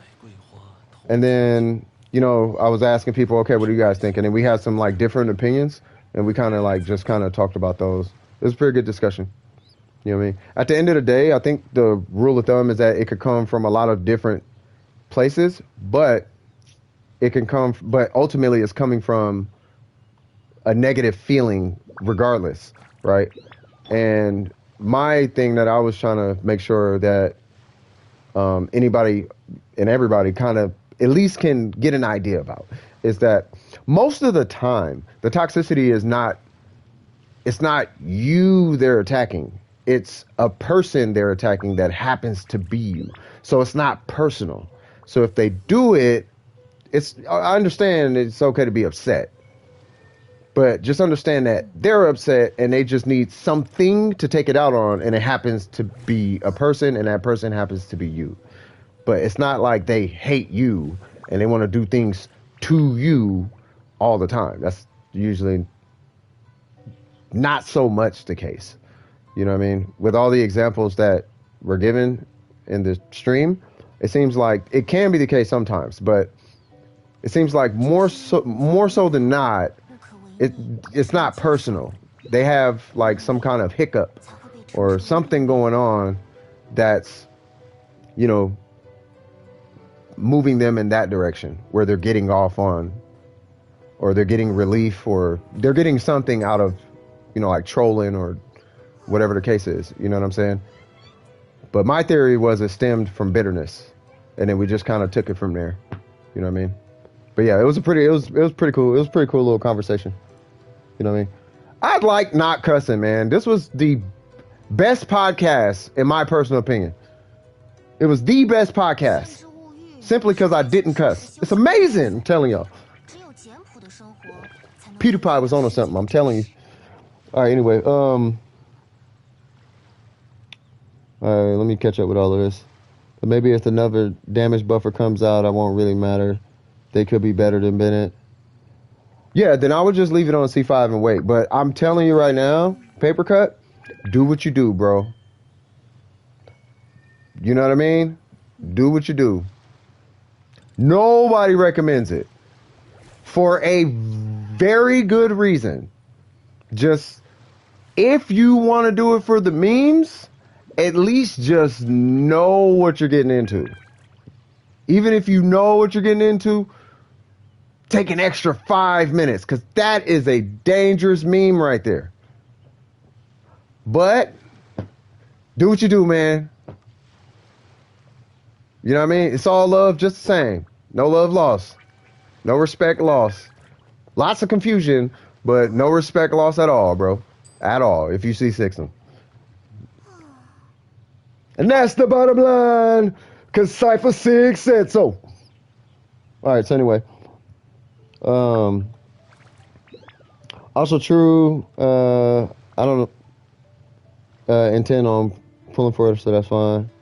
Use Zhao with Chongyun to get rid of the Abyss Herald shield, but that's not permanent. If you want to main, yeah. Bruh, I was going through my files and found a picture file just labeled wow.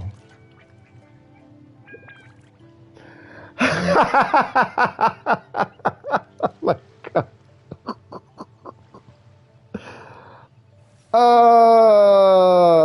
I don't know what's funnier, the picture or the fact that you opened it.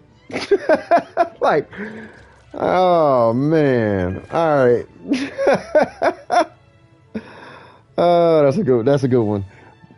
Anybody plays Warframe, you'll get it. Just found out you fully charge Bennett's burst and get knocked off a cliff if there is a lake below. You'll survive if you hit the water. I think, yeah, I believe so, yeah. I couldn't imagine maining Bennett. Some people do, and their Bennetts are, you got to kind of put some respect on that name. I don't know if they do C6s and stuff like that. Do C6 for the clout. He will definitely get a lot of clout for that one. I don't know if it'll be the clout he wants, but I honestly don't know what would happen if you C6 Bennett. Like, I don't know. I'm talking from a social standpoint. I don't know. I'm not going to treat you no different. You know what I mean? Like, you still cool in my book. You ain't did nothing crazy. You C6 Joe Bennett, but you ain't out here like, you know, vacuum sealing cats. You know what I'm saying? But, you know, it's like, hey, do what you want. You know what I mean? Toxicity stems from proximity. That sounds like a bar. Toxicity stems from yeah, man. Spread love. I know I was talking about not doing a podcast, but I had these two experiences in a game. And you know how recently I'm like, you know what? I don't know if I want to cuss on stream anymore. Right? And that had such an impact on my attitude. It's almost like now toxicity is super. It's like, you know how you quit smoking? Like, or you haven't smoked for a while and you could smell a cigarette? It's like that, but with toxicity, bro. It's like that apparent to me now. It's like, wow, that's toxic. I see it now. Like, I can see it, bro. You know what I mean? So it's like, you know what I mean? But the, yeah, we hashed all that out like way early in the stream, bro. I feel like because I know you're thinking about doing a podcast too, right? If you do a podcast, I would love to hear your thoughts on it, and you kind of ramble on. I want to hear you real talk. I want to hear you like ramble on it though, because Spread. If you guys don't know, Spread Love, me and him have like this podcast. We have these conversations We haven't had him lately because I've been busy. He's been busy. It's been a lot transpiring in real life, right? But that's my boy. I know him. I know him real life, personally. It's my home. That's my dude. That's my homie. I'm trying to keep from saying the N word, but he's that guy to me. That's spread love, right? Me and him on like for I don't know how many years now, but we would have these types of conversations like for hours and hours and hours and hours and hours. That guy, it's like Socrates and Plato, and we just do that for I don't know how long. And we dance all over the subject, just extreme, objective, subjective, other people's shoes, you know what I mean? Like objections, agreement, like it's all over the place. You know what I mean? But it's to find understanding so that we're not blindsided in the future. You feel me? So, I would love to hear that dude's thoughts on this. You know what I mean? So if he does a podcast, I'm tuning in and I will link it in the Discord, but I think you should just ramble, bro. Just ramble. Keep your wits. You know what I mean? But ramble, dog, because you're brilliant. Iron sharpens iron. Yeah, you're brilliant, dog. You know what I mean? Like, yeah, that's the Socrates to my Plato. That's the Plato to my Socrates. You know what I mean? That's my thinker buddy right there. That's the other hemisphere of my brain. That dude he's a really smart guy, really insightful guy. You know what I mean? Whole lot of insight. Real, you know what I mean? I really got a lot of respect for Spirit Love. You know what I mean? I'm happy that we are finally getting a cold front where I live. Hopefully, it'll last a full week. Ooh, a cold front? Where'd you stay? That's crazy. Have to practice rambling. I know. Yeah, it comes over time. It comes over time. you just learn to talk, and then like what helps me. Like I love my viewers, bro. I love the people that come to the stream. You know what I mean? It's not. I mean, they do give me stuff to talk about, yes, but talking with them, is that's the stream.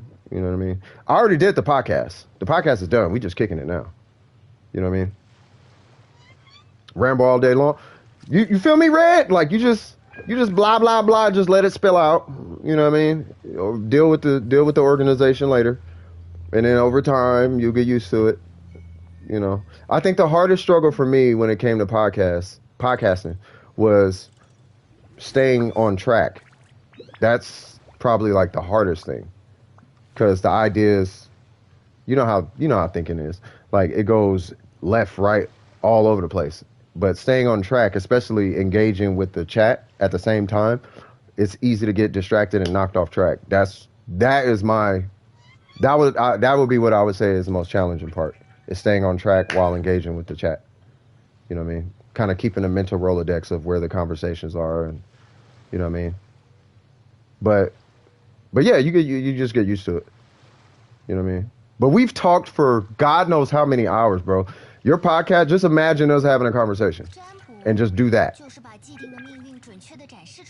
Like, okay, if I was on the phone with Syph, if I was on the phone with CS from DWP, what would we be talking about? What would I tell him? Just say that.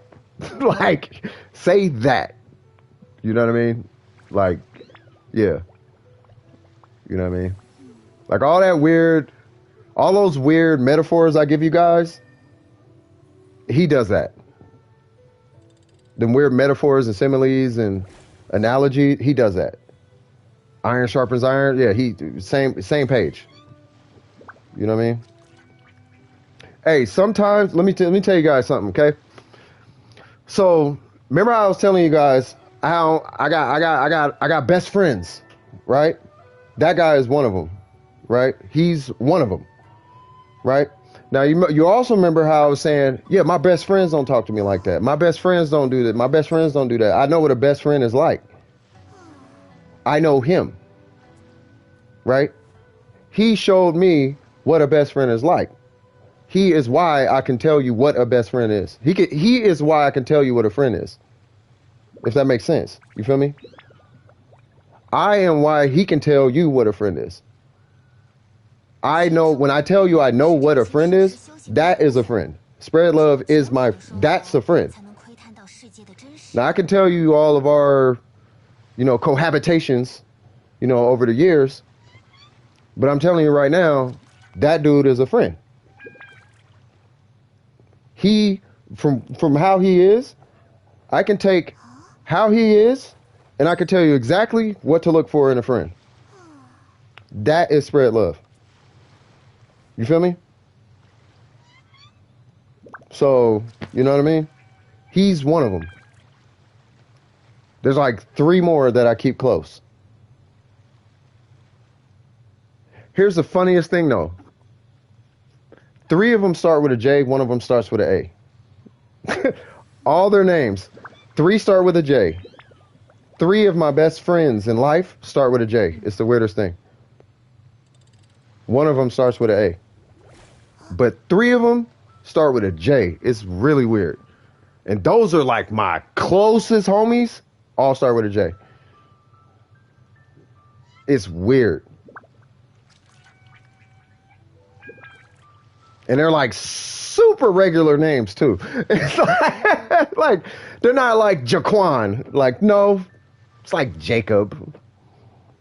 You know what I mean? Jameson, Jeff.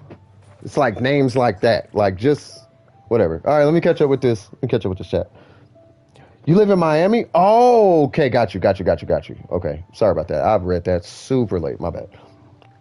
Okay, so that makes sense. Yeah, so it's a little warm out there. Is it like I would imagine it's pretty humid out there. You in Miami? You need to. I want to know how Miami is. Like, how is it out there?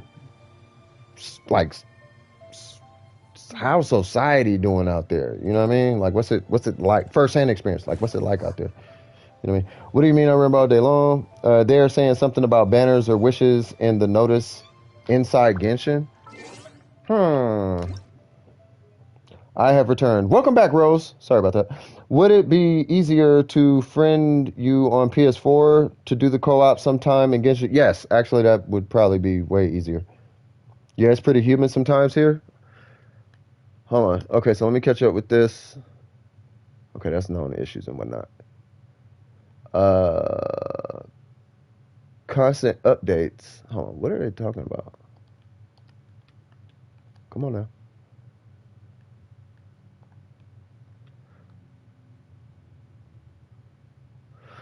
Okay, so 2.3, blah, blah, blah, blah, blah, blah. Okay, so that's 2.3. The preview page will be, oh, okay. I don't see anything. I see, oh, there's the banners. Ah.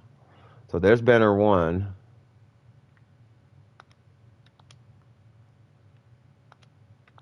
Yeah, they got the banners up under events. Yep, and there's the weapon banner. Test run. Oh, okay. It does make sense why they're not putting Noel on here on their trials. It is a little weird, but I mean it makes sense because everybody's basically guaranteed Noel when they first start the game, so that makes sense. And then there's a few events going on. Okay. So they're literally 2 different banners, but they share pulls or something. I guess. All right. Well, that's that. Your stream quality is so good. What do you use? A PS5. This is a PS5. Would it be the drivers are still? Yeah. So I was trying to say fun fact, but not really fun. But yeah, so I can't play the PS5 version because there's something wrong. I think it has something to do with the heat sink. Not that it's defective. It's just I don't know what's going on. But when I play PS5 games, the system just shuts off, and then I have to unplug it and then plug it back in. And it happens with literally every single PS5 game. So I'm on a PS5, but I have to play the PS4 version. So that's why the game seems like it runs faster than the PS4, but it doesn't load as fast as a PS5. But you get this screen when I pause it. Like if I do this, then you get that blue screen. That's the PS5. So yeah. Oh, makes sense. Yeah, they never put starter like characters in the trial. Yeah, they'll never even. I don't think they're ever gonna put starter characters on a banner. They should. They've had Barbara on there, but I don't think she's considered a starter character. But yeah, I've never seen Amber, Kea, or Lisa on a banner. I see other streamers who stream this game and the quality is a lot lower. Well, they're using Streamlabs and stuff like that. Like if I use Streamlabs, my quality is actually lower. But this is because it's coming straight from the source and there's no in-between processing happening. The stream is going to be the higher quality. Like there's no audio codecs it has to go through. There's no video codecs it really has to go through. Like it's not that much that it has to go through. Whereas doing it on the computer, in order for it to look super crispy clean, first off, I'm on a Mac, and Macs aren't really built for streaming unless you got a good Mac, and my Mac is not a good Mac. For to be kind of candid about it, it's not a great Mac. It's a great Mac for what it is, but I mean, you guys know it's like 10 years old. You know what I'm saying? So, yeah, my quality is much lower on that thing. My PSN is, I don't know if it'll show it here. I'll type it in here because I don't want to say it because I get messages and, oh, you can't send me that. Okay, here's what I'm going to do. You know what? Send me a message. This is my PSN. Just send a message to that, and then I'll friend you. I've started to collect Animoculus, and I'm crying. You're crying? Why are you crying? I have a PS5 and play Genshin, and I have no problems like that. Yeah, but we ratchet over here, so Oh, okay. That's 1_, right? Yeah, because I have my privacy settings on. Because before I turned them off, you would be surprised. Like, there's like only 400 subscribers, and I would get requests constantly. So I just always show offline, and I don't accept friend requests because I would be bling, bling, bling, and it's like, bro, like I'm not. Why is this happening? So I just was like, I'm not gonna deal with that. So if anybody's wondering, that's why. How do you do this? It's here, and then here, and then here, and then here. Yeah, the Electro, yeah, those are gonna take you a while. But the Animoculus, yeah. I want to, don't cry though. Oh, I'm not actually crying, just very upset. Oh, why are you upset? Like, don't be upset now. Out there in the ghetto, yeah, in the ghetto. Just like Rick James. That's not you.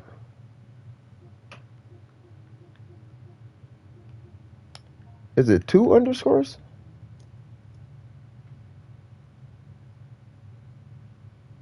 Are you into soap?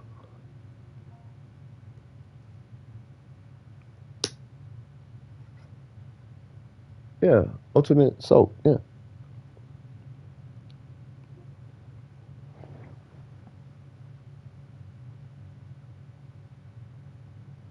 Oh, you sent me a message? All right, hold on. Let me check that. Sorry, I didn't see it.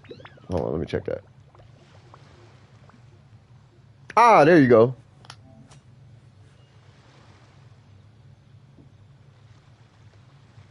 Ha ha. Is that so? For I am the weeb? I think it's the other way around, good sir.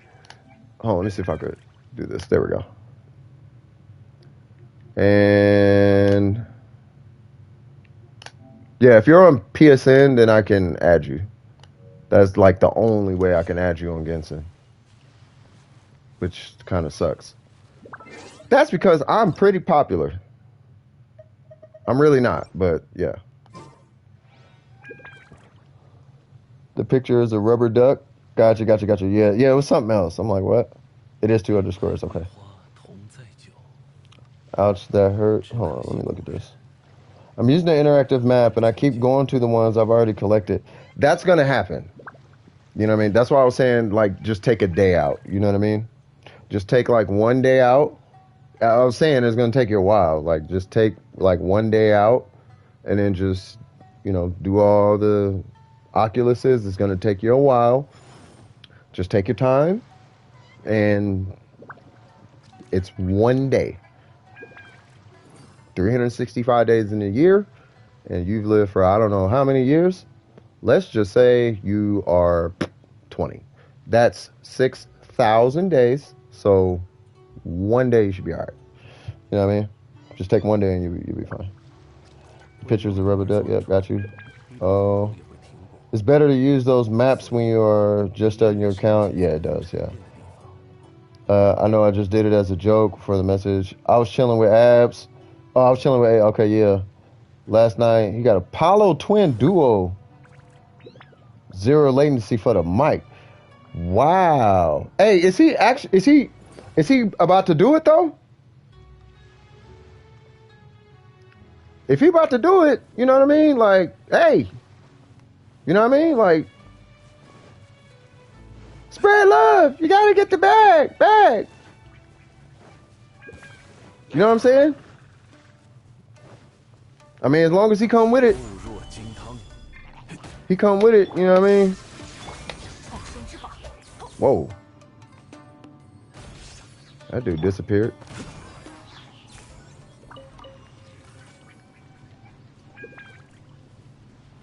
Bro, I gotta get this albedo stronger.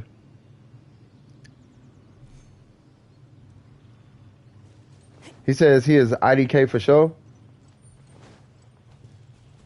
Oh, he says, oh, okay, yeah. He says he is, but I get what you're saying. Yeah, right after I'm done streaming, bro, I'm gonna holler at you. I might end up stopping the stream a little bit prematurely because we're so not into the podcast anymore. I'm literally just hanging out at this point. But yeah, I did want to talk to you about that. I do want to talk to you. But matter of fact, we gotta catch up, man. We ain't talked in like a minute. What's up, Nubliss? How you doing, brother? Yeah, we covered the whole subject already, man. The whole thing. You know what I mean? Basically, it's not bitterness. It's just people being negative. That's all it is. And don't take it personal, because it's not you. Long or short of it. For like toxic people. But yeah, that thing goes up fast. Oh, no, yeah, albedo stink, yeah. All right, I'm hopping on the stream to listen to my game audio since your stream is on my laptop. Nice. Okay. Oh, yeah, we were supposed to do something, right? Hold on. Am I joining you? Wait, what am I doing?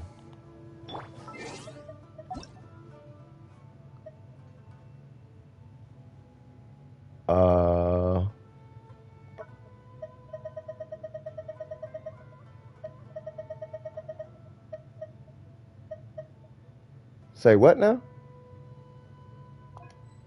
Oh, hold on. I sent you a request, right?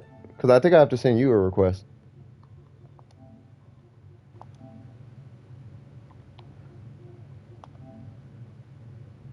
Yeah, I sent you. Hey, can you accept? Because I can't accept. Well, I can, but I don't get requests.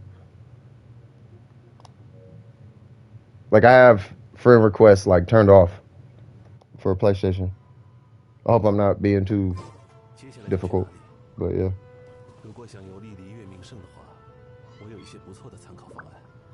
But the 2.3 banner, nice. There we go. How many rank do I need so I can go to Inazuma? What is it? AR 30, right? It's AR30, I think. But the 2.3 banner has been pretty good value for new players. Eula is good, universally useful DPS. She is, and the 4 stars are good. Here's what I would do. I would just like take an hour and just go listen to the Kaching Mains podcast, and then because here's the thing, Eula is not like what you traditionally see all the time. Like, that's not the Eula you're gonna get most of the time. Like, your Eula is going most likely gonna be different. You know what I'm saying? Is it 35? Yeah, I thought it was 30 for Inazuma. Might be 35. I don't know. I got to look it up, but I can't right now because, like, I can't. Like, one of my I can't use one of my devices. But I gotta watch. I gotta watch the chat. Here's the thing, though. Did you do your main quest line? Oh, friend me for the next stream. Okay, gotcha. Not a problem. Not a problem. You got done with Persona 5 Royale. All right. Bro, I swear I would have if I could, I would have everybody just raid, comment your video. Like, go just hit his video. You have to stay there for a minimum 5 minutes and just leave hearts and fire emojis. Taking it, yeah, you take it easy, man. Take it easy. You did the whole quest line? Okay. If you're AR30 now and you still don't have the quest to get to Inazuma, more than likely it's going to be AR35. I don't think it'll be more than that, though. I doubt it's AR40. Maybe I could look it up. I don't see. By the time you have done the whole quest line, you're basically AR30. Yeah, I could swear it's AR30, though. But if it's not, it's probably AR35. What was I looking for? Notices. Okay, I'm gonna see if I can maybe find it. Let me see. I mean, I doubt it now because we are so far into Inazuma. And yeah, no, there's no way. Yeah, no, I'm not gonna find it. Not here. Isn't it like a quest you have to start though? Like, have you tried talking to Catherine? But yeah, take it easy. Take it easy, Ultimate Soap. I'll catch up with you next time. I thought you had to talk to. I could have swore you had to talk to Catherine. Yeah, that's what I'm saying. Like, I cannot remember. I could swear you have to talk to Catherine.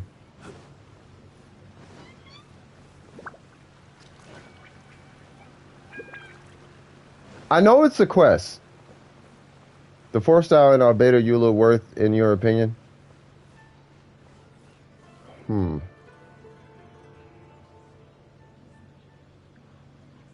say it like this. If you don't have Bennett, yes. If you have Bennett and he's not C1, yes. If you have Bennett and he is C1, not so much.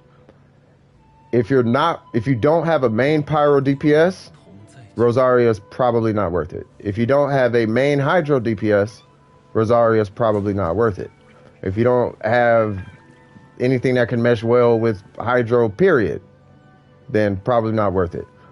If you have a like Beto or the Raiden Shogun or like Fischl or some kind of Electro sub DPS, then pull for Rosaria and Eula. Noelle, not worth it unless you get C6. Or if you're desperate for a healer. So is it worth it? Literally the most valuable thing as far as 4 stars are concerned is going to be C1 Bennett. Next in line is C2 Rosaria. Outside of that, Noelle is okay at C1, but not really going to be the Noelle you see when people talk about their good Noelles until you're C6. You have to get 6 Noelles to get that Noelle. So until then, instead of hitting 13 to 15,000, you'll be hitting like 8,000 with Noelle. You know what I mean? So, you know, go into it knowing that. So if you're going to pull on it and you don't have Bennett, at bare minimum, get C0 Bennett. That is basically like a must-have on your account. So, yeah. Yeah, Catherine and Leeway, yeah. So, yeah. Be right back, not a problem. Yeah, talk to her and Leeway. I don't think it's a quest, though, I don't think it's going to be in here. I think you have, oh, wow, I got 2 more. It's not going to be in, like, here. Like, I think you just got to go talk to her. So you have Rosaria, right? So do you have, like, C2? I'm going to show you why. So with Rosaria, it's for her burst. Where's she at? So Constellation 1 is, like, it's cool. And it does, like, the crit thing for her normals and all that. But what C2 does is it extends the duration of your burst. By extending it by 4 seconds, you go from having a 7-second downtime to having a 3-second downtime, which means there's only going to be 3 seconds to provide. It depends on the build you run for. You know, like if you run like 4-piece emblem and a Favonius Lance or something, it totally just depends. It depends on does she have a battery, all that kind of is taken into consideration. But if you have 45 hash, see, told you what I tell you. See, swagged out. Woo! Now you got food, you know what I mean? But that right there, like, it's the duration of this is going to be much longer. You're going to have 12 seconds of that applying cryo in a given area and only have 3 seconds of not applying cryo. Mind you, it's going to be doing damage in the meantime, which is nice. You know what I'm saying? So C2 is what I would highly recommend you go for if you can. If you end up like pulling 2 Rosarias, in my personal opinion, unless you're like got money, you can technically stop at like C2. Bennett, C1. Noelle, C1, but not really going to do a lot with her until she's C6. I got her at C4 and she still ain't like crazy. And that looks good, but it's not as crazy as you think. C6 is where it gets crazy. Yeah, C2 Rosaria is pretty good. You activate it all. Hold on, let me see. Have Rosaria. Wow, 45 hash browns. Hey guys, how are we tonight? I think everybody. Well, I'm doing fantastic, man. We all just. It's good so far. Vines, thanks for showing. Yeah, how you doing? Vines Racing, what's happening? Every time I see your name, I'm like, dude, I need to see that channel. Like, why have I not? Like, that has to be a channel.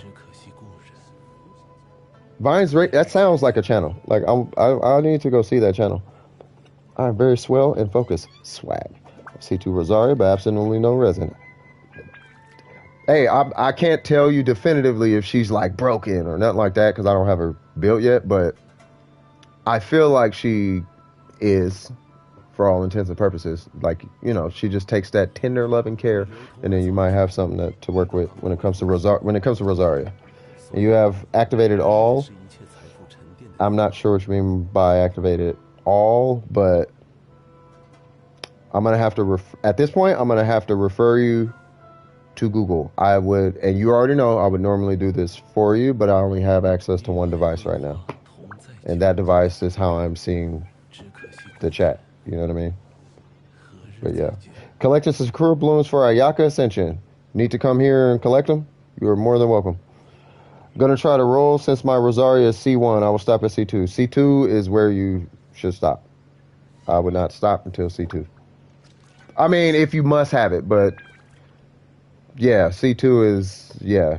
You will notice a difference because you can look at it one of two ways, right? Like I kind of just want to talk about this just for a second, and for anybody who was here during the toxicity bitterness part of the stream, it's perception at this point.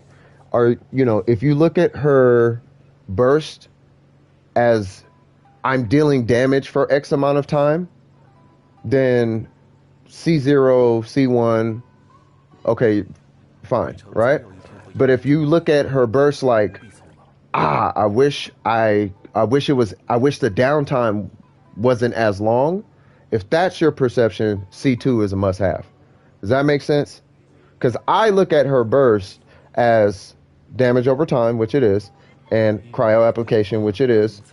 So it's there and it's doing the thing.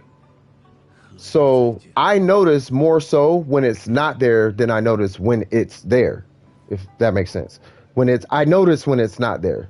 So at that point, from my perspective and experience, I'm way more satisfied at C2 because I don't notice it not being there. It not being there is not as impactful. It feels like it's kind of always there. You know what I mean? So, hopefully that helps.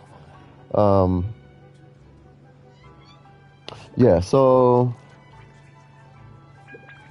let me see. Not high enough. God dang it. I'm so sorry. Yeah. Okay. Gonna try to roll since my Rosario said yeah. Said to haha, yeah, I'm good. Haven't been overly active with it as I'm training to be a sports coach. Really? Quick one. Will Rosaria be a good partner for Hu Tao? I have her already, but not leveled. I think she's. I think she would. I think she'd be good. Yeah. I mean, you want to level her obviously because she has a passive where she transfers crit, and traditionally people run a lot of crit damage on Hu Tao for the big burst, right? But I want to say this guy where when you hit her burst, she transfers 15 crit rate to the party, right?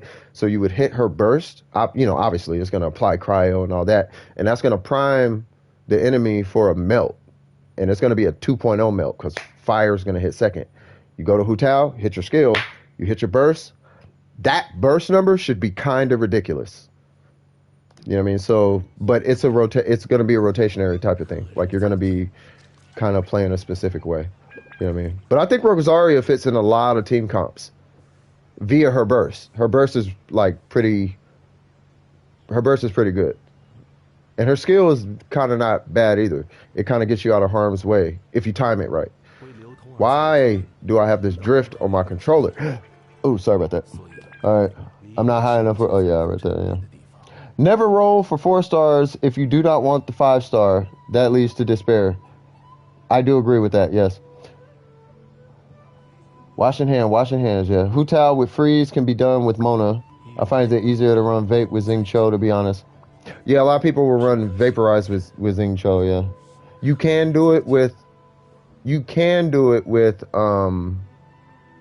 is it? You can do it with Hu Tao, but it's going to be mainly for your burst. Because by the time you are done swinging that stick, they'll probably be knocked out of the circle. Unless you're fighting like a unmovable enemy or something, like a Lala Churro or something. And even they might walk outside the circle. So if you're using it with Hu Tao, it's probably going to be for your burst more so than anything. Which is why you will more so see Xing Cho with Hu Tao over Rosaria. But she technically can. But it's going to be for that burst mechanic. That burst and then you apply melt. You know what I mean? But you're not all the way out the game by having Rosaria. If you don't have Xing Cho, and that's what you have, you could technically run her or Diona to do the same thing. Because all you need to do is apply cryo and then hit your burst.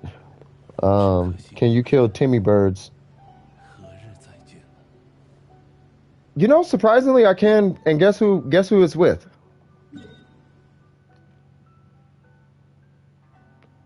Guess who I can kill Timmy's birds with? Just take a random guess. I'll give you a hint. This character does everything in the game. Rosaria is nuts for Eula. Oh, C6 Rosaria.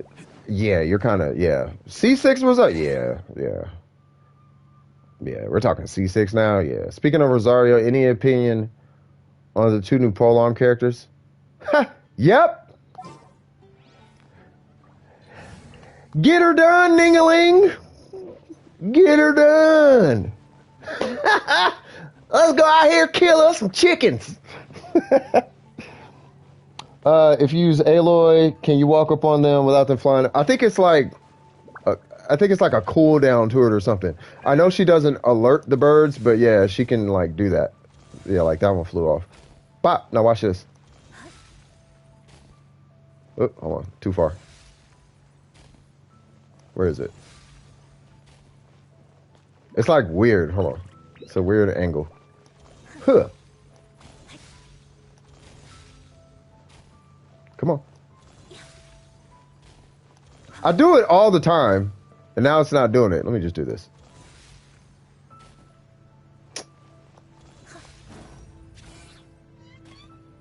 Bro, what? You know how many times I've done this on stream and now it's not working?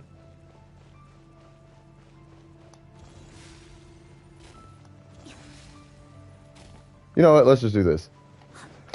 Huh. That worked?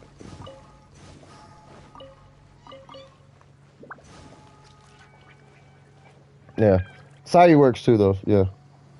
Unless you're asking, he can rather a general question. Yeah. So the new two polearm characters. To be honest with you, I don't know their kit though. So Shinhei, her design looks cool. I just gotta wait for. I gotta see what the community's response is. But that'll give me kind of insight about like where that's gonna go as far as her design is concerned. I like the way she looks. Shinhei looks because we got an official picture of it, and she looks really dope. And then who is it? I think her name is Yunjin or Junyin or Jun. I forget her name, but I like her design. Her design is pretty dope. Now, I believe that Shinhei is going to be a 5-star, and I believe the other one's going to be a 4-star. The reason why is because the weapon Shinhei is using is not in the game, and the weapon that June, whatever her name is using is in the game, and that is a 4-star weapon. And when you look at these characters, they are holding 4-star weapons. The weapon that Toma is holding, this will be real familiar to all of you. What weapon is that? Can you see it? It's a purple staff, right? So 4-star characters show up with 4-star weapons, and 5-star characters, particularly if they're new, show up with a completely different weapon usually, right? So sometimes they show up with a 1-star weapon. Like I think Yoimiya was like not even a real weapon or something like that, right? But I think Shinhei is going to be a 5-star because the other one is holding a 4-star weapon. That's the only evidence I have. I find Shinhei kind of bland. I like. Oh, so yeah, we're in the same boat. Yeah.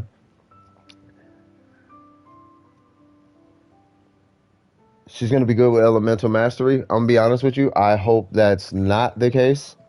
Maybe it might be, but yeah. These little guys are events. So there was recently an event where you could have got that little paper pet, but you just missed it. Like it was what, like a month ago? Like not, I don't even know if it was a month ago. But you could have got a little pet. I'm gonna be honest with you, I don't think they do anything. I think there's only one that actually does something. Why do I keep doing that? And it's this one. This one, to my understanding, I've never tried it, but according to some guides out there, I guess it like can connect like electro like puzzles or something. I don't know if that's true, but yeah, they all have this like property or something like that, but I don't think they do anything. I will tell you this guy does nothing. What do you know? Hold on. You know what? Let's not do that. Let's do that. And that, and that, and that's not enough. There we go. Yep. And we're going to do that. And I'm too lazy for all this. Yeah, you figure it out. Um,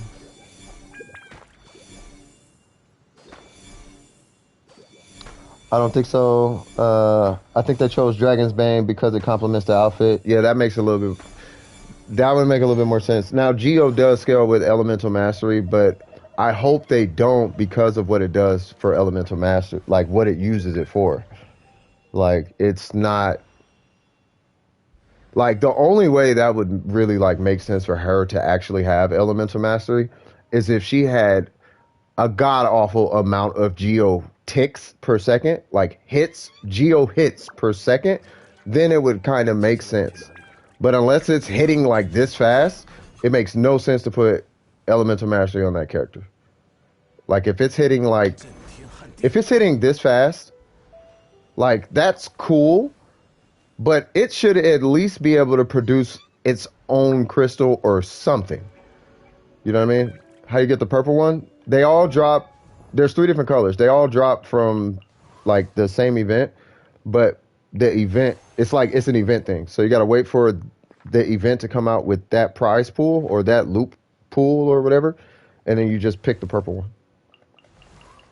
Like the only reason I got the purple one is because I had the gold one, but I like the gold one because Dome with Precision is white, gold, and cayenne. And I am done with precision until I'm done, which is another reason why I like Ning Wong. She literally has done with precision colors on. But yeah, like, I don't know what they're planning on doing with EM on that character with the Dragon's Bane. I was under the impression that she had the Dragon's Bane because it's like, oh, well, the Dragon's Bane, so you could pair her with another element and, you know, Geo Crystals and then Elemental Mastery, you know, and then it's like, okay, that's cool and all, but now you're jumping into territories that don't make sense because we can do that with literally every single Geo character. And why a Geo character would scale with Elemental Mastery when he exists and Noelle exists, I'm not sure of that. Not to mention, Albedo is kind of clutch when it comes to producing crystals. Like, for real. Like, for real, though. Like, for real. Albedo is super clutch. When it like, you put her or anybody that's not Geo with Albedo, and you just give him Elemental Mastery, I would not be surprised his shield is pretty close to this. Like, probably not that crazy strong, but it's definitely going to be something you can smile about. That much I can verify for you. You know what I mean? I can tell you from experience that Albedo, with like a little elemental mastery, you pop his little thing, and as long as crystals are being produced, that shield is gonna be okay. You know what I'm saying? So we have that mechanic as far as elemental mastery is, you know, as far as that's concerned. I think OK Code was like she might end up being a healer. And I'm going to tell you right now, if she is a Geo healer, I am so 100% pulling that character. Like, so pulling that character. You have no idea how long I have waited to play Albedo, Ningguang, Zhongli, and a Geo healer. Like a real healer. I want to play that team. Girl is fantastic. It's all the things and all the things. That's not my thing, though. I want to play that team just to see what happens, because I know what Ningguang, Zhongli, and Albedo can do. But having a healer usually ends up being Barbara. But if I can have, just for whatever reason, another Geo construct out there, because I can. Do you know how strong that is with this? Do you know what this does with Geo constructs? It's absolutely ridiculous. Between that, Albedo's, and the Traveler. Think about it like this. This pillar, I'm going to just put in perspective real quick. This pillar hits for about, let's say, 2,000. If they stand in this area, they're getting hit for 4,000. If this little cross section right here crosses Albedo's and the pillar and this, they're getting hit for 6,000 per tick. Now, when you have the Traveler, I'm pretty sure you guys have seen that. But just in case somebody hasn't, I want to show you just what that looks like. That is kind of nuts. And I got to make him Geo. Fantastic. Or you can just Google it. Like, you can literally just hit YouTube. Bro, that Traveler with the Geo, with this guy, is bonkers. That Albedo Healer. That, like, Albedo Ningguang Healer. That Traveler Ningguang Healer. No matter which way you cut the swath, it's ridiculous. You know what I'm saying? So I don't know. But I'm hoping she's a healer. And I don't know what Shenhei is going to be. And I'm actually really hoping that she's not a shield character. Or if she is, make her as busted as Zhongli, please. Zhongli, I think it would be healthy competition for Zhongli. Or at least make her like Zhao just without killing herself. Or something. I don't know. I don't know. I don't know. We just got to wait and see. Albedo just pops out crystal shields. I know someone who does EM on Albedo and he says it's good. Yeah, it's really good. Yeah. Yeah, what I said. Do you think they will raise the Geo construct limit up from 3?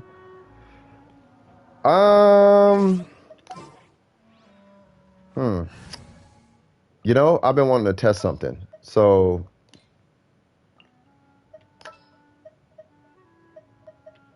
who's missing? Ningguang? Hold on. Why do I keep doing that? It's funny you mention that. I want to test this. I've been meaning to test this for like a minute because I could have swore that I had more than 3 out at one time.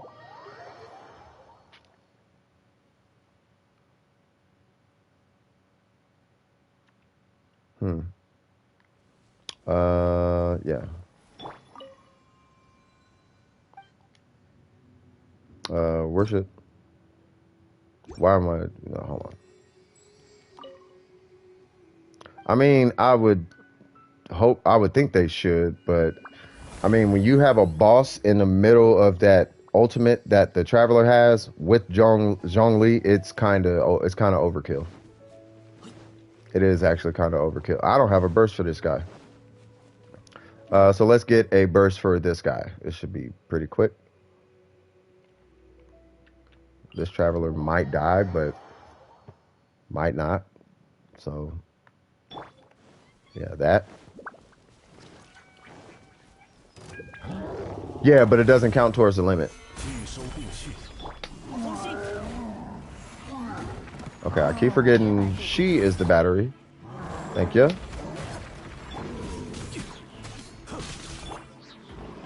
Why do I keep doing that?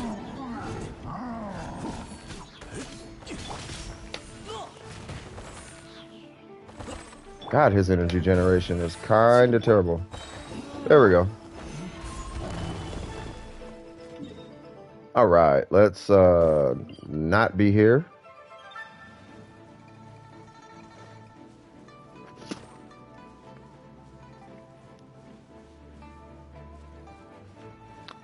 Somebody needs some company.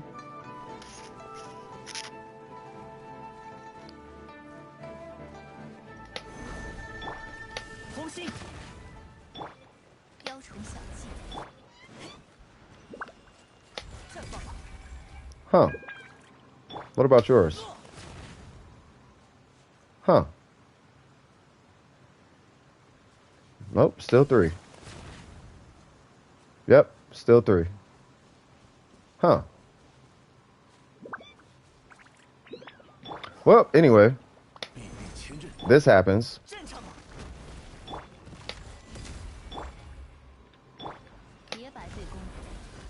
Or, well, I guess his. So that happens. And that is so OP. And that's why I wanted Zhongli's pillar to hit hard. Because all those are hitting for Zhongli's damage. And when they get right here, like, things start to happen. And keep in mind, their hurt box is bigger than that little gap that you saw. The little line that they're probably going to get hit by both of them. You know what I'm saying? That right there would clear floor 12 with 9 stars without doing nothing back in the day. When Zhongli and Albedo and all that, you would just do this. You would hit the Traveler's ult. You would slap Albedo down, and then you would just hop on top and just wait. And you could clear floor 12 in the Abyss. You can clear that side with just doing that. You would have to refresh it, but you would clear that side like that quick. Hop down, do your ultimates, jump back up. It was pretty OP. You know what I mean? It's still pretty strong, but it's not like that anymore. My dream of 4 Geo might die with that limit. I will not get C1 Zhongli while we have that limit. That looks like something I want to do. I mean, just this and the Traveler is really all you don't need all that extra stuff. Albedo is kind of, if you're going to do it, Albedo is kind of a must-have, though, because every time they get hit, Albedo's thing kicks off as well. So they're getting hit by that little radiant thing, the resonance, and they're getting hit by Albedo's Blossom. So Albedo is somebody you definitely want in that situation. You know what I mean? It's literally any damage done in that ring is going to get hit by Albedo's Blossom. And because it's a Geo Construct, you're getting the benefit, well, of it being a Geo Construct. So you get the resonance from it too. So when you put all that together, it gets kind of, it can get kind of nuts. They did not mean to do that.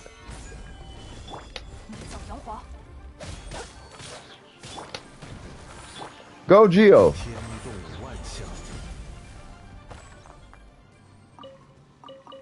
God, I love Geo. Yeah, show them the Zhongli Albedo magic. Yeah, I'm telling you, man. Like Zhongli and Albedo, like I don't even need these. Like these two are nice, and Ningguang. I mean, she's like good, like she would be the lead DPS, right? He would be like support DPS A/shield, or really shield/support. What would you call it? He's like the enabler in a way, right? He'd be like the support DPS enabler, or even buffing the support DPS coming from Albedo. So Albedo would be like the sub DPS, the support DPS, and he just buffs the dog malarkey out of whatever he's doing. You know what I mean? So you put those two out, and then you just DPS with Ningguang, and like with Geo Resistance, it should have a hard time surviving that. So we'll do that to this. We'll do that to this guy. Hi, remember me? Can I go to your world? Oops. Can I go to your world? Absolutely. Put it too far away. Nope.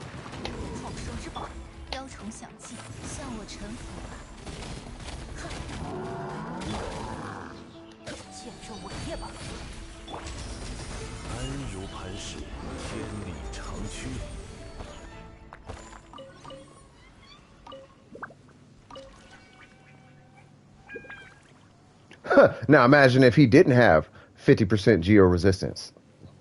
I'm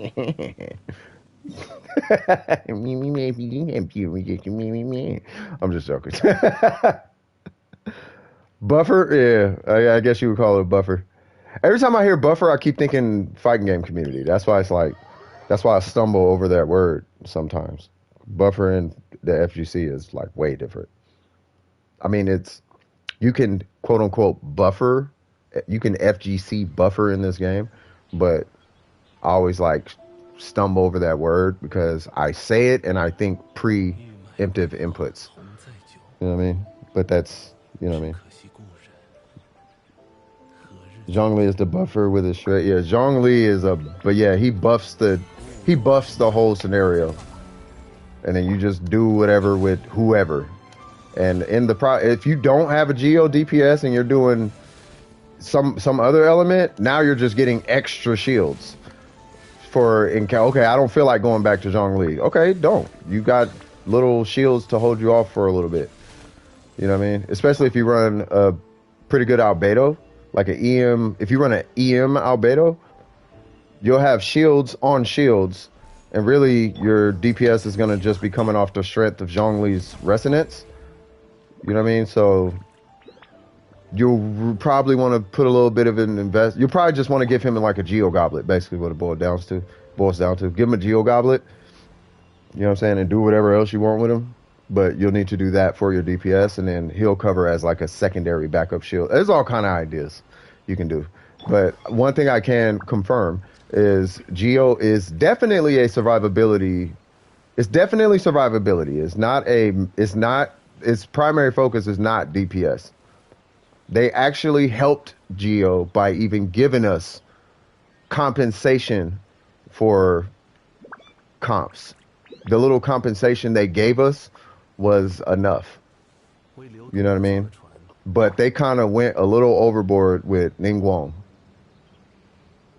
Like, I don't know if we'll get another Ningguang in this game, DPS wise. Because if we ever get a 5-star with Ningguang damage, but in the 5-star damage bracket, bro, that you're talking about EULA damage. Now, it might not be EULA numbers, but being it's a neutral damage type, like physical damage, bruh, I'm telling you, that I thought it was gonna be Ito. Not entirely sure. We gotta wait and see for that. I'm still waiting for that to see, right? But if Ningguang was a 5-star, bro, man, because as a 4-star, bruh, C6 or not, C6 5-star Ningguang, man, her in the entirety of her kit is DPS. She has like one defense bone in her body. It's the fact that she's Geo and the fact that that blocks projectiles. That's where it stops. It ends right there. This dude has the Great Wall of China in a circle. This dude just produces crystals like you would not believe, and you put them away. And he scales with Elemental Mastery, which gives you better crystallized shields. He is shields. Do you have shields? Yes. Do you have all the shields? Yes. Do you have ice shields and geo shields? Yes. How many shields do you have? Yes. Her, DPS. I just happen to be geo. That's all I gotta say about Ningguang. That is all I gotta say. If she could do reactions, bro, it'd be no competition with anybody else. Easy.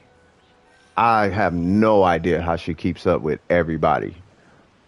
But I think they did it. I think they overlooked it. That's my reasoning behind that. I think they overlooked it. They probably didn't think about it enough. Like, maybe we should tone, I'm not going to speak anything into existence, but maybe we should whatever. And they just was like, yeah, just push it through. We got to get the game out. Push it through. And it's like, yeah. But anyway, let me catch up with these comments. I have no idea of how to get up there. Oh, I'm supposed to go to your world. What am I doing? You have no idea how to get up where?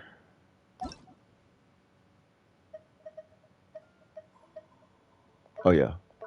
Aren't you? There you go. You have no idea how to get up.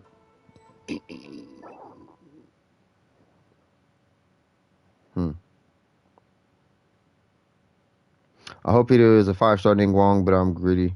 We gotta wait and see, man. I ran the numbers, but I couldn't tell you. Wait, what?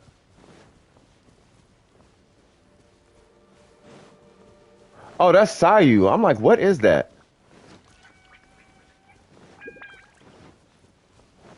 All right, where are you trying to get to? I'm just waiting for my stamina.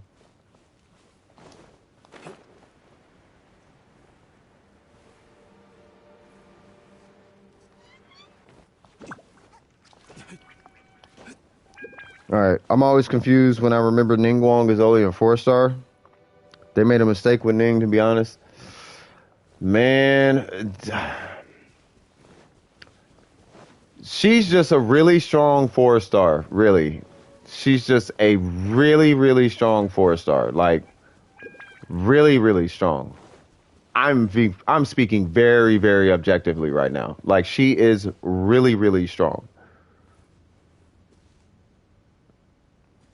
Oh, Anamaki. Oh. Hold on. Wait. There's a win thing down there that you get. So, hold on. You hang out right there.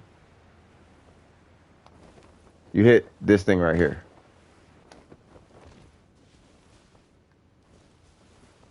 Yeah, and then it takes you all the way up there.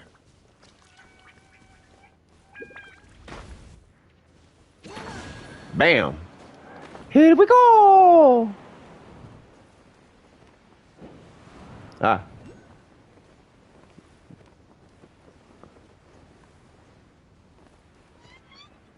Oh yeah, you gotta go on these. Yeah, not a problem. Oh yeah, and then there it goes.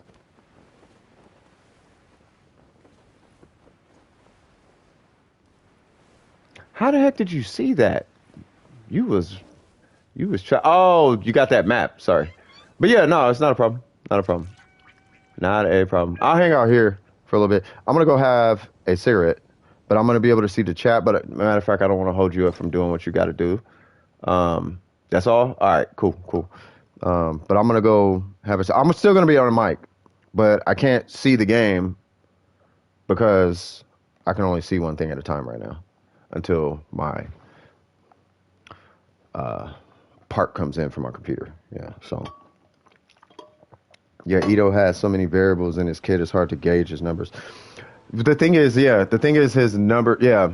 One thing I already resolved is whether you want to build for his skill or his burst, which is kind of like, okay, why would you build for his skill? That makes, like, literally no sense. And my battery came in. I am the happiest man on earth, like, right now. But yeah, it makes like no sense to get Ito and then build for his skill. Like, if you're gonna do that, you can just build for you can just pull a 4-star Ningguang and just build for her skill. Her skill is busted. It's legitimately busted for cheaper, way more accessible, and it hits as hard as Ito's, if not harder. Skill damage is all I'm saying. It just doesn't taunt enemies, but it blocks projectiles. And the only enemy I'm aware of that can do anything through her shield, there's 2 enemies that to my understanding, that I can't block that are projectiles. And that being the Pyro Abyss Mage and the Electro Abyss Mage, you know, because that ring is not really a projectile, but that fire one actually goes through her shield. But basically nothing else goes through her shield, if it's like that serious. If that's what you're looking for, a Geo Construct DPS skill, just build Ningguang. You have Ito already. So build him for his burst, right? And in that case, the only difference between the 2 builds is whether you're going to run an attack artifact or an attack timepiece or a defense timepiece. If you're building for his burst, you run a defense timepiece. If you're building for his skill, you run an attack timepiece. That's like the only difference. You know what I'm saying? So, yeah. But now my computer is about to be back on, so I should have a lot more data for you guys in the next few days. As far as what are the best weapons for him. Which I actually can't wait to get that. I've been wanting to get that information to you guys for a minute, but hopefully this battery is the right battery this time. Jesus Christ. Please, Lordy, Lord, oh Lord, be the right battery. Burst 100% in my opinion, yeah. His Ushi might hit for 30k during his burst anyway. Best rotation might be 2 Ushi. Yeah, probably. What about the wolf guys? Are you talking about that new wolf coming out? That's what I'm waiting for. Like, that's what I'm actually most excited about is that wolf. I want to fight the wolf. I don't know about everybody else, but I want to fight that wolf. That's what I'm waiting for. That wolf is going to be super fun. All right, let me plug this in and see if it even fits. Does it fit? That is the question. It fits. We have a match. The DNA matches. We got him, boys. We got him. He's going to jail. I'm joking. All right. Let me turn my light on because I can't see. I'm gonna wait to have a cigarette. I've been wanting to get this thing on for the longest time. I return with a salad. You return with heaven in your hand. That's what that is. The wolf has come out, I'm pretty sure. You talking about the wolf of the rift? Not, I don't think it came out yet. I think we still got some time. Yeah, if you're talking about that new wolf, I think we still got some time on that one. Oh yeah, I forgot these screws are like special or something because think different or whatever Apple be saying.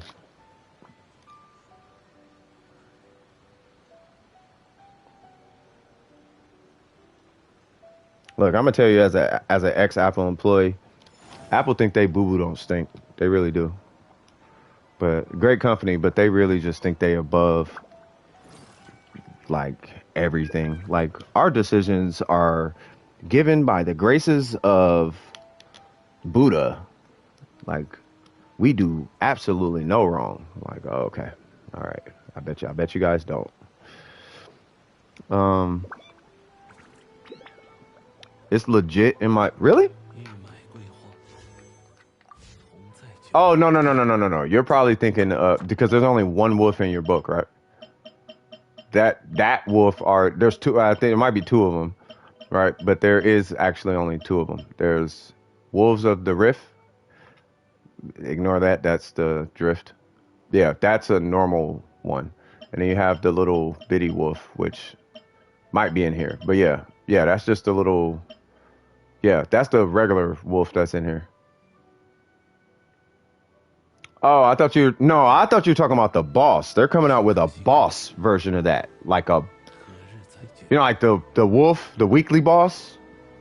It's not gonna be. I don't think it's gonna be. It's not gonna be a weekly boss, but you got to grind that wolf for Ito's upgrade materials, like that kind of wolf. I'm waiting for that. Like there's a whole gotta spin resin to collect wolf coming out. You know what I mean? Oh, okay, yeah. No, I'm talking about. Yeah, I was talking about something completely different. Yeah, I don't want to fight the wolf at all, and I have to camp him. Oh, psh, what? Ain't you on NA? If you on NA, you got a whole geo situation right here, bro. Finna go in there and extra clap that thing. Wednesday, Wolf comes out. Oh, you best believe I'm streaming that. You know what I'm saying? I think I'm gonna come out properly in a few days with the new patch. Uh, that's what you said. Oh yeah. Okay. Nani? Hey, Laws gotta hit him with the. Say what now? Hold on. You say what now?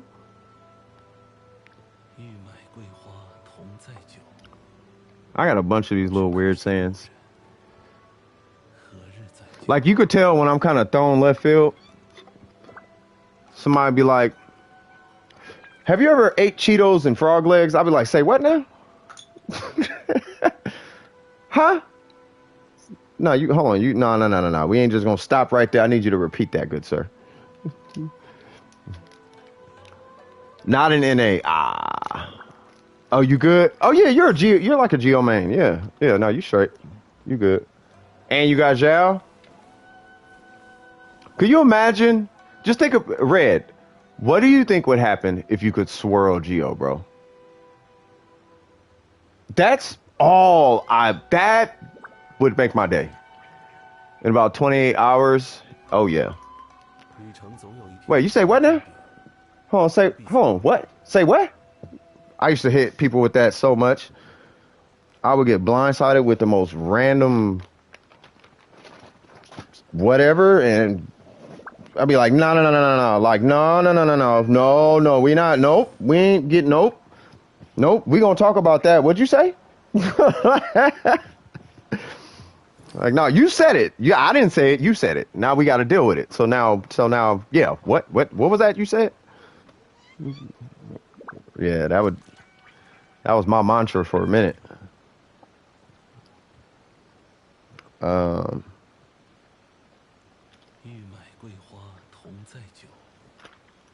Oh my God, I just pulled a idiot move. I had a screwdriver in my hand. I looked at the chat. I moved, I turned in a direction, and the screwdriver disappeared. That happened.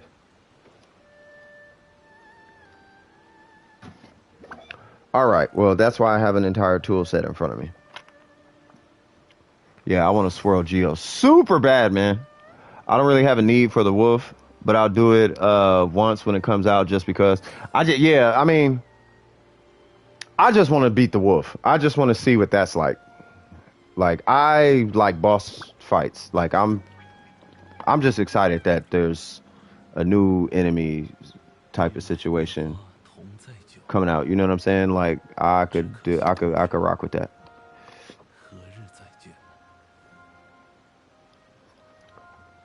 Is this screw not? Oh, no, it's not. Okay, hold on. Please don't tell me I probably gotta use this. I just want to see what that new boss fight is like, though. I think that new boss fight is gonna be fire. But yeah, man, for you guys who were here for the whole bitter situation, man, did you guys get anything out of that? You know what I mean? Do you think you guys got a little bit more insight into something, or you think again you got any clarity about anything from it? You know what I mean? Do you think it was helpful in any way or anything like that?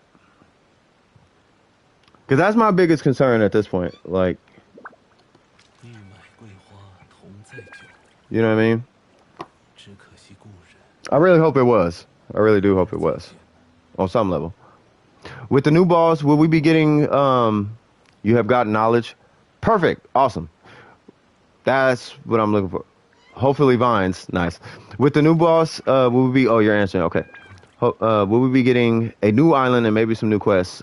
I want to say yes for the quest. New island, I think so. I got a salad. You do have a salad. Take that however you want. I'm joking, man.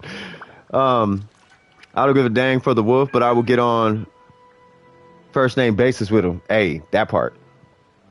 I just want to see what's up with this boss, man. Like, I think it'll be a nice test for my Ningguang and for my teams and to learn the mechanics, and I like stuff like that. Like, I like boss fights. I love boss fights.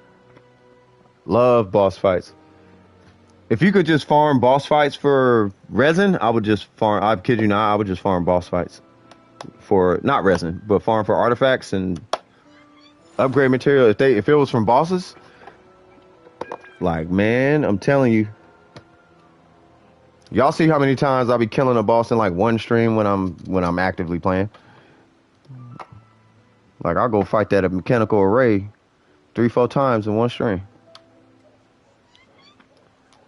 Magu Kinky a couple times. No new region? That sucks. Boss is on the arena spot. That's stupid. I hope Shenhei is strong since she's cryo. All cryo units MiHoYo releases have been all good. Yeah, I mean, so far, yeah, they've all been pretty solid, actually. All the cryo units have been really solid, including Chongyun. Like, yeah, Chongyun actually goes hard. You know what I mean? He does take like probably the biggest investment to get him to that point, but yeah, Chongyun is like all of them. All the cryos are busted in their own way. Superman Island does make a lot of sense. I mean, that's where the wolves are. Yeah, that does make sense. It's just kind of like, it'd be nice to, not go to Disneyland for the 40th time. Like, yeah, I've seen all the lights and cameras, and I already seen it. I understand. It's a wolf. I got it. Oh, the smog and yep. The ghosts. Yes. Spooky ghosts. Got it. Yeah, I understand. Will this thing turn on? That is the question, y'all. We have power. Boom. You hear that, old battery? That's my butt cheek speaking to you. Asking for a kiss. It wants to get intimate with your lips. I'm joking. That was gross. All right. We plug this in. And I got to make sure the battery actually works now. So, but we should be good. The official preview page for 2.3 has Wolflord lore. Oh, I said nothing. Don't worry about it. Has Wolflord lore. They say that Gold tried to go to other worlds. Interesting. No, my battery's in. I was the whole time that I was talking to y'all just now, I was installing a battery on my MacBook. So I have this bad battery right here that's been a pain in my butt. So I was telling this battery to kiss my butt. Just trying to do it in a Kanye West way. You know, because I'm creative. I'm a creative. I create. I like Kanye, though. I just don't like when he talks like that. Kanye West makes me want to talk like that. When he does that, I'm a creator. I create. Well, I create too, Kanye. Jeez. What you trying to say? You the only one out here creating? What you saying? Because I ain't a billionaire, I'm not a creator? Last time I checked, Leonardo da Vinci wasn't no multi-billionaire. Huh? Da Vinci? You're Da Vinci, right? Man, he be getting turned up. Like, bro, relax. Like, you gotta relax. You know who's in a history book, Kanye? Mother Teresa. Was she a billionaire? No. You know who else is in there? Gandhi. You know who's not a billionaire? Gandhi. You know who else is in the history books? Martin Luther King. See where I'm going with this?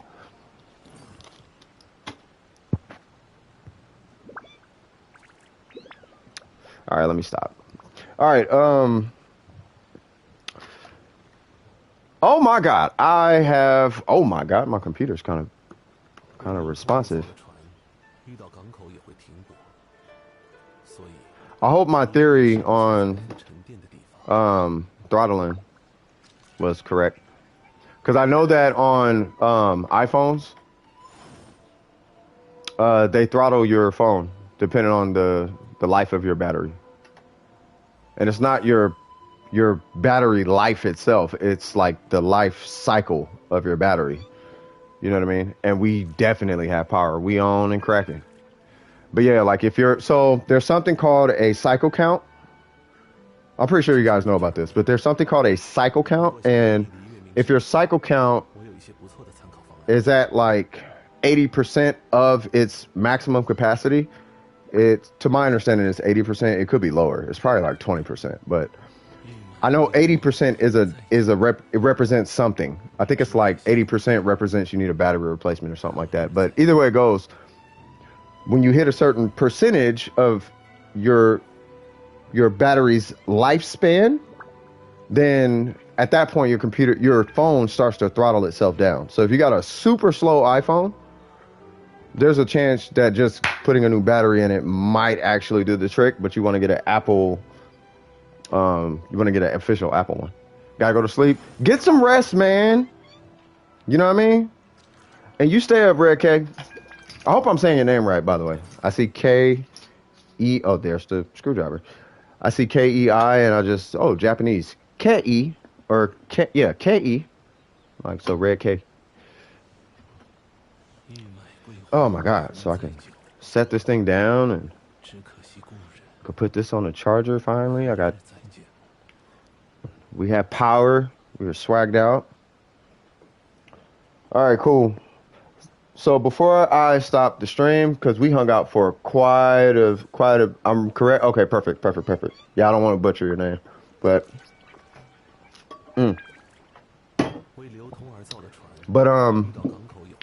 yeah, I do gotta stop the stream. But anything you guys want to put out there, any thoughts, anything you want me to say on the mic, anything from you guys. Obviously, I'm not finna just be yelling out taboo stuff like N-word. Like, yeah, we're not doing that now. You know what I mean? But, you know, whatever. Hi, Mom. Stuff like that. You know what I'm saying? You know, don't do drugs. You know what I'm saying? play basketball with Jordans. You'll feel better about yourself. Whatever. Like, you know, don't pee on electric fences. You know what I'm saying? Like, whatever you guys want me to say. You know what I mean? All right. Well, I guess we'll stop the stream here. So, to wrap it up, y'all, first off, thank you guys for showing up. And without further ado, it's about that time. You know what I mean? Without further ado, this is CS from DWP. If you guys had fun during the stream, don't forget to like and subscribe. Let me read this last one before I go. You said, will you stream any other games in the near future? Honkai as an example. If anything, I might go back and forth with BDO, but I'm really considering trying Honkai. And if I can find a way to stream it from the iPad, maybe I'll do that, just to give you a heads up. So maybe, I don't know. But without further ado, this is CS from DWP. If you guys enjoyed yourself during the stream or got something out of it, don't forget to like and subscribe. And I'll be seeing you guys next time. And as always, keep your wig screwed on tight. Woo! All right. And I'll holler at you guys in the next one. And let's get his face in camera. And I'll see you guys next time, all right? Love you guys, and peace. Woo!